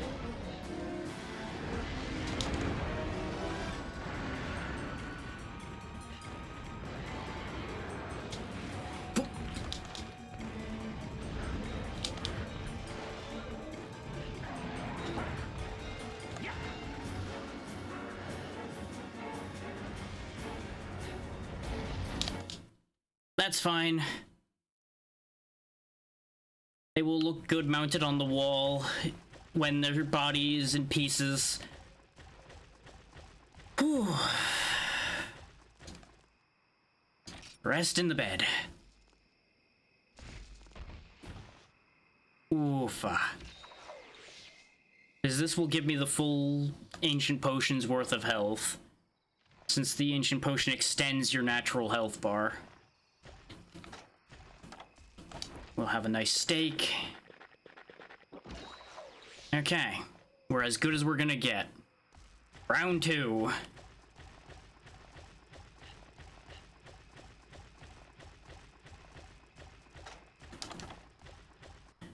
Place your bets. Am I gonna walk through this door and immediately get slammed?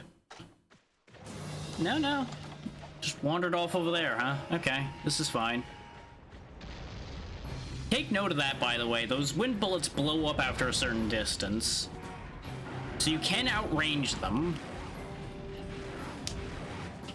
But most of the ranged weapons in this game do have damage fall off, so you can't just cheese it by being out of range. And obviously, you know, they'll move as well.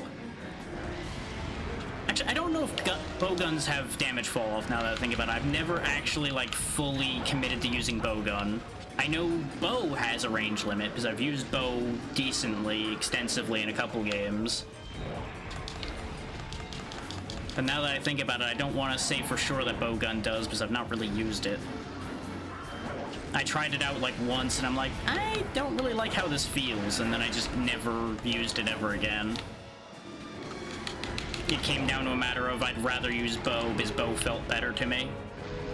Bowgun is very powerful, though, in the right hands.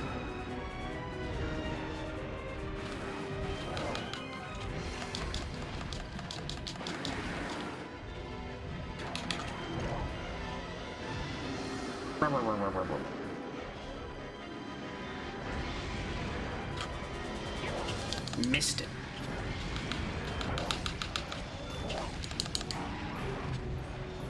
I'm starting to wonder if we actually did enough damage last time, or if we spent enough time and there is actually a point in time where the repel will count.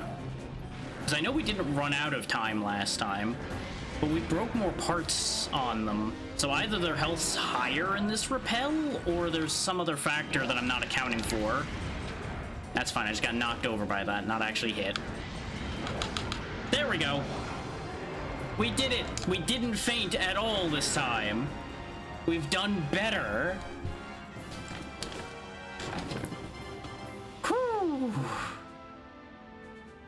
And this is what happens when you prepare properly instead of wasting your time with things that don't work.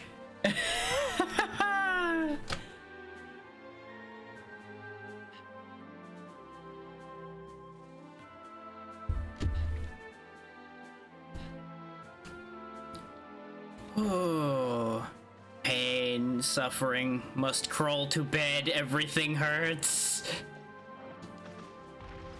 Anyway.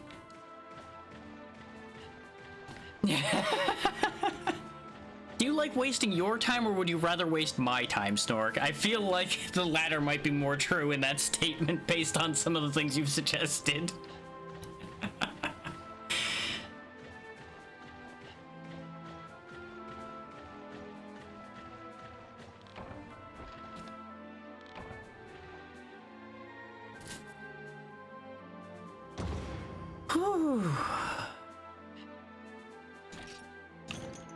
Ooh, we got a Diora shell.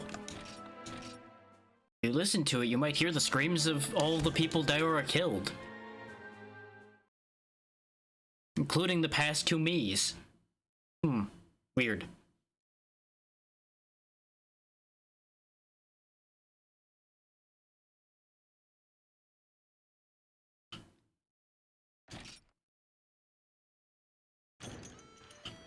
Whew, boy.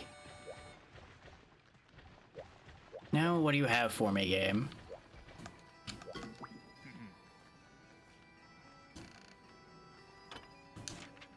Still the same side quest.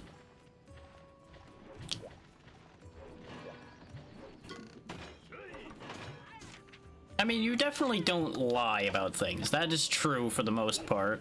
Aside from as a joke once or twice. So, boy, have you encouraged some very interesting ideas. At times.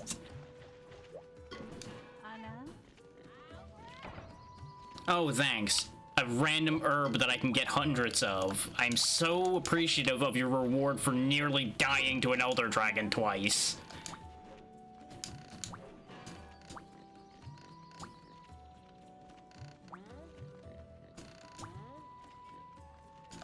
Aha! We have access to the snowy mountains now.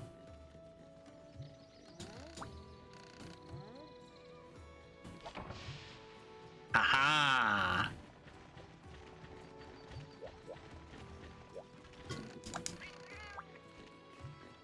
Fair.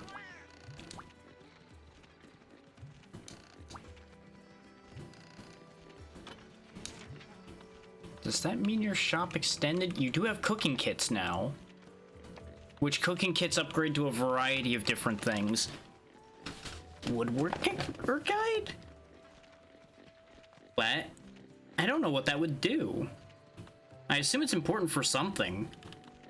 Oh, we got Blaganga book and Flying Wyvern, so Flying Wyvern more than likely means we have our first Rathian and Rathalos on the table soon. Let's see what we got over in the snow. But yeah, we're obviously going to need to bring a lot of hot drinks, and as she just said, we can't go during cold season, so we're going to have to act fast. Or, well, I can skip cold season.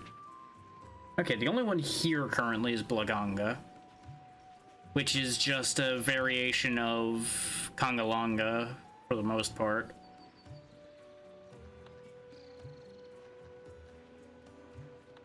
But yeah, I guess that'll be our next target. We could go take out a Boldrome, but let's be real, we've done that already.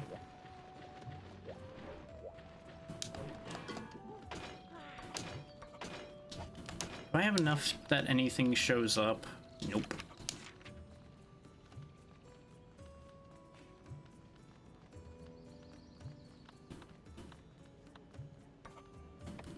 It's a variable thing.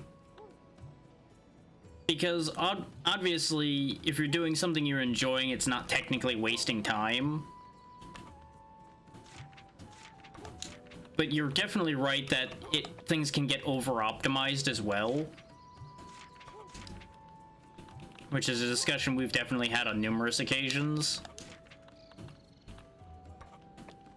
And this gives you a hint at things to come over here. Notice the fact that these start at 39 defense, which is more than even our max upgraded armor has.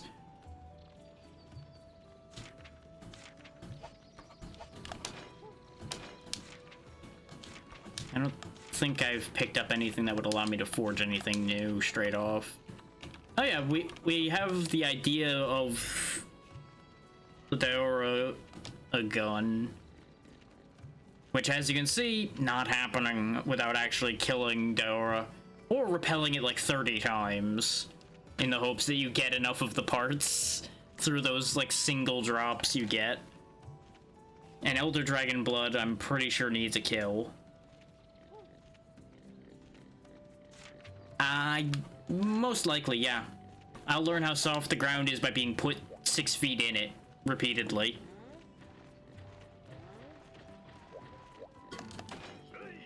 What did you want? You still want the same chunk you wanted before. Did your stock expand at all? Nope, you didn't expand after the upgrade, because you probably need another actual upgrade before your stock further expands. And you aren't ready to tell me the rest of what you wanted yet, right? Nope. Okay.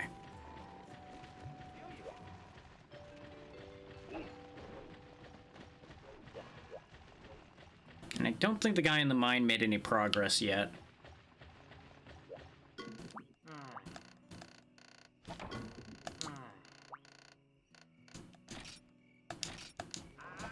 There you go. Have fun.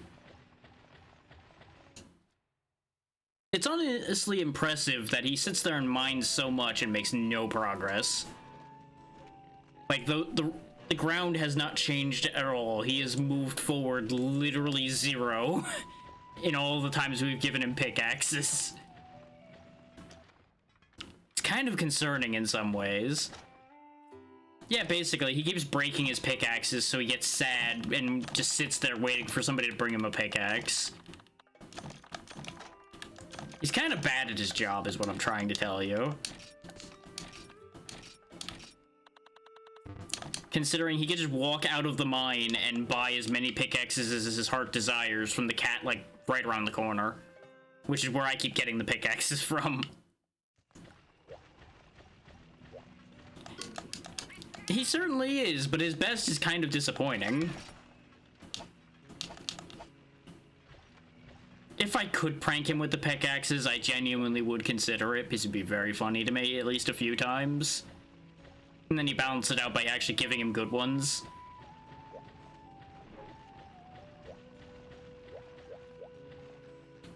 I forgot to grab the hot drinks.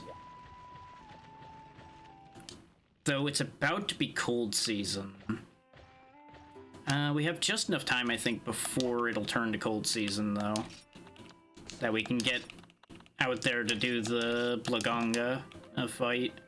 I'm gonna need to buy more hot drinks. Okay, that's fine. I don't think I'll need Megas or an Ancient Potion for Blaganga. Particularly, I will eat for safety.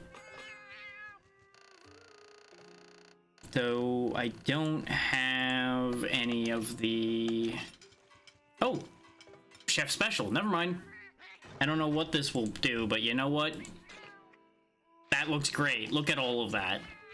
Put something like that in front of me right now and I'd be very happy.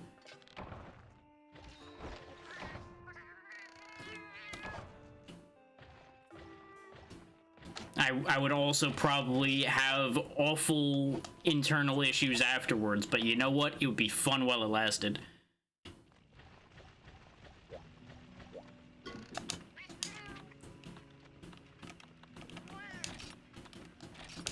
I could buy the cooking kit and do all of that, but I don't see a reason to when I can just keep buying more hot drinks.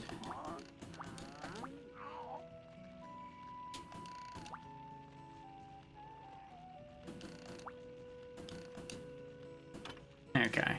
He was explaining how to upgrade the cooking set, and I only kind of half paid attention. Is there anything else I wanted out of you? No, your stock hasn't changed, so you're fine.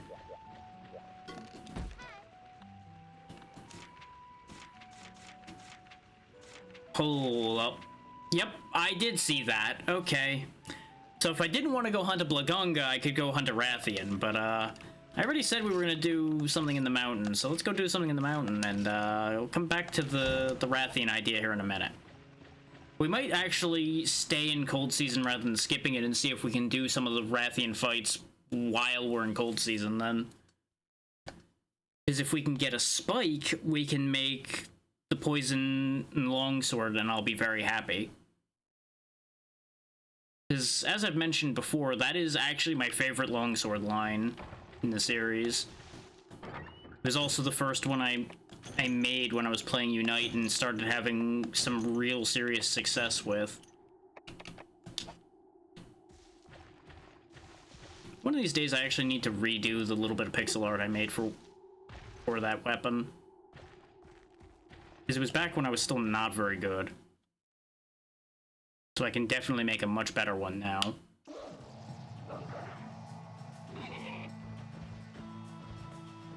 Yeah, welcome to the Snowy Mountains, which is actually the area you go to first in Unite, for those who didn't know that. This is your starting area in Unite, because you end up in a village up in the Snowy Mountains. And actually we want these Anteka pelts as well. There's a couple armors we get out of this.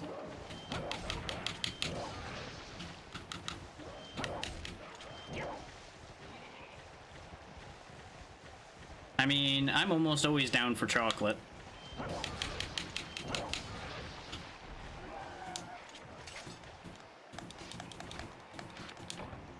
Anteka antler is not what I want. I want the pelt.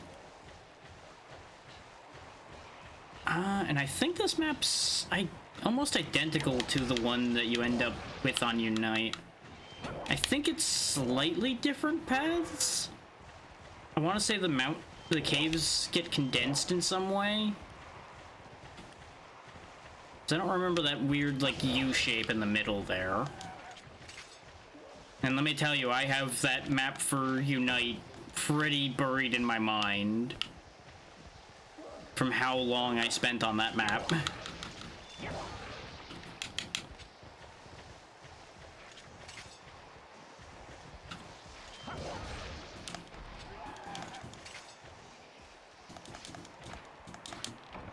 There we go, Anteka hide. I'm not gonna worry about getting a lot of them because I don't know how many I need. I just wanted to have one. There you go.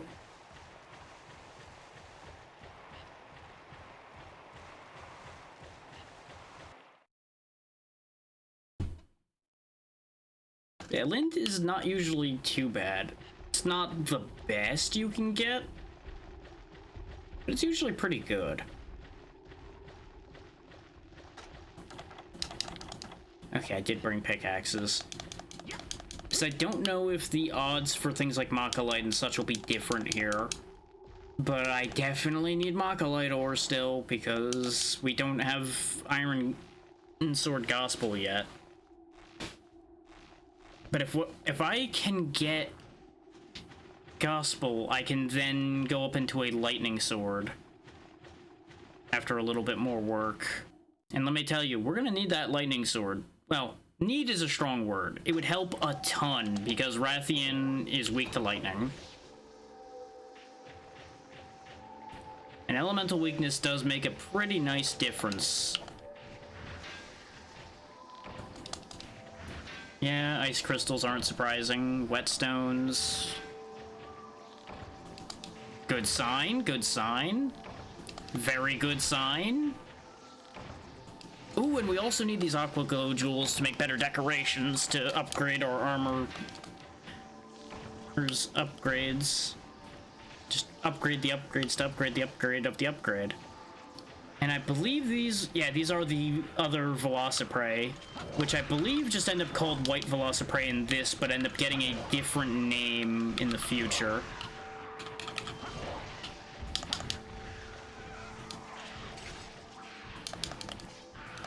We actually need this for some of the better armors as well. We should actually start being able to get into armor variants now.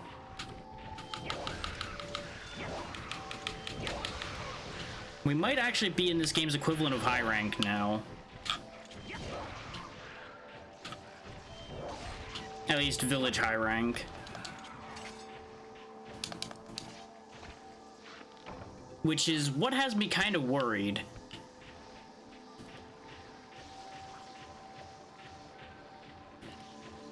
Is for anybody familiar with Monster Hunter, you well know that the moment you transfer from low rank to high rank, all of your gear basically resets to being garbage again compared to what you're dealing with. And then once again afterwards, when you go up to either G or Master rank or whatever it ends up called in the specific game you're playing. So yeah, that's a potential concern. I will know for sure that I should be worried if I see any Dragonite come out of any of these rocks. If I see Dragonite, I know we're in trouble. But since I'm still seeing iron ore, I think we're okay. We probably haven't gone too high up yet.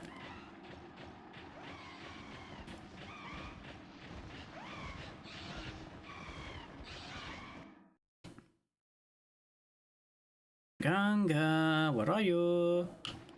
There's some more Antecas. There's Blongos, basically like baboons.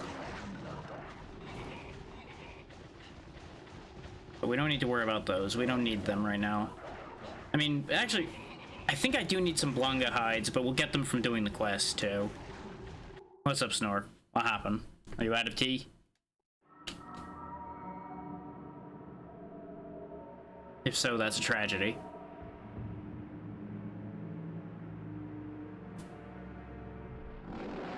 Yep, and there's Blaganga. Ah, okay. The usual problem, then. I'm very familiar with that problem, and I wish it would be faster.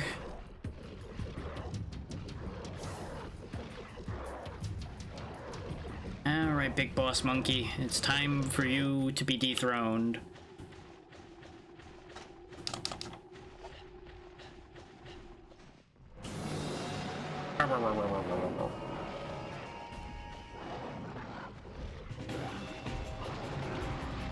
Big punch.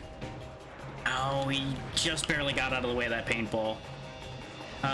Does he have a tunneling attack, or is he leaving? He has a tunneling attack, okay. It's been a while since I fought this guy. There goes. Like, I think I fought one of these more recently than Congalonga, but not by much.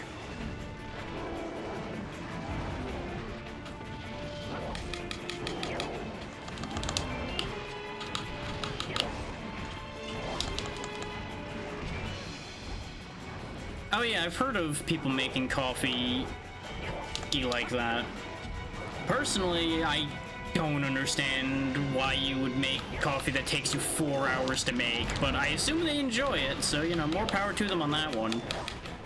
But just, I don't have the patience for something like that. I also just don't really like coffee to begin with, so... Ah. Okay, he's not doing much damage, so I think we're okay.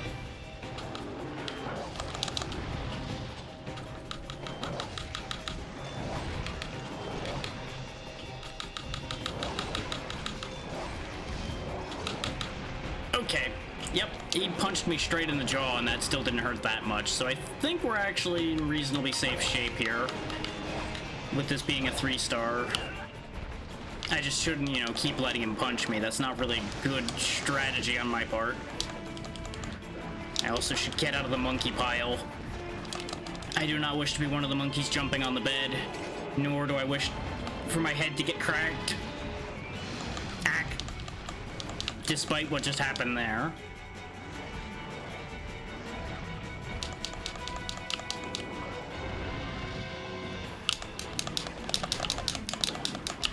It would have to have a rather unique flavor as far as coffee goes for me to like it, I think. Because I've yet to encounter a coffee I like. And I have drank a few different types because back when I would work retail, people would bring in coffee for everybody, and I'm like, well, it's free, I may as well try it. And I would still drink the whole thing even if I didn't care for it, because I wasn't about to waste what they got. And caffeine is still caffeine whether you enjoy it or not. Sometimes you need it anyway.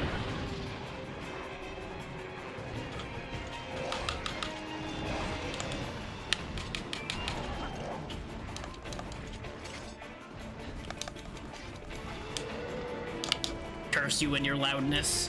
Ow. First my ears, then my face. Why is everything pain? Hey, get back here. This conversation isn't over, Blaganga. You know, it's at least kind of neat that he actually faces where that area is and jumps that way instead of just walking out of the area like he could have.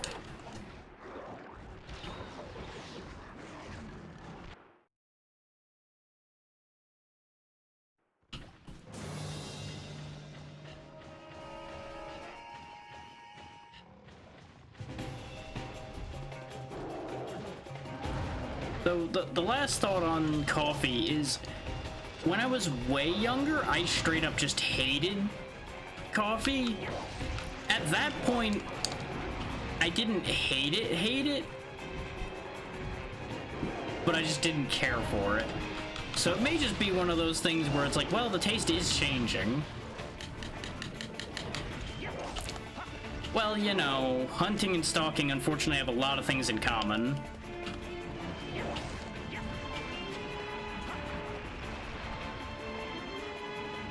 Oh, he's gonna try to punch me. I don't like it. No, sir, I don't like it. Okay, he only does one. He might do more than one if he's raging, and I gotta watch out for that.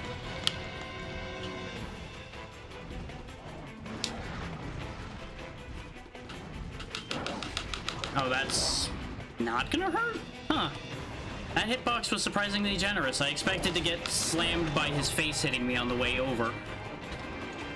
That's the thing with Monster Hunter, is sometimes you have, like, turbo jank brutal hitboxes, and sometimes they actually have really precise nice ones, where only the actual attacking part hits you.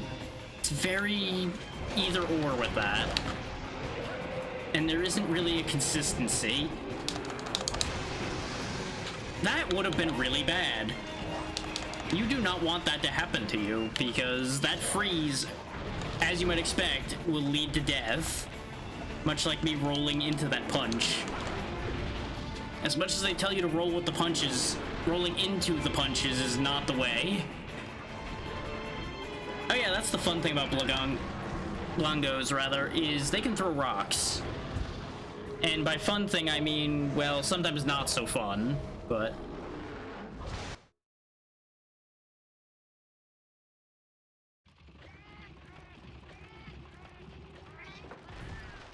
Ooh.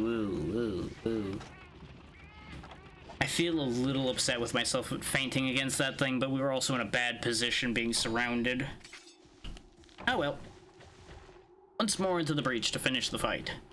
Because we probably have done enough damage that we just need to get in there one more time and we'll be fine.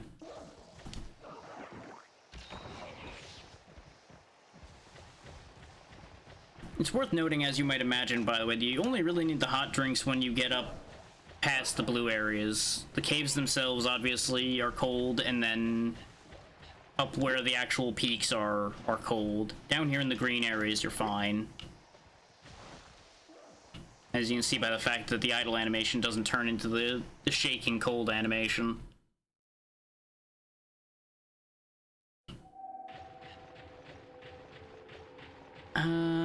No, I won't spoil it. I was debating explaining what the greatest wall early on for Unite is, but since we'll be playing that before too long, I'll just keep that under my hat and y'all will get to see firsthand what the problem will be.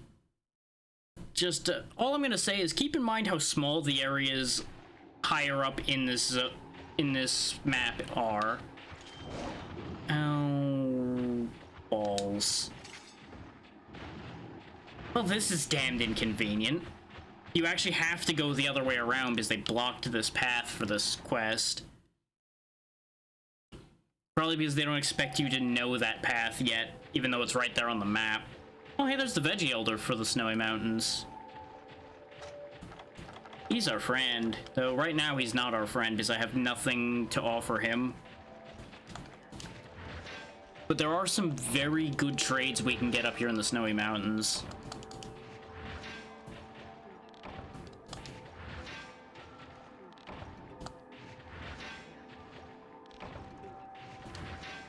See if I get any more Maka-Light, though it seems like this pool doesn't have much Maka-Light in it.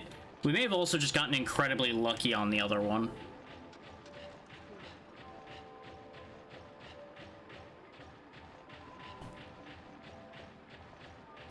But with the position we're in now, where so much more stuff is available, I'm now torn as to whether to jump to Unite next week or do this one more time. I did say this would probably be last session of this game, but we've had such a big breakthrough. It'll really depend on how it plays out with the Rathian fight and such, probably. Though, it's actually a good turning point to switch to Unite when we get here anyway, because like I said, this is the area you start Unite in. It seems like it would be the perfect transition point.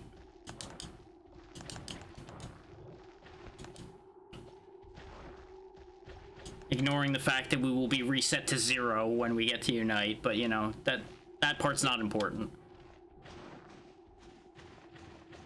Okay, if he's over there, we can take the long climb over here and get it there quicker, rather than going 3 to 5 to 6 to 8 or 7 that way. We can just go to 7 directly here, which I do really like how much this area is connected to itself. Like, you have multiple paths to a lot of places, and it's pretty short to get most places, as long as you're willing to climb. P.S. That's still there in Unite. That one Bullfango that will slam you right back off that mountain, he stays there in the future. You don't really need to ask how I know that.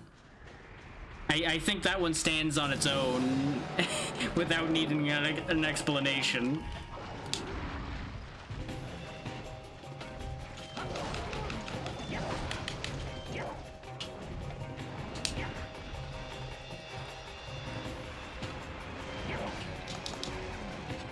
I just thought of a really bad joke I can make, and I'm just not gonna say that one out loud, because that's one of those cancelable bad jokes.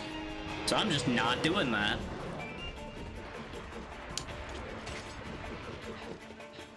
And no, it's not actually particularly bad, it could just be read really bad.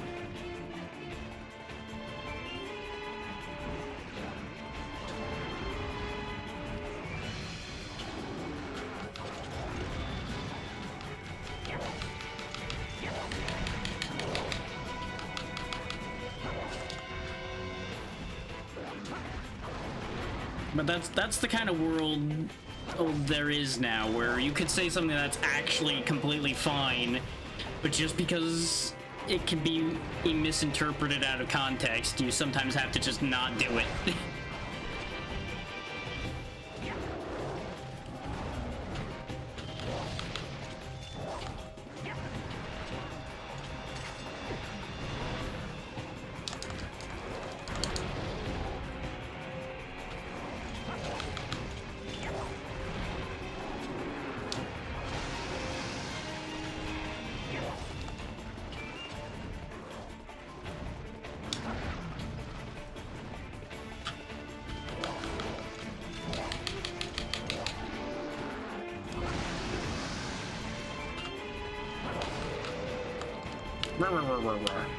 You so mad. Wah, wah, wah, wah, wah, wah.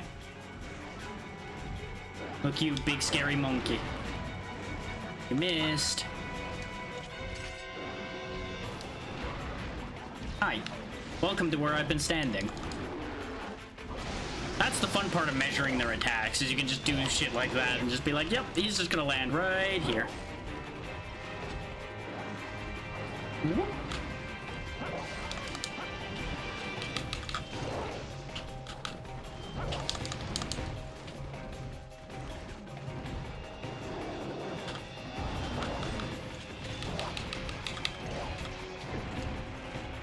Yeah.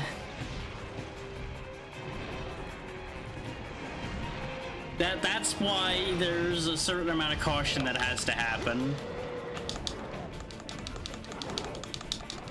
And I hope you remember that even as a chatter, you have to have a certain amount of caution.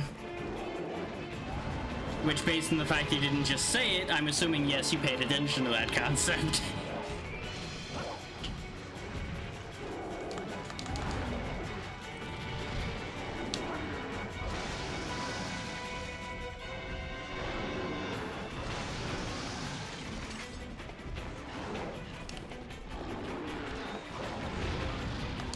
quake is wider than I thought it would be. Okay, that's a problem.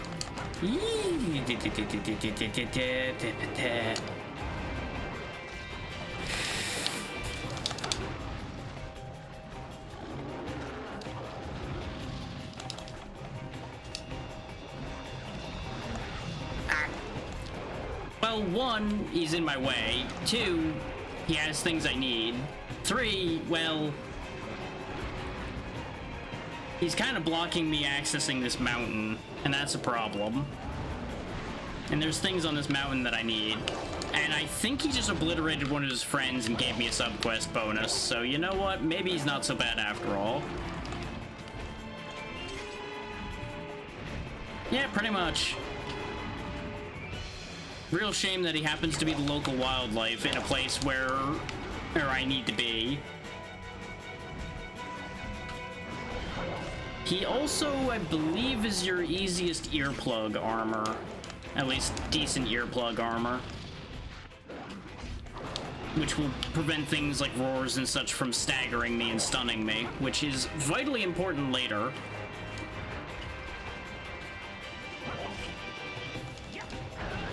Yeah, I got stuck on the other monkey, so there's no way I was getting out of that without rolling the other way, which I didn't see him till too late, so I wouldn't have even tried rolling the other way. Yeah, he's doing more killing of his own people than I am, so really I might be doing their species a service by killing him.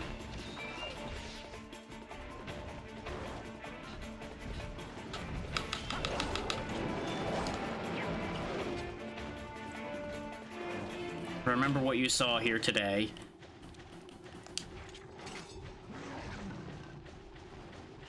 Remember me as a hero, not as the villain I technically should be.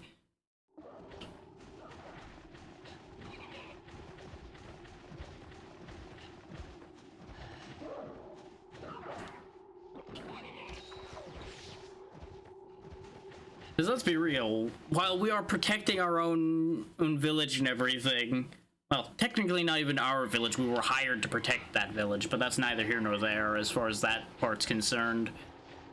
We are still not necessarily the good guy since we're going around wiping out the local population. Probably in excess of our actual goal.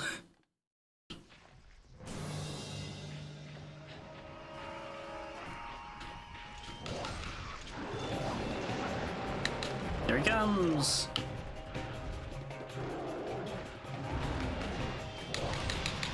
Actually, it might be Quake Res armor that he gives. I think it's earplugs, though. Like, I want to say it's, like, health, earplugs, and other, like, good basic things. Oh, wow, we actually stopped him slamming by bouncing off his fist. That was a surprise. I didn't think that was gonna work.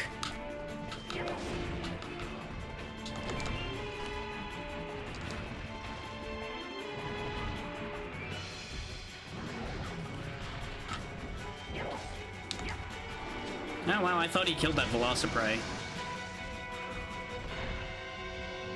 You know, you're doing a far worse job of killing them than you did your own people. I don't know what to tell you with that, but you know, just think about that for a minute while I stab you to death. I don't think you're thinking about it hard enough. You're still swinging at me. I don't think you're distracted sufficiently.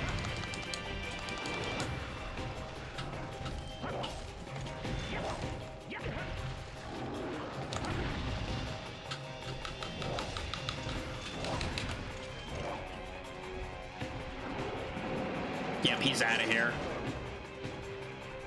Unless he's gonna try to, like, dive from the top rope at me. Nope. Okay. And yeah, these are definitely what later get called Giaprey, because they're spitting ice. Why they don't have a different name in this one, I don't know. Considering Ioprey and Genprey already exist. It's a little weird that they just gave these no identifying name. They're just white Velociprey. I wonder if there was actually a reason for that, or if they just didn't come up with a name in time, so they just went with it.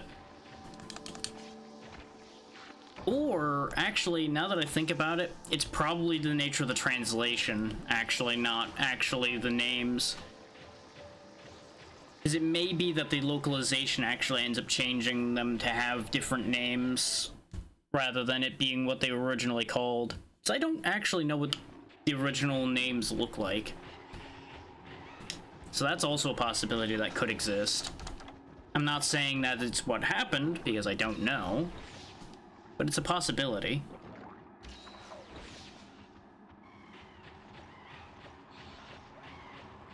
I may as well eat those rations because we're gonna lose them after the hunt's over anyway.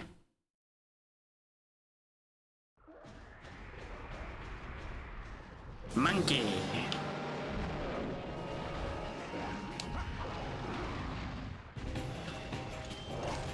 Missed.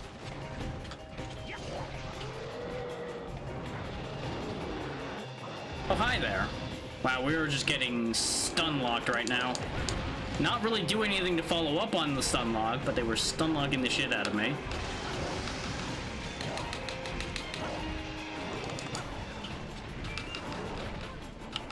Mutually assured stun locks like that are kind of weird, huh? Where it's like, because I can't move, he can't do anything else without letting me attack him. But he's not letting me do anything. And I miscalculated, thinking I could roll out of that. But I think I pressed the stick a little too much, so he swung twice instead of once.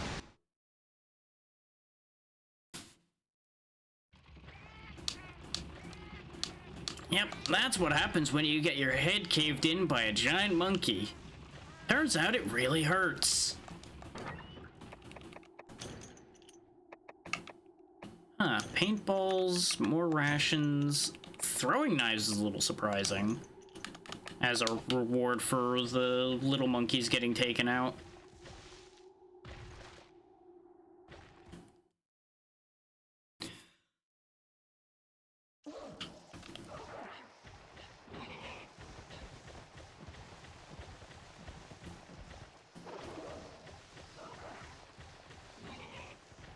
I am starting to get tired, so after this hunt, we'll probably check out the Rathian hunt and see just how well I do at that before I get too tired, and that'll probably be it for today.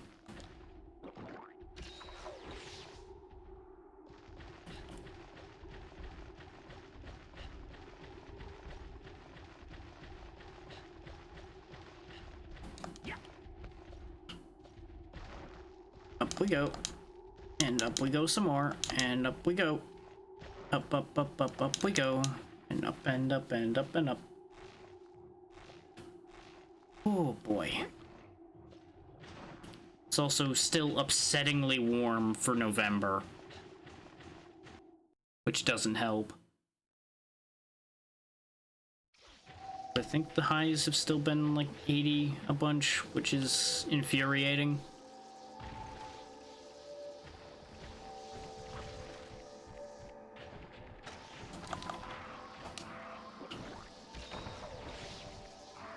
No, it's not as bad today. It's still in the 70s instead of 80s.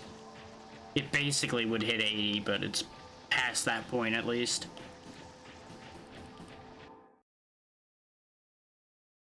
Either way, for the end of the year, that is much higher than I would like.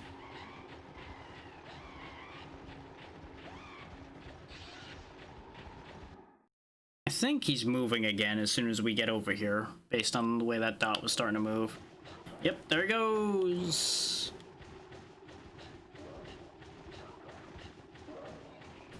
Though based on the fact that this Blaganga is still alive, I feel like we have gone up a health pool, at least. Because he's holding up pretty long here.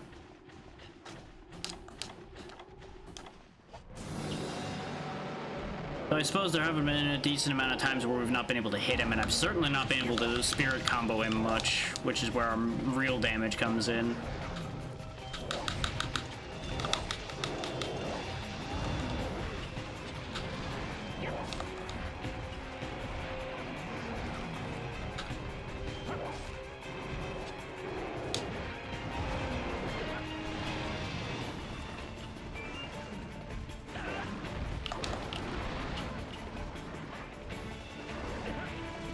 I would like to move, please. Getting bullied. Wow, we just had like a real screw job happen there. We almost died to it. If he did a better attack than trying to do the flying punch, we would have died.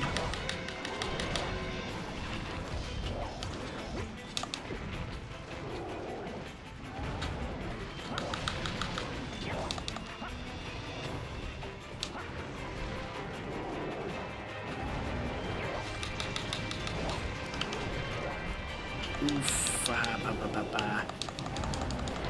Nope, get me out of here.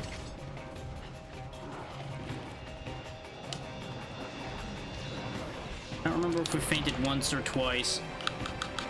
Didn't we clear subquest A already? I thought he cleared subquest A for us already. So... Or did he clear B? I'm now confused. Wow, I'm surprised I got away with that one.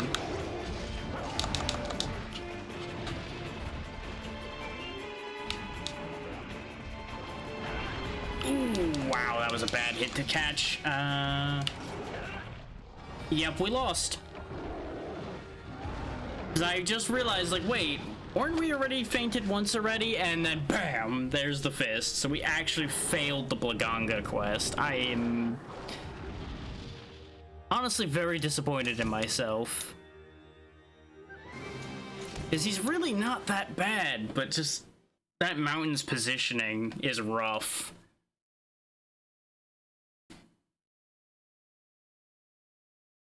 And I probably should have been doing a better job of clearing those monkeys rather than leaving them alive. But you know what the funniest part is? We technically could have gotten credit for clearing that quest if I just left at that point when we fainted the second time. Because you can clear via subquest. You could have just went, oh, I did the subquest, I'm done. But I thought I could finish the job, so... Greed got me killed, I guess.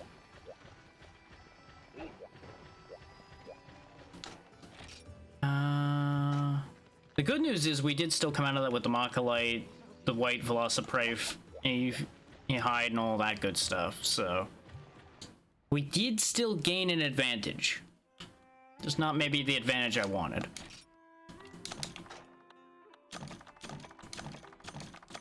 At the end of the day, I'm not even sure I would actually use the Blaganga armor anyway, because even when it was recommended in Unite, I didn't use it. I don't remember what armor I used, but it was something right around the same spot as that. And I just didn't worry about, like, wind press or earplugs or anything like that. I just accepted that they were gonna make loud noises and shake things and be a problem as far as that goes.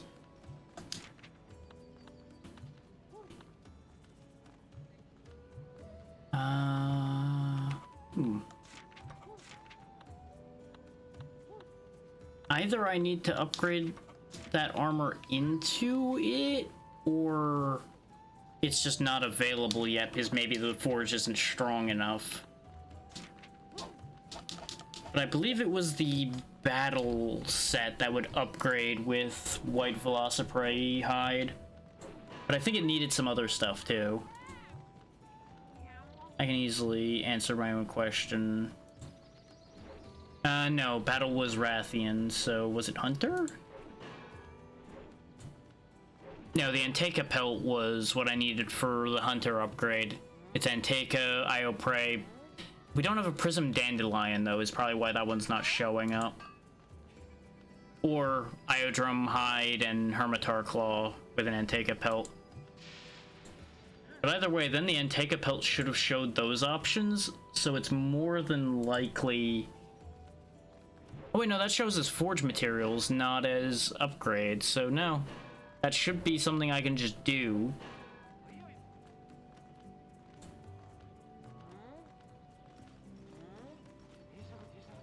Or at least I should be able to see that by now. Because I have most of the parts of it. So there must be something else to that. Probably, like I said, the fact that our forge isn't in high enough level. So that's unfortunate, but at the end of the day, that's fine.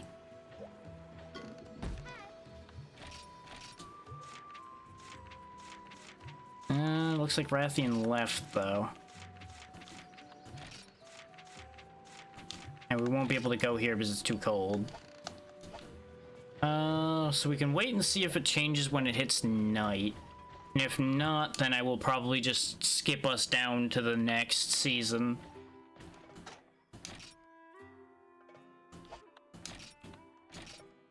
It's kind of funny, I made just about enough potions for this entire session. Now, for a Rathian, though, I will actually bring an Ancient Potion with me. Rathian, I know, is a threat. At least the first time. After the first time, Rathian's not so bad. But the first time you encounter her, she is definitely quite dangerous. Though I personally always had more trouble with Rathalos rather than Rathian until they upgrade.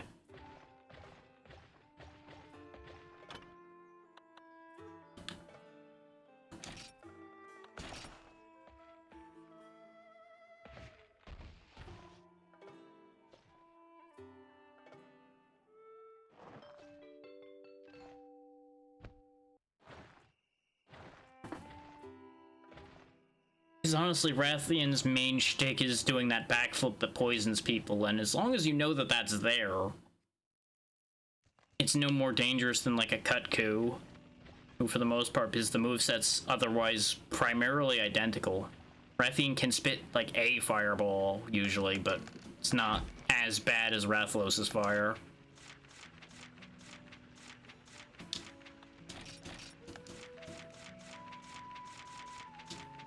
I sure hope that that's not a summer exclusive. So I'm not gonna rotate 2 seasons. That's just so much wasted money.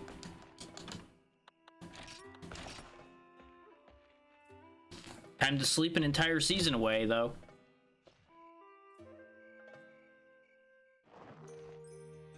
Which, as I've said before, I would certainly more than happily sleep through the entirety of summer if I could.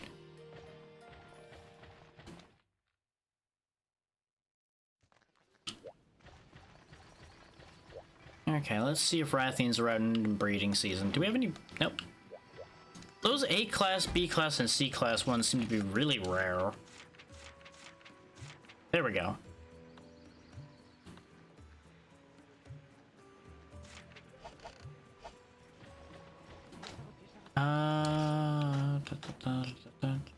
I don't need the hot drink going over there. Now, there's no guarantees that we'll win this fight, especially with how the Blaganga fight just went. I might already be too tired to hunt properly. Which is why I'm bringing a safety net out of Ancient Potion with me. Actually, some flash bombs might not be the worst idea, too. Because Rathian is vulnerable to flash bombs, though it does have a tendency to make her very angry. I need bomb casings. Okay, that's fine. Bomb casings are easy. It's called I go buy them.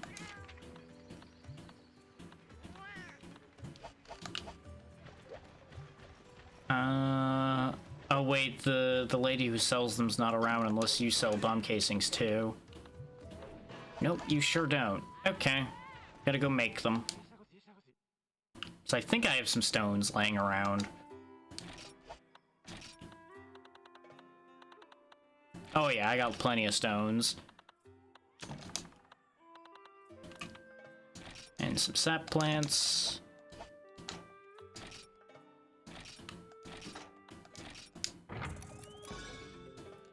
There we go. Now we'll just use the Combo Master to make the rest of them so I can't fuck it up.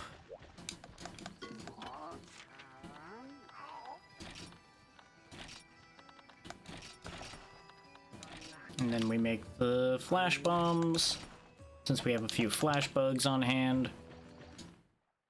Though the flash bombs are as much for knocking Rathian out of the air as stopping them from attacking. There we go. I should eat.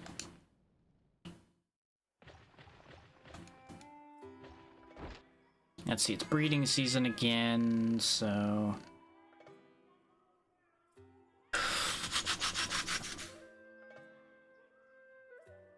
I seem to recall that with the foods we have available, breeding season meals are actually kind of awkward. But let's see what I can come up with here. Could get some decent stamina that way. I could destroy my stamina that way, but it would just get me attack, which I already have plenty of.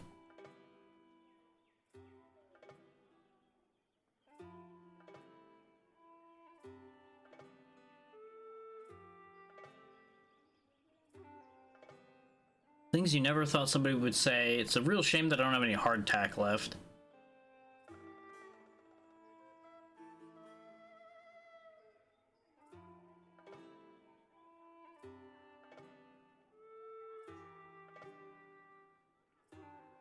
If I still have any rare onions, I can make something decent enough that way.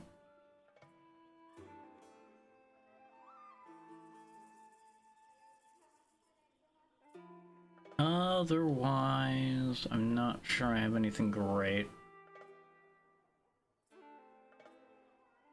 Because we don't have any power lard on hand. We used up all of our dry margarine already. I mean, all of our... Oh no, it was the real cheese. Yes, Swarm, I know. I'm reading things.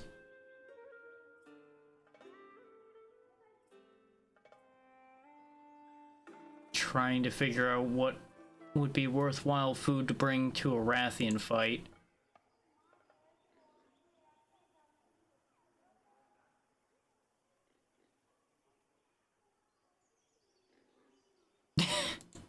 I mean, that can happen, yes.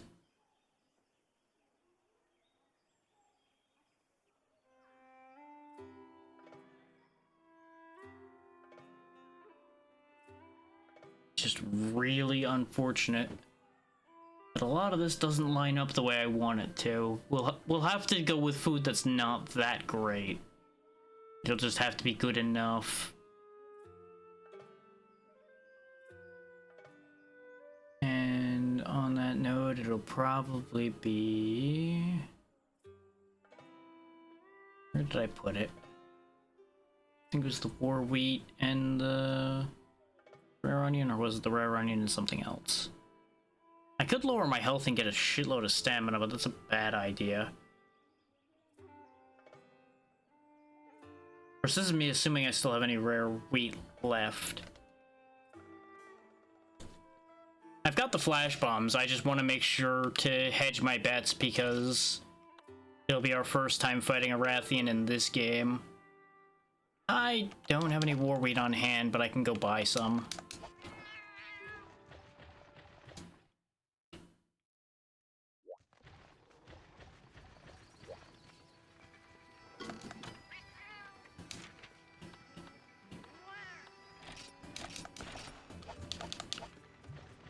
It's kind of screwed up if you think about it, that hardtack would actually be a better idea than what we're making right now.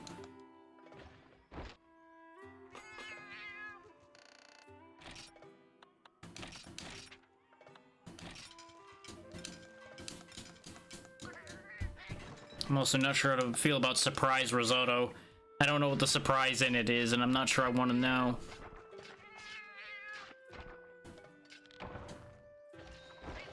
There we go. Strong enough. But yeah, in theory, we should be able to handle this Rathian. In practice, we'll see how it goes. So I can't use my usual tricks here because I don't have the moves in this longsword moveset to do what I normally do. Because it usually involves a lot of doing that spin move past their legs so that you avoid the attack that'll come next.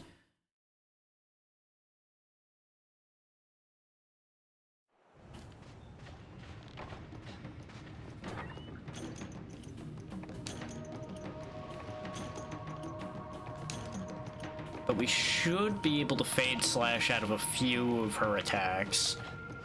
Now, where do you start? You start up there in 3.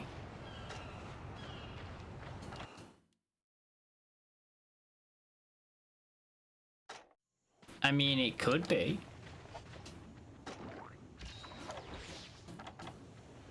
Arguably, that would improve it, but it really depends on what kind of meteor things get put in it.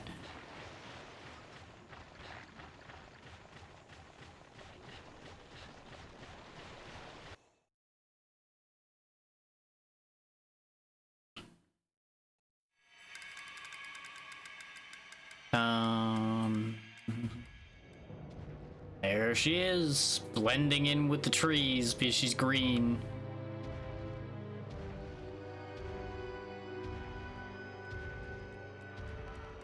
I mean, that's just surprise protein.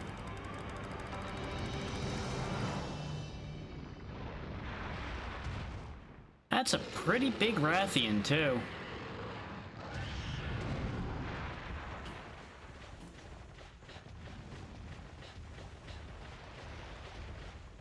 That's a decent-sized one, yeah. Oh, don't worry, I will be. Gotta wait for her to stop blasting my eardrums out first, though. There we go.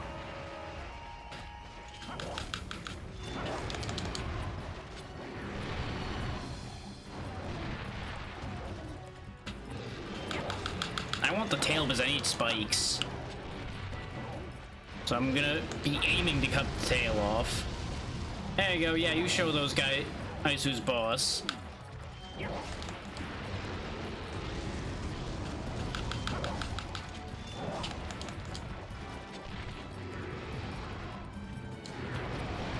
Yeah, the monkeys are the problem, not me. Yeah, go hit those guys.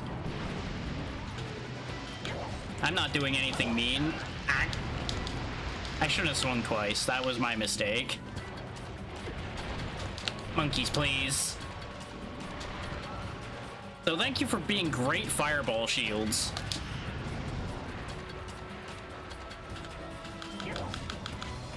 God, my depth perception is all kinds of fucked right now, apparently, because I've missed so many swings I shouldn't have missed. But I can't tell distance for shit suddenly.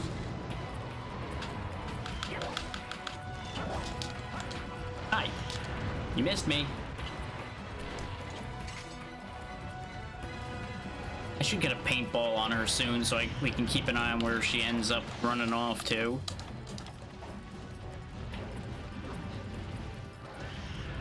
It is not as bad as a Rathalos. Rathian will still fly off fairly frequently.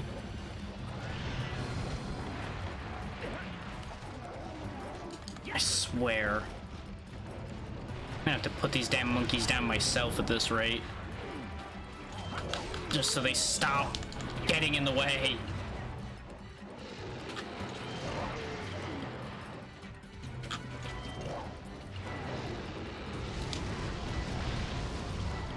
So again, doing a great job of blocking fireballs for me.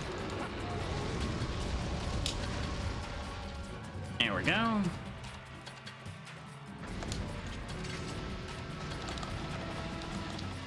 I couldn't cycle to it fast enough because I didn't know where they were in my inventory yet. While they're still hovering there in their tails there, you probably can still flash bomb them, but that's probably the highest they'll go before it'll work in this game.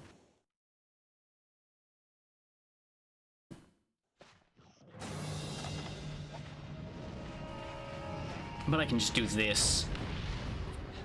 Or, you know, that just won't count, even though it was directly in her eye. Okay, game.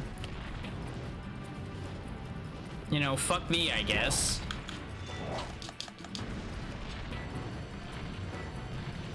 The idea was I was gonna blind her and the crab so I didn't have as many problems to deal with. But instead the game just decided, nah, we're not gonna make that flash bomb count. Nah, you didn't need that.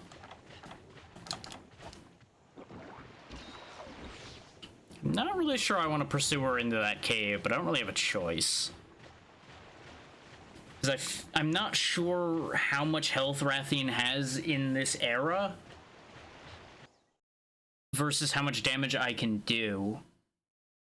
And I feel like it's not gonna work out for a fast kill right now. So I kind of need to take what opportunities I can get to do damage. Which could end badly for me.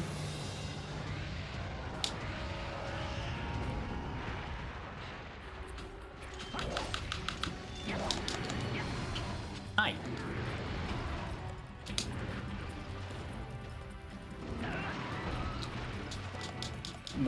What? I guess the tail moves enough on that attack for her that it actually counts? Huh. That's weird. That shouldn't be a thing. Hi. How you doing? Yeah, you go back over there. It's fine. I didn't really expect her to go running again, but I forget that one of Rathian's favorite things is to run back and forth on the ground, much like Rathalos will fly around like a jackass.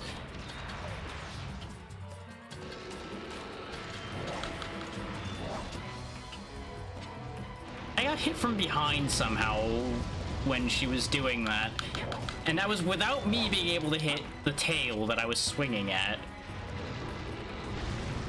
Got some real odd hitboxes here, lady.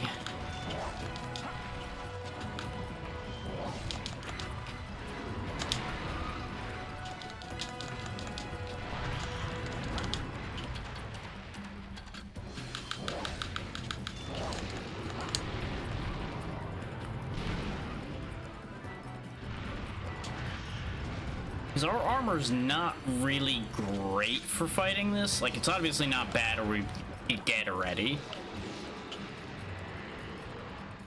But, like, I have nothing to protect me from her poison, and I have nothing to stop her from just constantly breaking our ears and knocking me around with wind press and all of that fun stuff.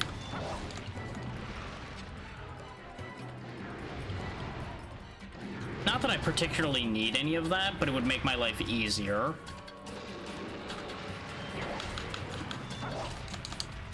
That's right, just keep giving me clear shots at your tail.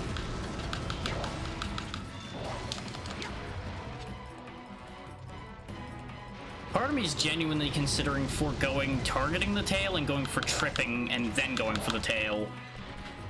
Because that would be safer than just chasing the tail around like this. Because that's gonna happen. I had the camera facing the wrong way, so I didn't quite register that she was going for the flip. Which is gonna be a real problem because we don't actually have any antidotes. Because I was not anticipating getting hit by that because I'm so used to that attack.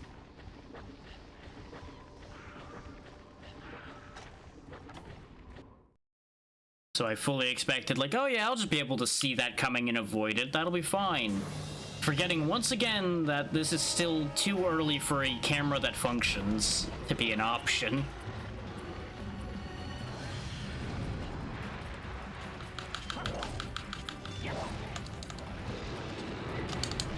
Oh good, the monkeys have respawned, because that's what I need.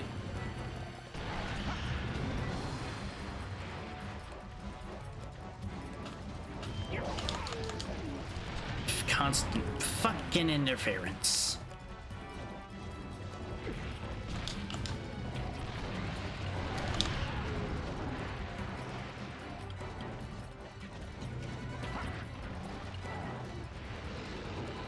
My sword's already been dulled, so I don't really want to waste more sharpness on them. And I could walk out of the room and sharpen, but I don't really want to do that right now either.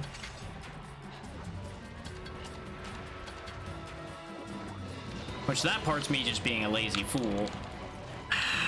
It's not like I can do anything while I'm in the room with these damn monkeys.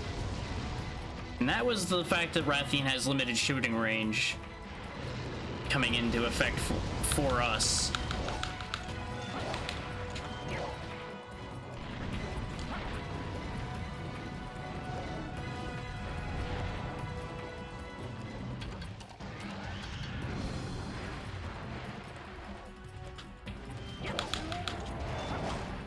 Good stagger.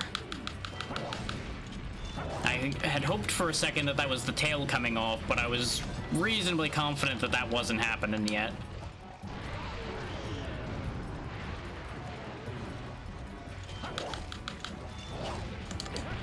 These fucking monkeys.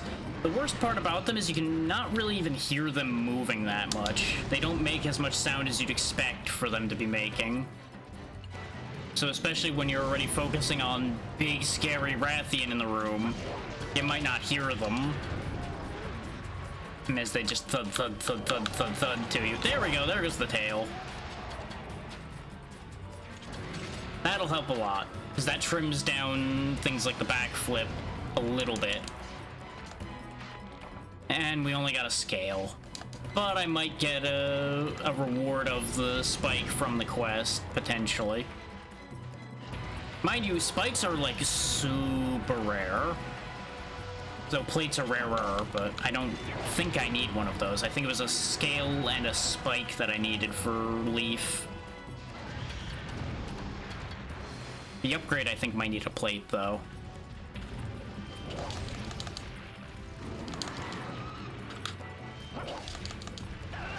I didn't expect to get stuck on the neck there. And I would just go for chain flash bombing to keep them from moving at all. But I don't have the confidence in my damage output to be like, oh yeah, I can just hit them enough times within the handful of flash bombs we have to get the kill. I don't anticipate that being true.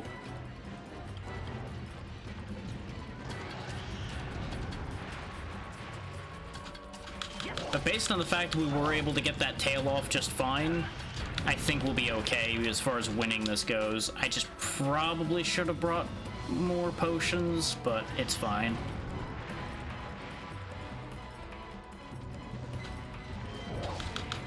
We might faint as I shake the rust off.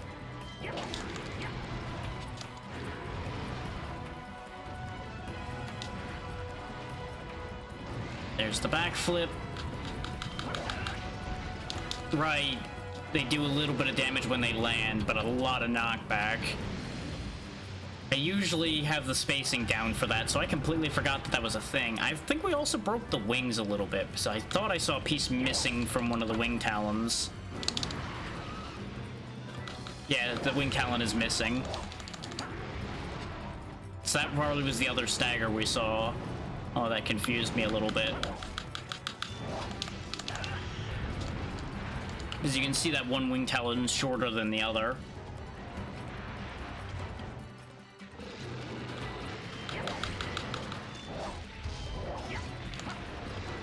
Yeah, I suppose there was too much to hope for that was going to lead to a trip, huh?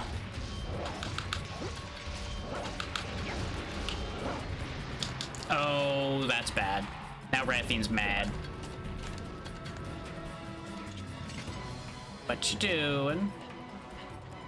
Yeah, I got hit with the wind press, so I couldn't try to flash bomb. I also wasn't sure if they were just hopping up or if they were leaving. So regardless, I would have flash bombed them if I had the positioning to do so. Gives me free time to sharpen back up to full. The big problem is going to be the crab's going to be back over there now, so he's going to get in the way.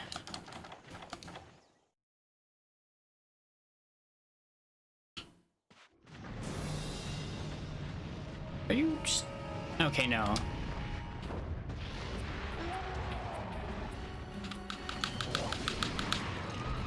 Unbelievable. You went for the one thing that would have guaranteed hit even though you can't see. Fuck you.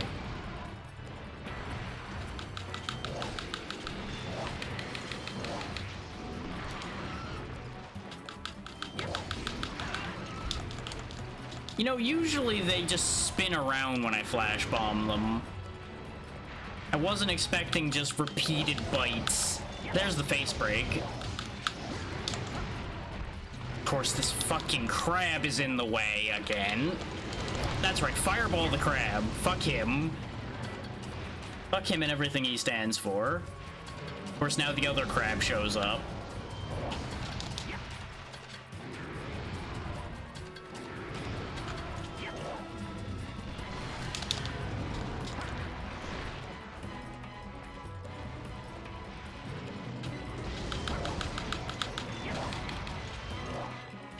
No more crabs.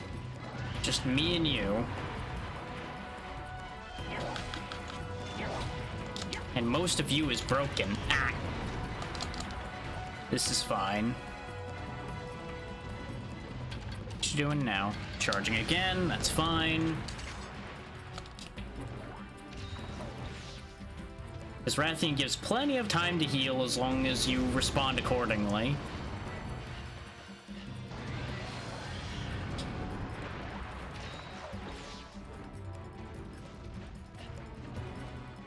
And thanks to the Ancient Potion health bar, we really don't have much to worry about in that regard. Our biggest problem is going to be running out of actual potions because we only have 2 left. And I just cannot get a full charge off because she's just timing everything just right now. And I know I'm being greedy trying to get the full charge. But god damn it, I want it.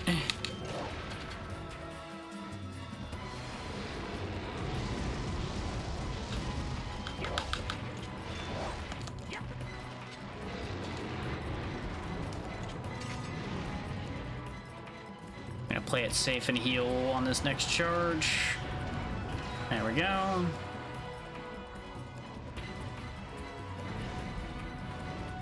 And I can pause to grab some healing, especially if she's flying away now, like it looks like she is. I can grab some sunrise herbs and then try to grab some blue mushrooms.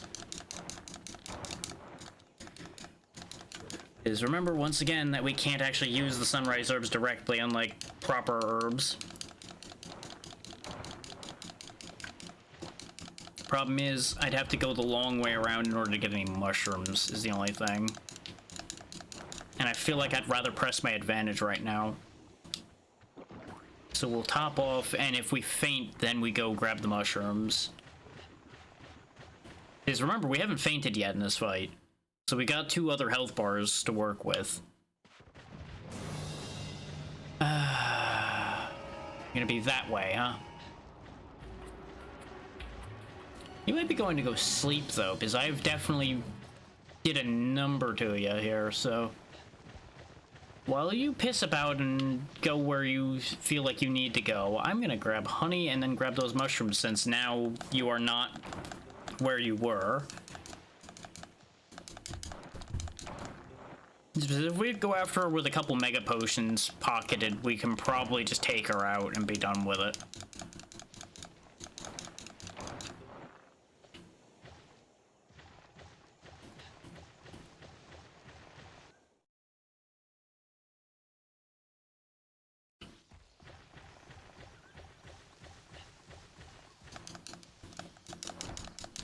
Because as long as I get any blue mushrooms here, we will be in business. And if I don't get any, I can just chop up some of the pigs that are around in the hopes of getting blue mushrooms.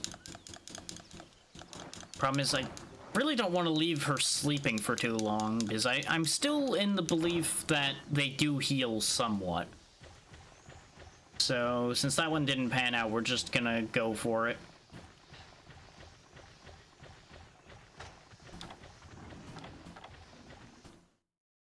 Because we can also put a trap down, and it might work? I think she might have just too much health for Tranks, but I'm game to give it a try.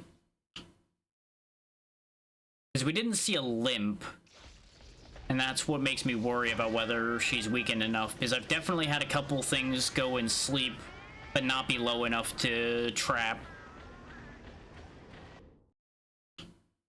Because there's just like that tiny little bit of fiddle in the numbers. Yep, she's definitely sleeping. Here you go, this is for you. Quite the rude awakening, I know. Yep, nope, the tranking did not work. She had too much health left to trank. His 4 bombs would have been enough. Had a feeling, but I ended up wasting a lot of trap time because I wanted to check.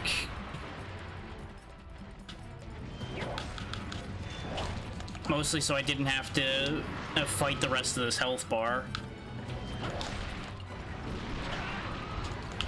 Fucking Velociprey getting in the way! I'm glad I was still in iframes for that. So I just walk out of the explosion like nothing happened.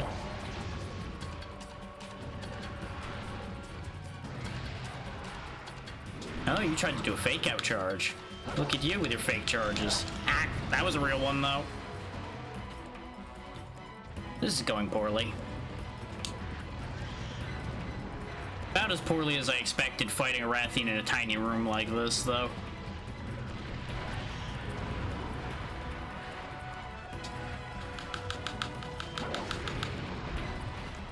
I disagree with that one, but that's fine. And I thought I saw that at the corner of the camera, but I turned just to check and died. This is why you just trust your gut and get the fuck out of there instead of turning around. Because my first instinct was just to dive the second I stood up. And I didn't do it. And you see what happened.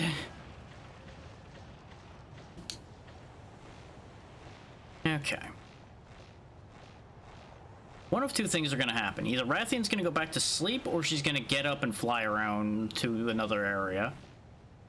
Based on the fact that the dot hasn't moved, I'm presuming she went back to sleep. Which means if there is any recovery when sleeping, she'll probably be right back where we started. As far as that goes. So there's no point in rushing there. So what we're going to do is we're going to try to grab some mushrooms from 5 on our way over. In hopes that this pans out for us. I could grab the honey from the thing right next to me there, but I don't want to take that much time.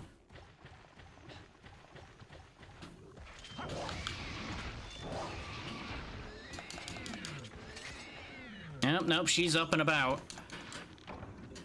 And of course I'm not gonna get what I need either, huh? Of course not. There we go, there's one.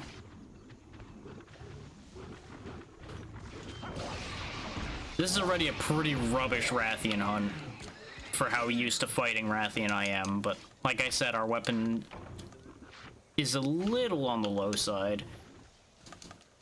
Like, Grace, I think, is the sword I used in Unite to beat Rathian the first time I did, but that was also real touch and go the first time I did that back then, too.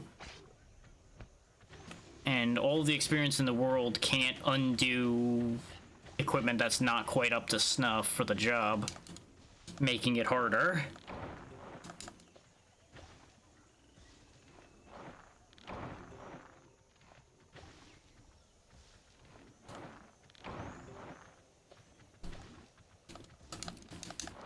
Which is why I was like, I would really like to have my lightning sword for this part. Just because that would make Rathian kills so much easier.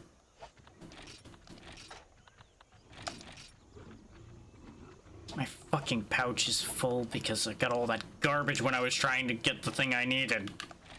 Stupid garbage inventory with no fucking space. As it turns out, I don't need to hold the garbage. God damn it, game. Well, so much for making mega potions, huh?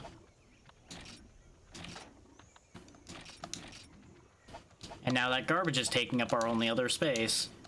Fuck off.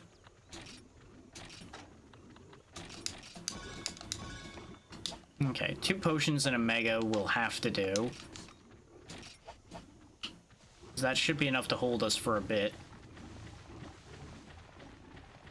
Don't really want to fight the Rathian in 9 either, because it's a nice skinny area for her to be running back and forth and just run my ass over and over again.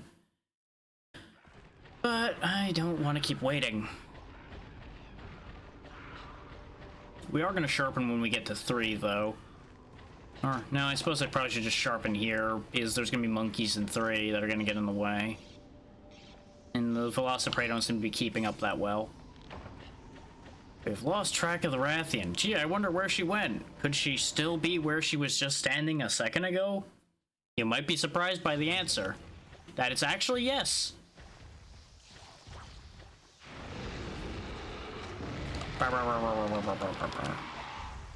I do still have a flash bomb left. I think I actually have 2. Yeah, I have 2. Paintball just in case. What the twist? Oh.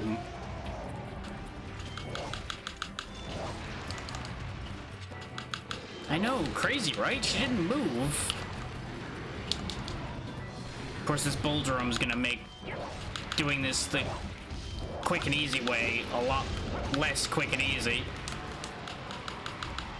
Interesting, she's raging before she came out of the flash bomb. They're usually... I'm used to them waiting till after that wore off to do that. Oh, she's awake now and she's mad.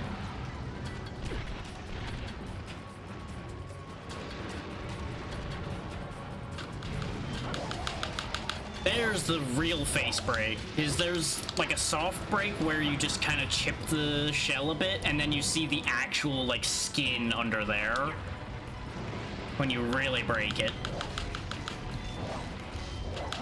That's how you know we're doing damage. Oh, that charge hurt though, because she's so fucking mad. Yeah, you just spin. That's fine.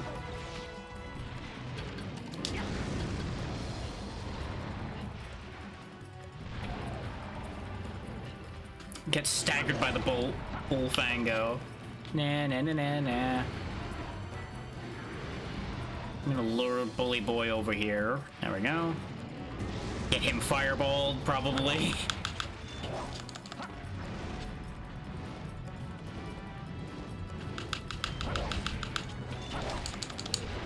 There's the bull again. Send the other flash bomb.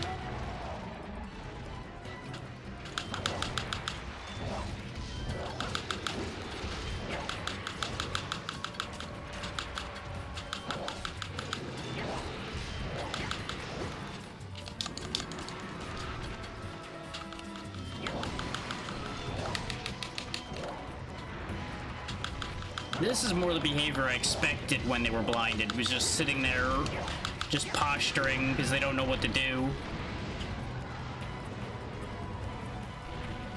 Gave us some real good free damage.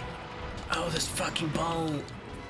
Arguably, I should have killed the bull while Rathian was blinded, because this was gonna happen otherwise, where I get combo slammed. Thankfully, the Rathian's being slightly stupid, which is the only reason we're still alive. Yep, I saw that coming, but I didn't know when. Fucking small monster conspiracy bullshit.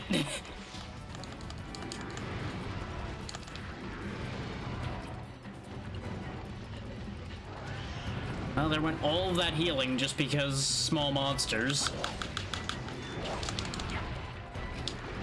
I need to kill this bull. Like, he needs to fucking die. I've had enough of him. Problem is, as soon as I start focusing on him, that's gonna be a problem over there. I don't know how much health he has left either, because he's definitely caught some strays, but I don't think he's really been hit particularly. Gonna make removing him a pain in my ass. Unless I just keep doing this, where I just run the Rathian in him over and over again. There we go. Because remember, for all that they will work against you, you can manipulate them to work for you, too. You may not be able to mount or anything, but there we go. Now, if it was karma for all the bacon I've eaten in my life, it would have to be a much bigger one, because I have eaten a lot of bacon.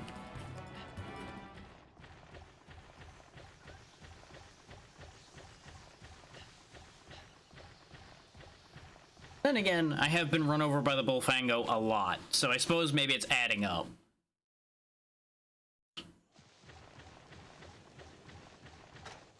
Oh, may as well sharpen.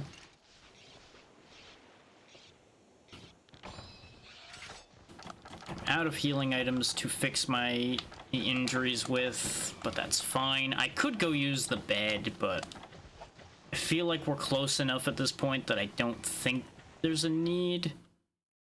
Worst case, we faint once. We've got a bit more room to rumba in here, so it's probably okay. Rathian's also eating, which I don't want to have happen. So I forget what benefits she gets from eating, but I don't really want her getting those benefits.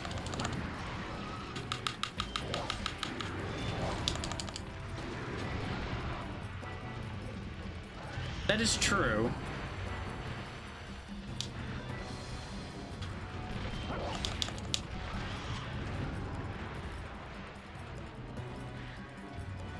Yeah, get her.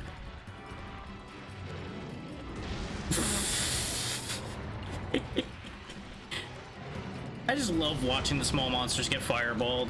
It makes me feel so much better for all of the things they've done to me.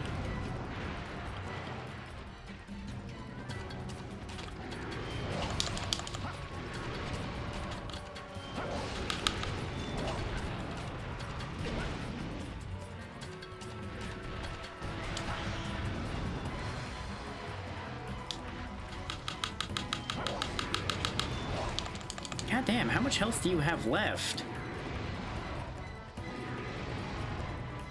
Yeah, pretty much. And let's not forget, I am being fueled by spite, so... anything that spites my enemies makes me happy, for the most part. Yep, there's a stagger.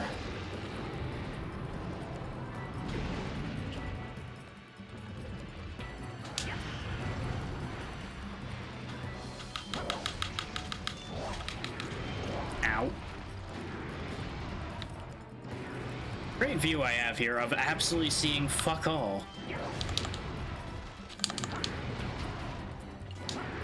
Yep, I knew I was in trouble there. I should have rolled out of that situation, but I wanted to get back to a position where I could attack. Greed. But it's fine. Now we go back in there with another full health bar, and it's absolutely fine.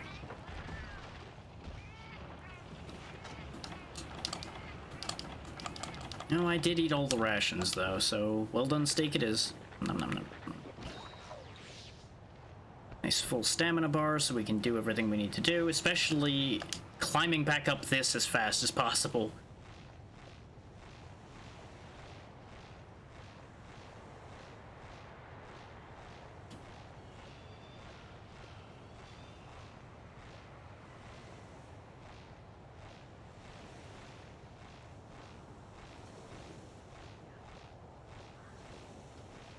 You know, there's something screwed up in a way, if you think about it. The fact that we managed to repel Kushala Daora twice. First try both times. And yet we're struggling to fight anything else.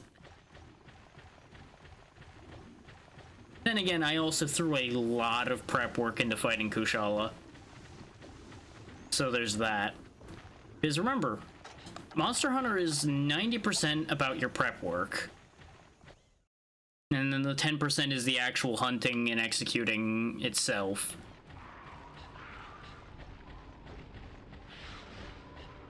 Since my prep work is a bit sloppy, my results are sloppy.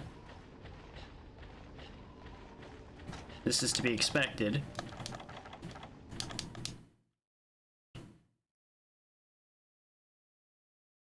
Because realistically, I could have come into this with like a full set of flash bombs and all that good shit. But I didn't, because I didn't want to be bothered to go farm more flash bugs to make more flash bombs. We can't buy them.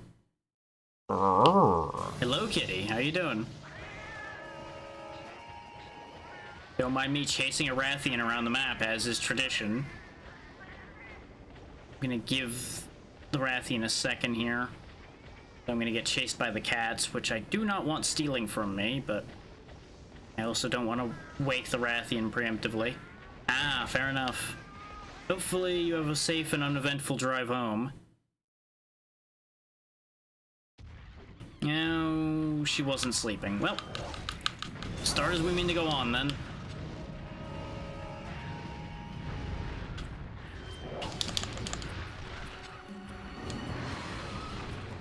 Velociprey interrupted the run. Oh, mad as hell. Gotta go.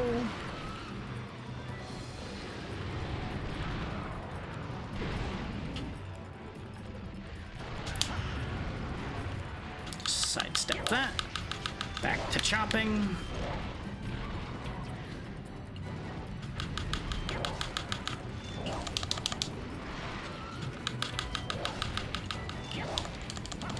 There's the flip.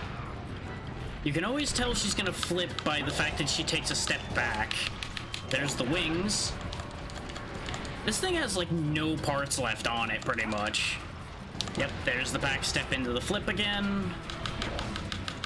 And that's what I was talking about when I said that the flip is very easy to predict, because that's the only thing she steps back before doing.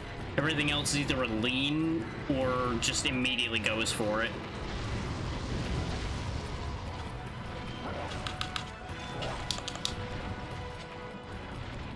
There's the back step, there's the flip. Just take advantage of the delay there. Yeah, you keep on throwing fireballs at nothingness there, Rathian. You just carry on doing that all day.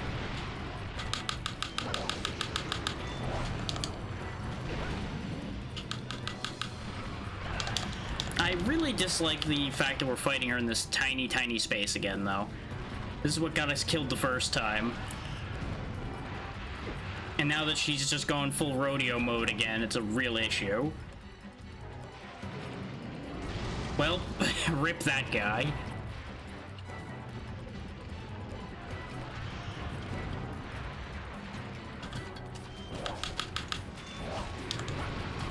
Hi. Oh, she went for a full spin. I read that pattern wrong completely. Oh, I see. She was trying to get the Velociprey off of her and she was freaking out because of it. Now that makes more sense. Meanwhile, I just wasted a bunch of meter trying to survive.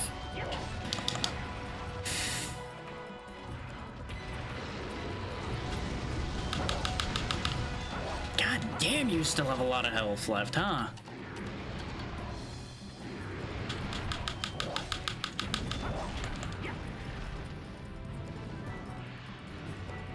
Well, I'm gonna have her regret now because she's flying away and I haven't painted her to find out where she's gonna go. I have Psycho Serum though, so we'll be fine. It's just very inconvenient.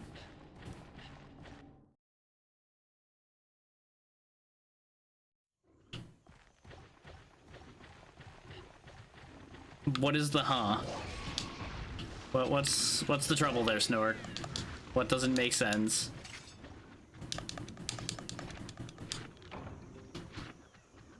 Nope.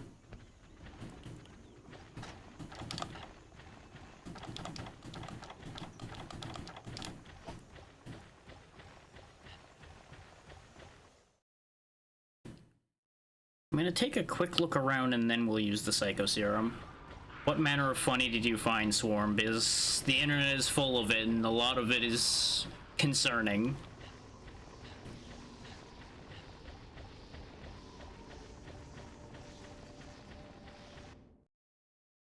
That doesn't narrow it down, really. Especially with the joke of a game that apparently came out not too long ago.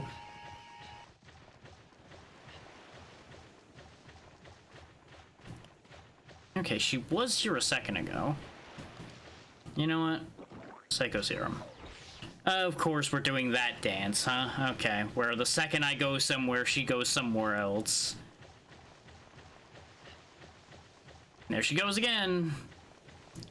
This is why I said it was gonna be inconvenient even with Psycho Serum.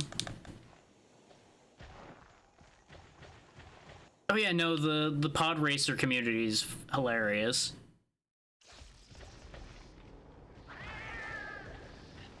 Hopefully you didn't get too bad a burn there, Snork. Boiling water's no joke. The cats blew themselves up.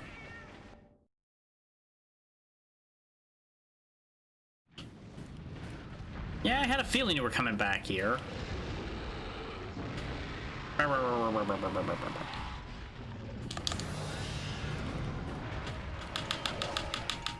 Because I assumed she was coming back here to sleep, having figured that I wasn't going to be there anymore.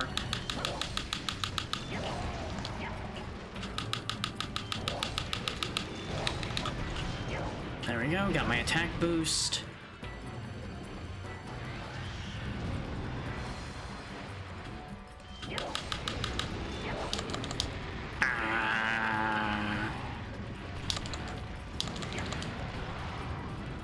Very true.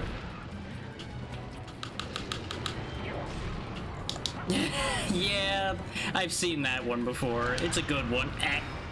I had no move on that one because I hadn't gotten control back. And that was the last feint, so we still lost it even though we basically had her broken down to nothing. She just has so much health left at that point. And fighting Rathian in a tiny space is fucking awful. Well, he's dead. Real shame. He will be missed. If only that trap had worked. But no! God forbid sleeping be indicative that they can be captured. No, why would that ever be consistent? Robbed. So robbed. Congratulations, you played yourself. That is absolutely not my fault.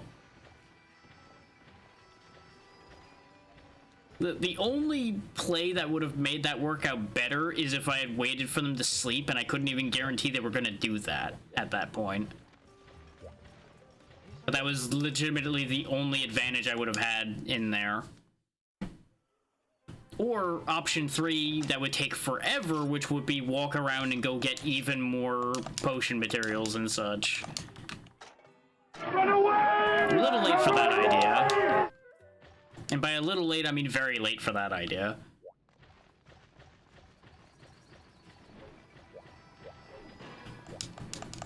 Right side, this means I can cut the tail off again and try again to get a spike. Yeah, see, I need 4 shells and a spike to make Wyvern Blade Leaf. The other option is I just get the remaining 3 fangs and make a Bone Katana Dragon.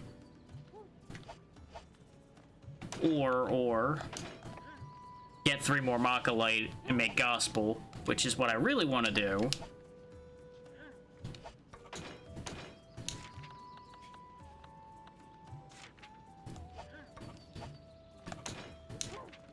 Oh wow, oh right, because we picked up the other gem type, so now we have basically the rest of the gems in the game, I think.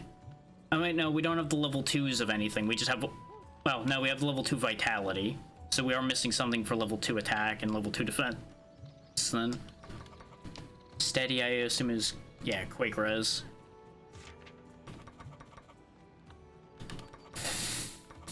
Most of these I don't think are going to really help us at the moment, though. Psychic wouldn't be bad, but I would need to get a bunch of that going. Yeah, because it's 1 point at a time. Psychic just gives you basically permanent version of Psycho Serum, so you'd always know where the monster is. No more paintballs needed, no more nonsense. You just know, because you're just that good. Alchemy would also be very useful, but I'd have to farm a lot of monster fluid for that. Not to mention get more Aqua Glow, because I'd need 5 of those. And I also don't have any open slots right now anyway. Our biggest problem is going to be the fact that we can't really make our armor any better. Short of making new Congratulations, armor. you played You yourself. said that already. Or where other Snork said it first, and now you've said it too.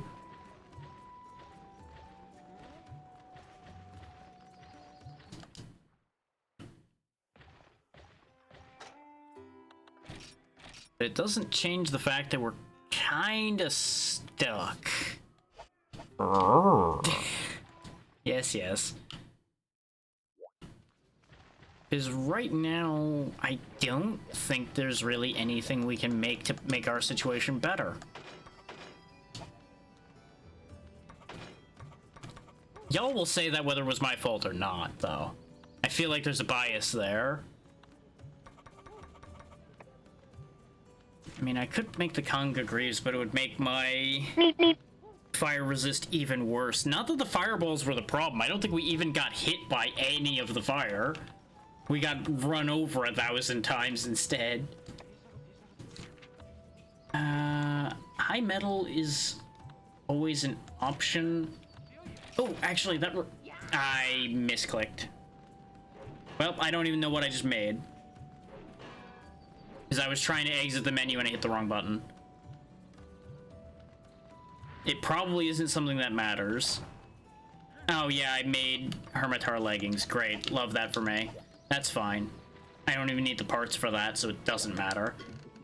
What I was gonna show off was something that's down here in the leg armor. Specifically, these dark metal boots that I can buy.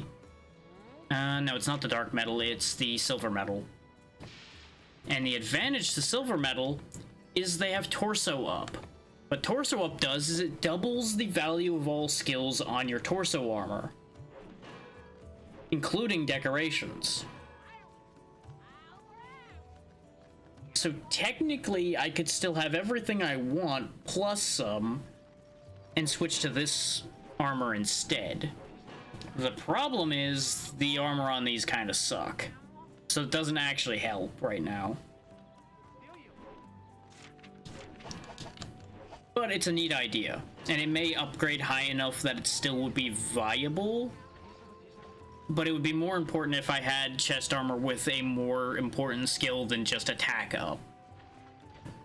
Because as nice as attack up is, I need other things at this point. Like, I think I'm starting to reach the point where armor sets might actually start mattering. Not heavily yet, but they would be a very big help. Because if I had proper armor sets set up, I could have things, like I mentioned before, earplugs, tremor protection, and all that, so I stopped getting staggered all the time, which would have then allowed us to attack more, which probably would have finished that fight before I started making greedy, stupid decisions. And we still have the Plesioth. Yeah, I think the only new thing... Oh, there's a Kezu. We'll do the Kezu and then we'll stop for the day. Is anybody that hasn't seen Kezu yet is in for an experience, and I feel like that's an experience that's necessary to happen. I am gonna have to quickly make more healing though, because I finally ran out.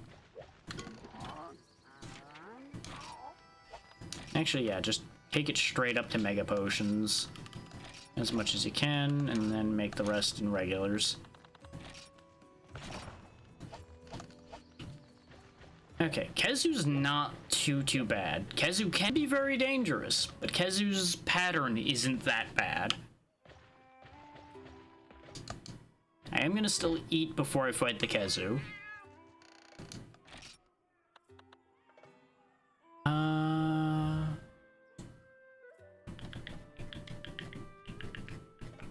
Not gonna worry as much over this, I just need something that does anything.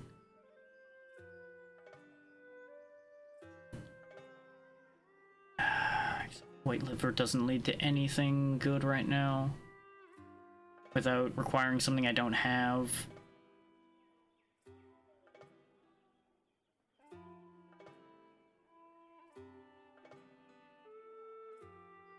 Because I'm also out of war wheat and I don't feel like running back to get it. Sure, we'll just do rare onion rice bug. I think that's the one I just looked at. Yeah, because that's stamina plus 25. That'll be good enough. It's not a huge benefit, but it'll save us some ration. I just need to make sure to bring hot drink with me because we're going to be going to a cold place.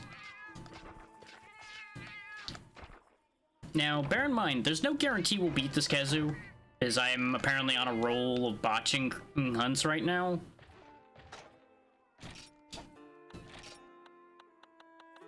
but it is doable. It's also only E2 star, so it shouldn't be as bad as the Rathian, but it's gonna be bad in its own way.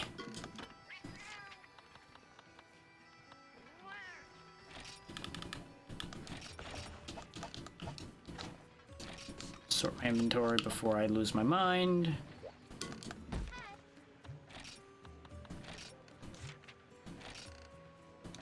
We need this Kezu for making the lightning sword anyway.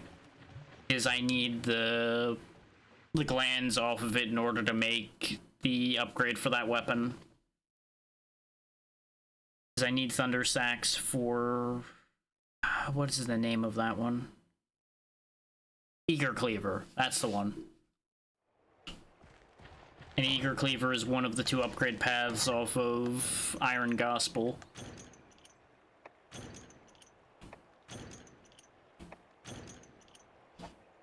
Now, I will warn you all now, for those that haven't seen it, Kezu is a little upsetting to look at. It's not as bad as it gets hyped up to be, arguably, but it's pretty upsetting to look at.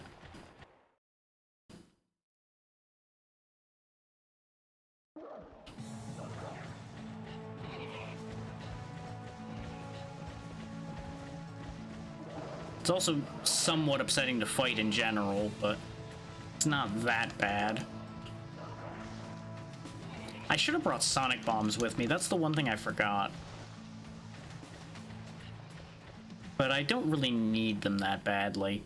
There's only one thing he does that sonic bombs will help with, potentially. And I don't even know if that works at this era or not. Or if I'm even remembering right that that works, because I never really used it. Because for those that don't know, Kezu's blind. So you can't flash bomb a Kezu. It's got no eyes. And you can imagine the connection then with why sonic bombs would be useful. Is he in 3? He's not in any of the other caves, which would imply he's in 3 because he shouldn't be out on the surface. That'd be weird. I guess this is the only cave with enough space for him. Though this could work out in our favor because there's... yeah. I'm not gonna finish that thought because I don't want to give away what Kezu does, but that's Kezu right there. Just a dick with legs and wings. And that's why people get upset looking at it. It also, you know, full of electricity. But remember what I said, it's blind. So if it doesn't hear you, it doesn't know you're there. In this case, it's gonna feel it because I'm gonna stab it. And that's the part where Kezu can be dangerous, is it electrifies itself. And if you hit it while it's electrified, well, you know, expected results are achieved.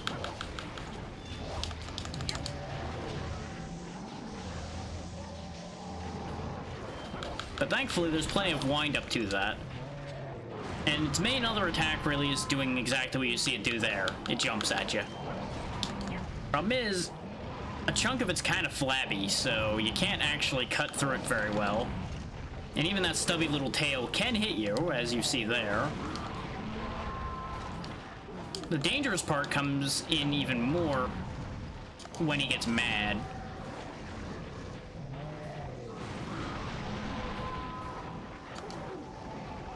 Because when he gets mad, he starts to electrify himself and do the jumps. So you get hit with both. This cave is too damn small to be fighting him and these monkeys, though.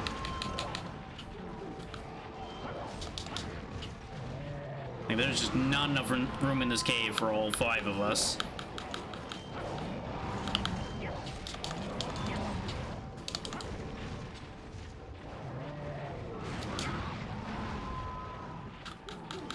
But yeah, you'll notice that yet again the same handful of attack patterns are repeated again. In that they have the forward jumps, the spin, and then whatever their unique thing is, basically. Because especially early on, Monster Hunter wasn't super creative as far as its monsters go. Oh yeah, it also has the Extendo Bite. I did forget about that. Because it doesn't usually get much opportunity to do that, nor does it usually have much reason to do that. And this is why I have problems fighting Khezu, though, is because frequently I try to get more than a attack in, and I end up in a bad spot, so I get blasted. And that's how I can lose fighting Khezu. The rest of its attacks really aren't that bad. Just once again, dying to my own greed is very easy.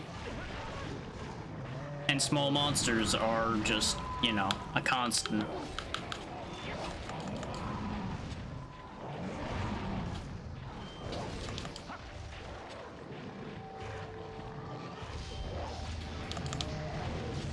And you can hit it while it's electrified and not get zapped, but you have to get your spacing down right.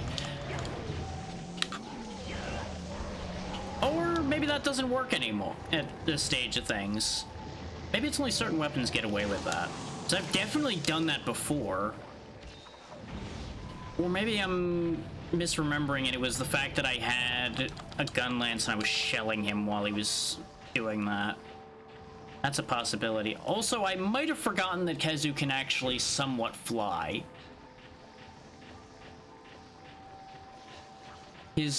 I believe that they change how it goes from area to area later.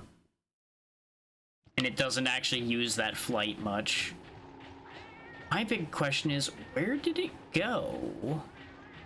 I didn't think to paintball it because I wasn't really sure if it could leave. Oh, there it goes. Oh, you little shit. I need that potion. You give that back right now, young man. And you don't even start.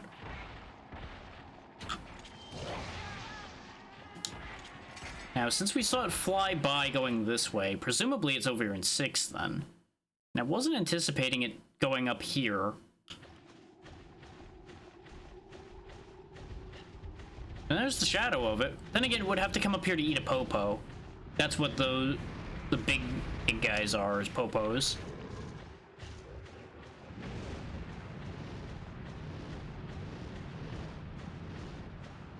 Which we could kill those and get Popo tongues in order to cook with. They're part of a bunch of very useful meals.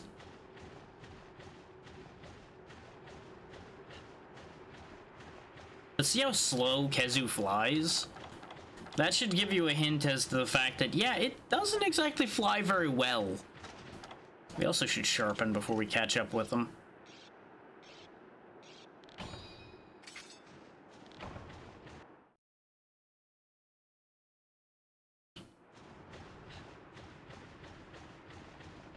There they go.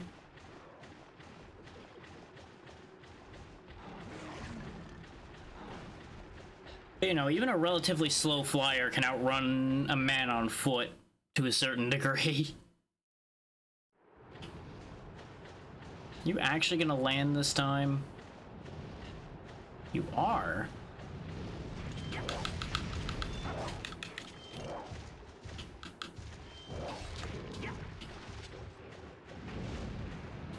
Oh, come on now. Why are you doing a convincing Rathlos impression?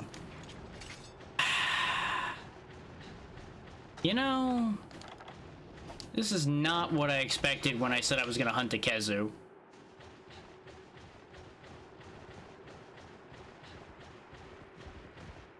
Can I? Yes, I can. You can actually get random, like, supply items and other odds and ends out of these camps. Sometimes. In this case, we got some throwing knives, which I don't particularly care about, but it's better than nothing. And I may as well just throw them at him. So I got no reason not to.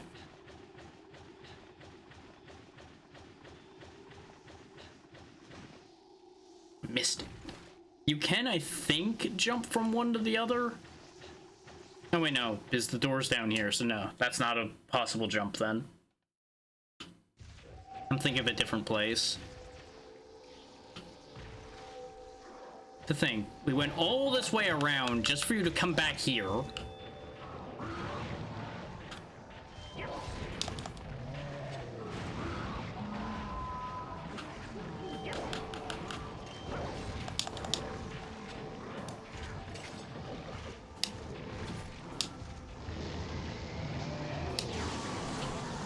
There we go, throwing knives successfully deployed. I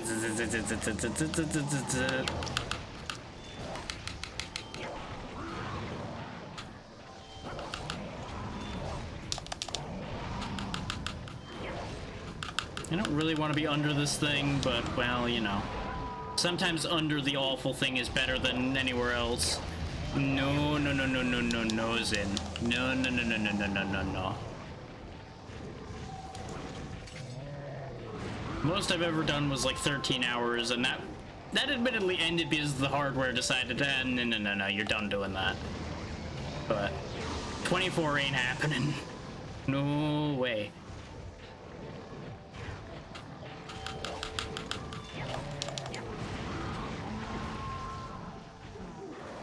Like, the most you probably get is I might do another, like, 12-hour one for my birthday in a couple months, but that's the best you're probably ever gonna see.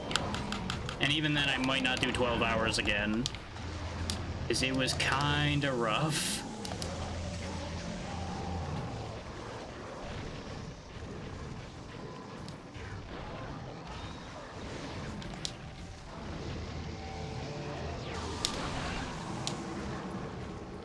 Interesting. So two things happened there to cause that death. One, instead of diving, he rolled while I was sprinting, which is not how that's supposed to work. Two, it would appear that you don't have enough iframes from rolling to not get blasted. Which that I expected. You're right, they weren't skillful enough at making this game for the buttons to work correctly. That makes sense.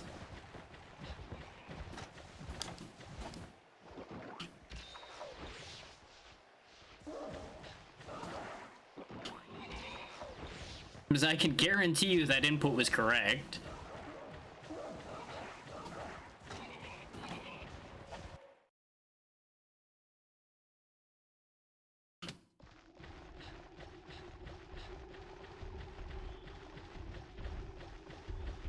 Like, the only excuse I could give them on that one is maybe I somehow lost running speed right before that, but I don't know how I would have, considering we were running in the same direction the entire time.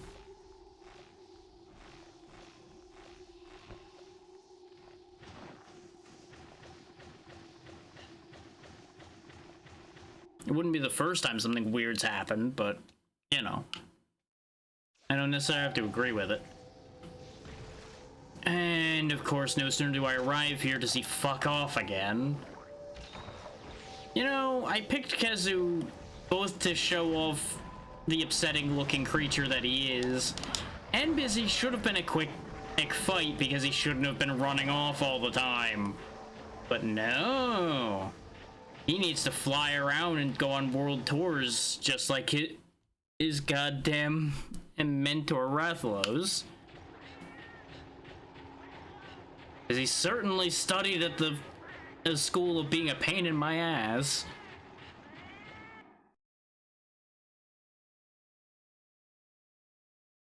This does tell me, though, I really should have brought sonic bombs with me. If for nothing else, they probably would stop him flying.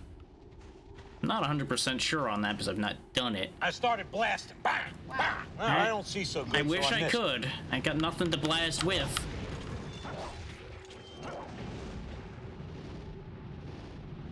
This really is just how this is gonna be, huh? This is just how you decided to be today. On the bright side, it's free damage. On the downside, this is burning so much time. Because now we run to the next place he's gonna land, we go stand where he's gonna land, we hit him when he comes down, And we repeat until either he dies or he gives up on this whole running around like an asshole thing.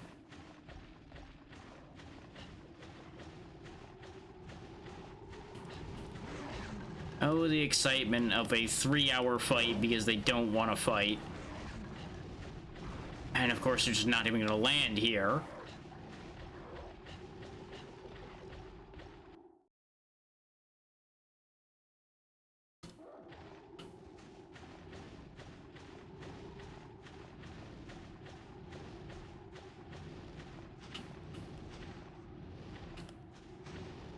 That's right, I'm already here. Come on.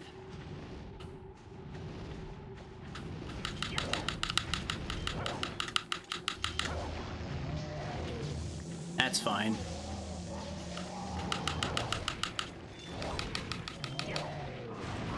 Look at you actually fighting instead of running away again.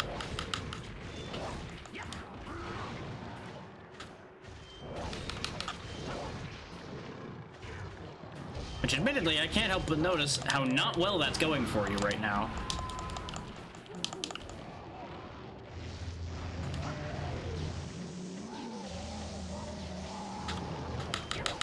So I'm starting to understand why you didn't want to do that. Real shame for you that I'm a persistent son of a bitch. I'm gonna get zapped here because I have no way to get out of that.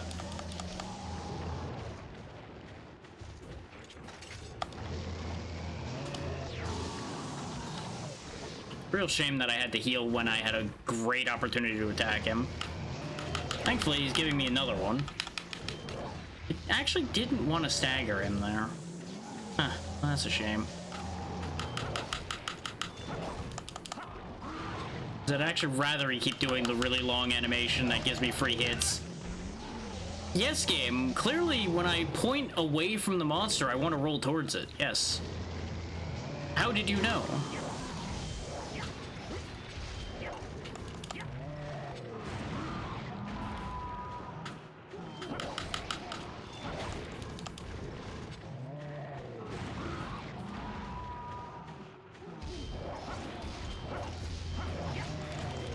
Yeah, I had a feeling I was in range of that. I was hoping I was wrong. Problem is, he has a winning strategy here of he's trying my patience with all the running around, which then leads to me making stupid decisions because I just want to be able to hit the fucking ugly bastard and be done with it.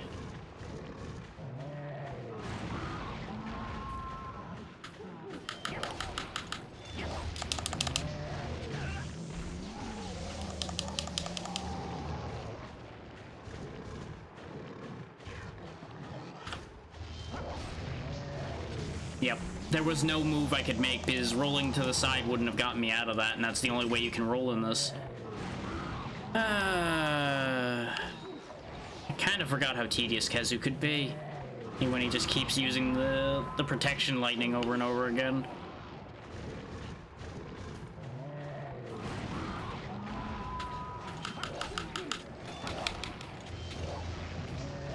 So I suppose he is, at least he isn't roaring a bunch like he does later on. Because that too is very annoying. He's also not painted anymore because it's taken that long.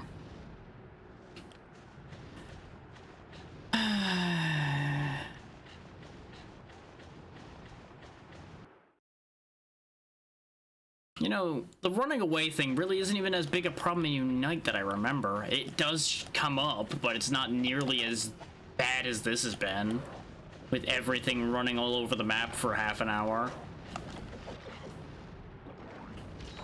Well, I was going to use my Psycho Serum to figure out where he is, but he just passed over my head, so presumably he's going this way.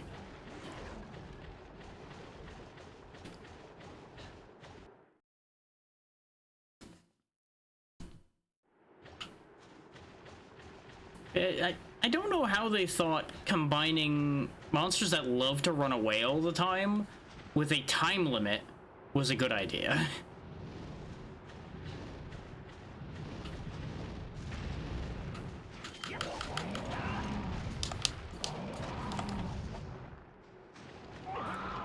There's the yelling. Welcome to another reason why people don't like Khezu. I don't mind needing paintballs and Psycho Serum. I do somewhat enjoy that. I just wish you didn't need them because the monster runs like a chicken shit all over the fucking map. This is actually kind of fun needing to have resources and the presence of mind to use things, rather than it just being handed to you by virtue of magic butterflies that just tell you where things are. Once again, rolling the opposite direction of where I indicated. Thanks, game. Love your dog shit camera.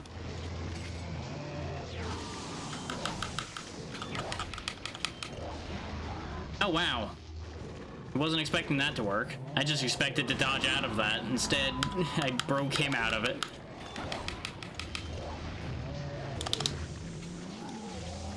Well, while you're wasting my time, I'll just go ahead and heal.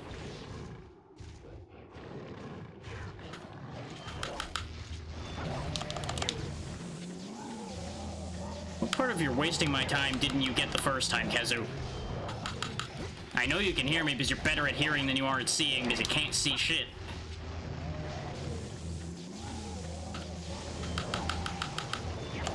He is mad now, though, which is going to make him more dangerous.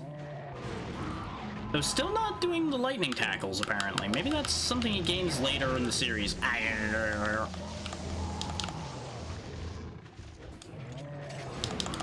Or maybe that's a red Khezu thing. His fun fact, there's also a red version of this thing.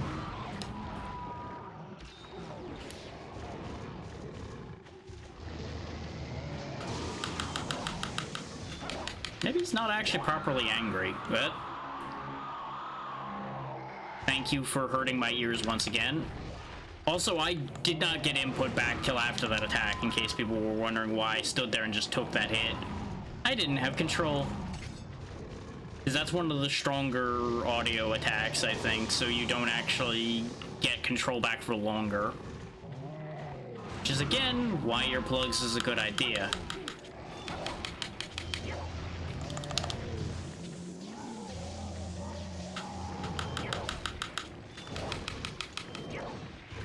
Oh, you went for the extendo face. Okay.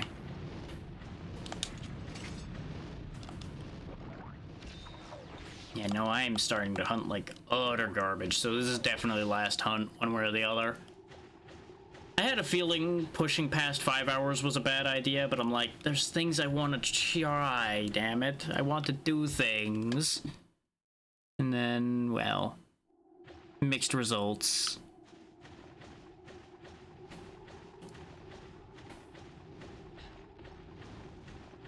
On the bright side, overall, this was a much better session than the last one. Like, by miles. But I think overall, with how the results are currently trending, I think I'm going to go ahead and move us on to Unite next session. Because we still have all of the benefits of these older ones with less of the drawbacks.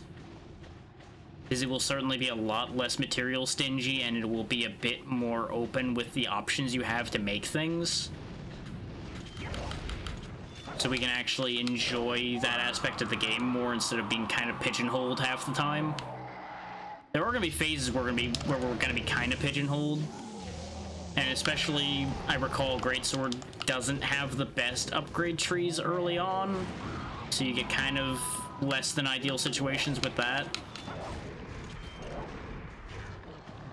But early Greatsword in a lot of these games seems to be kind of unfortunate.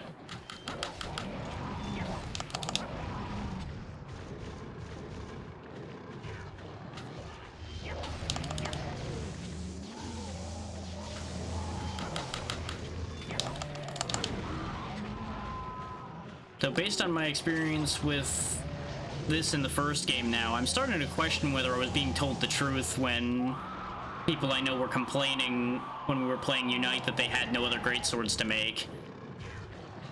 Because unless they've removed options, I feel like that can't possibly be true now.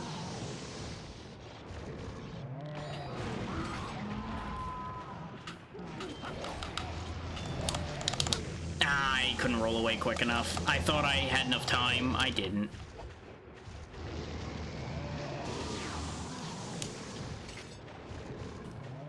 We might be losing this one. Because I've not really been able to clock the kind of damage I want to. And he has definitely gotten some damage clocked on us.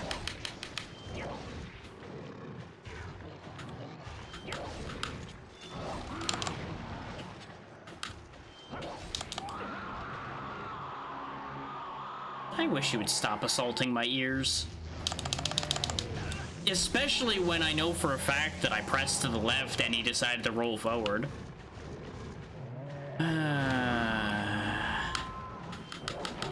Just in case anybody wonders why frequently I don't rely on rolling. And that time I just gave up. I'll be honest on that one. That was me just not caring. Just like, you know what? Fine, you're gonna zap me again. Doesn't matter.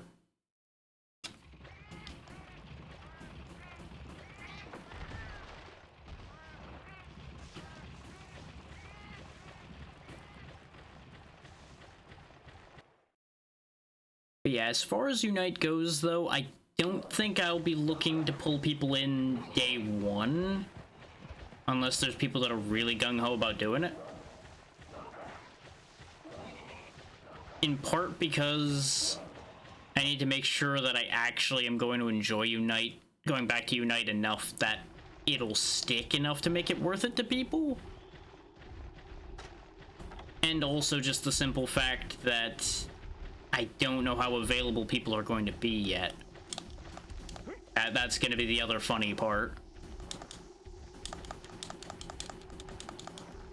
Like, if I get a bunch of people that are gung-ho about the idea, I may just change what day of the week next week it ends up being to accommodate people.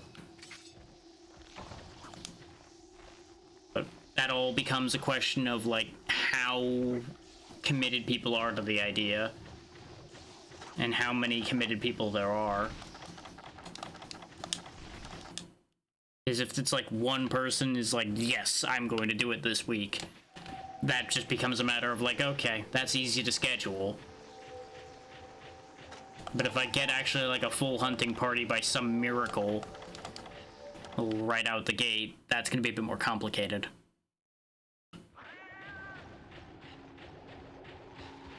Which at this point, with all of the people I've found by now, if I was playing either World or Rise, I could definitely have multiple full hunting parties all the time. But no, here I am playing the old ones. But that's fine. I'm happier this way overall. And this way people actually get to experience these old ones, because otherwise ain't nobody going back to this. Is for the most part. Like, I know of one other larger streamer which kind of encouraged the idea that I was going to do this by virtue of watching them put up with this. Nice, you stalled him out of that again. If I thought I could consistently keep stalling him out of his attacks, I would just keep going. But it seems very inconsistent. Okay, game. Fun fact, I slightly nudged the stick, which usually makes him do, like, the very slow move. He decided to take a real full step there instead. I shouldn't even have pushed my luck by taking that step in the first place, but it also shouldn't have done exactly what it did either. But this is what happens when you go too long, is things start to wear at the edges even more so than they normally do.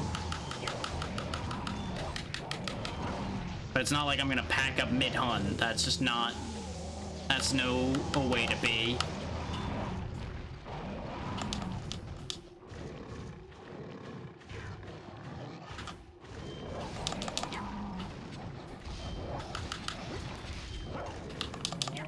Oh god, this thing is dulling my sword fast. And that's without even hitting the tough part. It's really rough getting stuck on that wing when you try to roll away, too.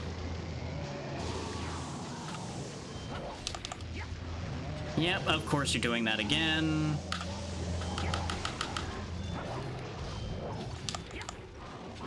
Just the lightest tap and we lose here, which is not great.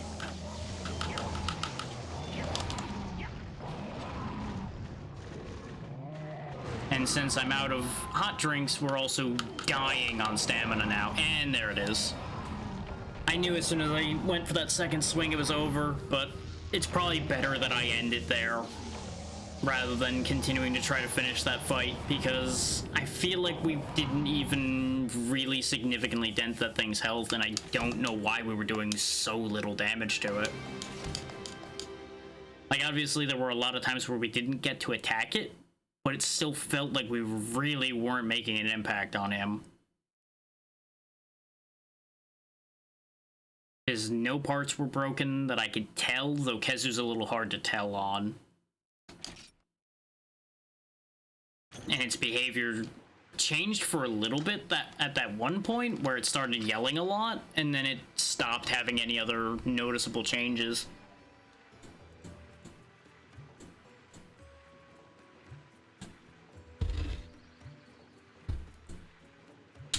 All in all, this was a very good day. This is a very good start to this week. We're just gonna not think about those two failures at the end. That didn't happen.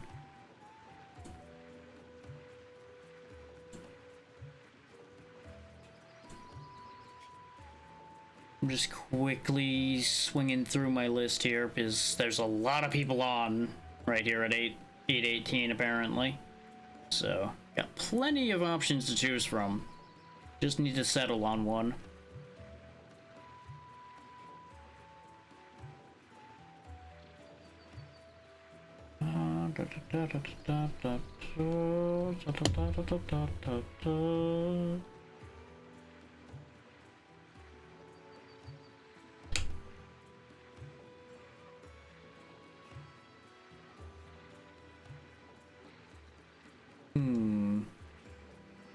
Oh, that's an interesting one.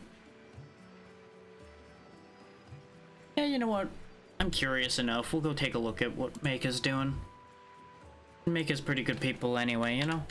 Meika's always been nice.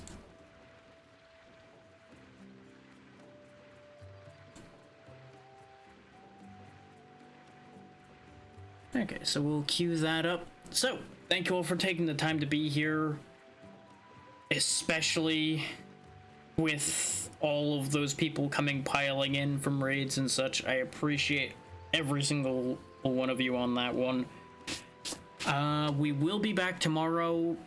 Since Humble Choice happens tomorrow, I may wait and see what ends up coming from that. If not, I have a couple things up my sleeve for tomorrow anyway.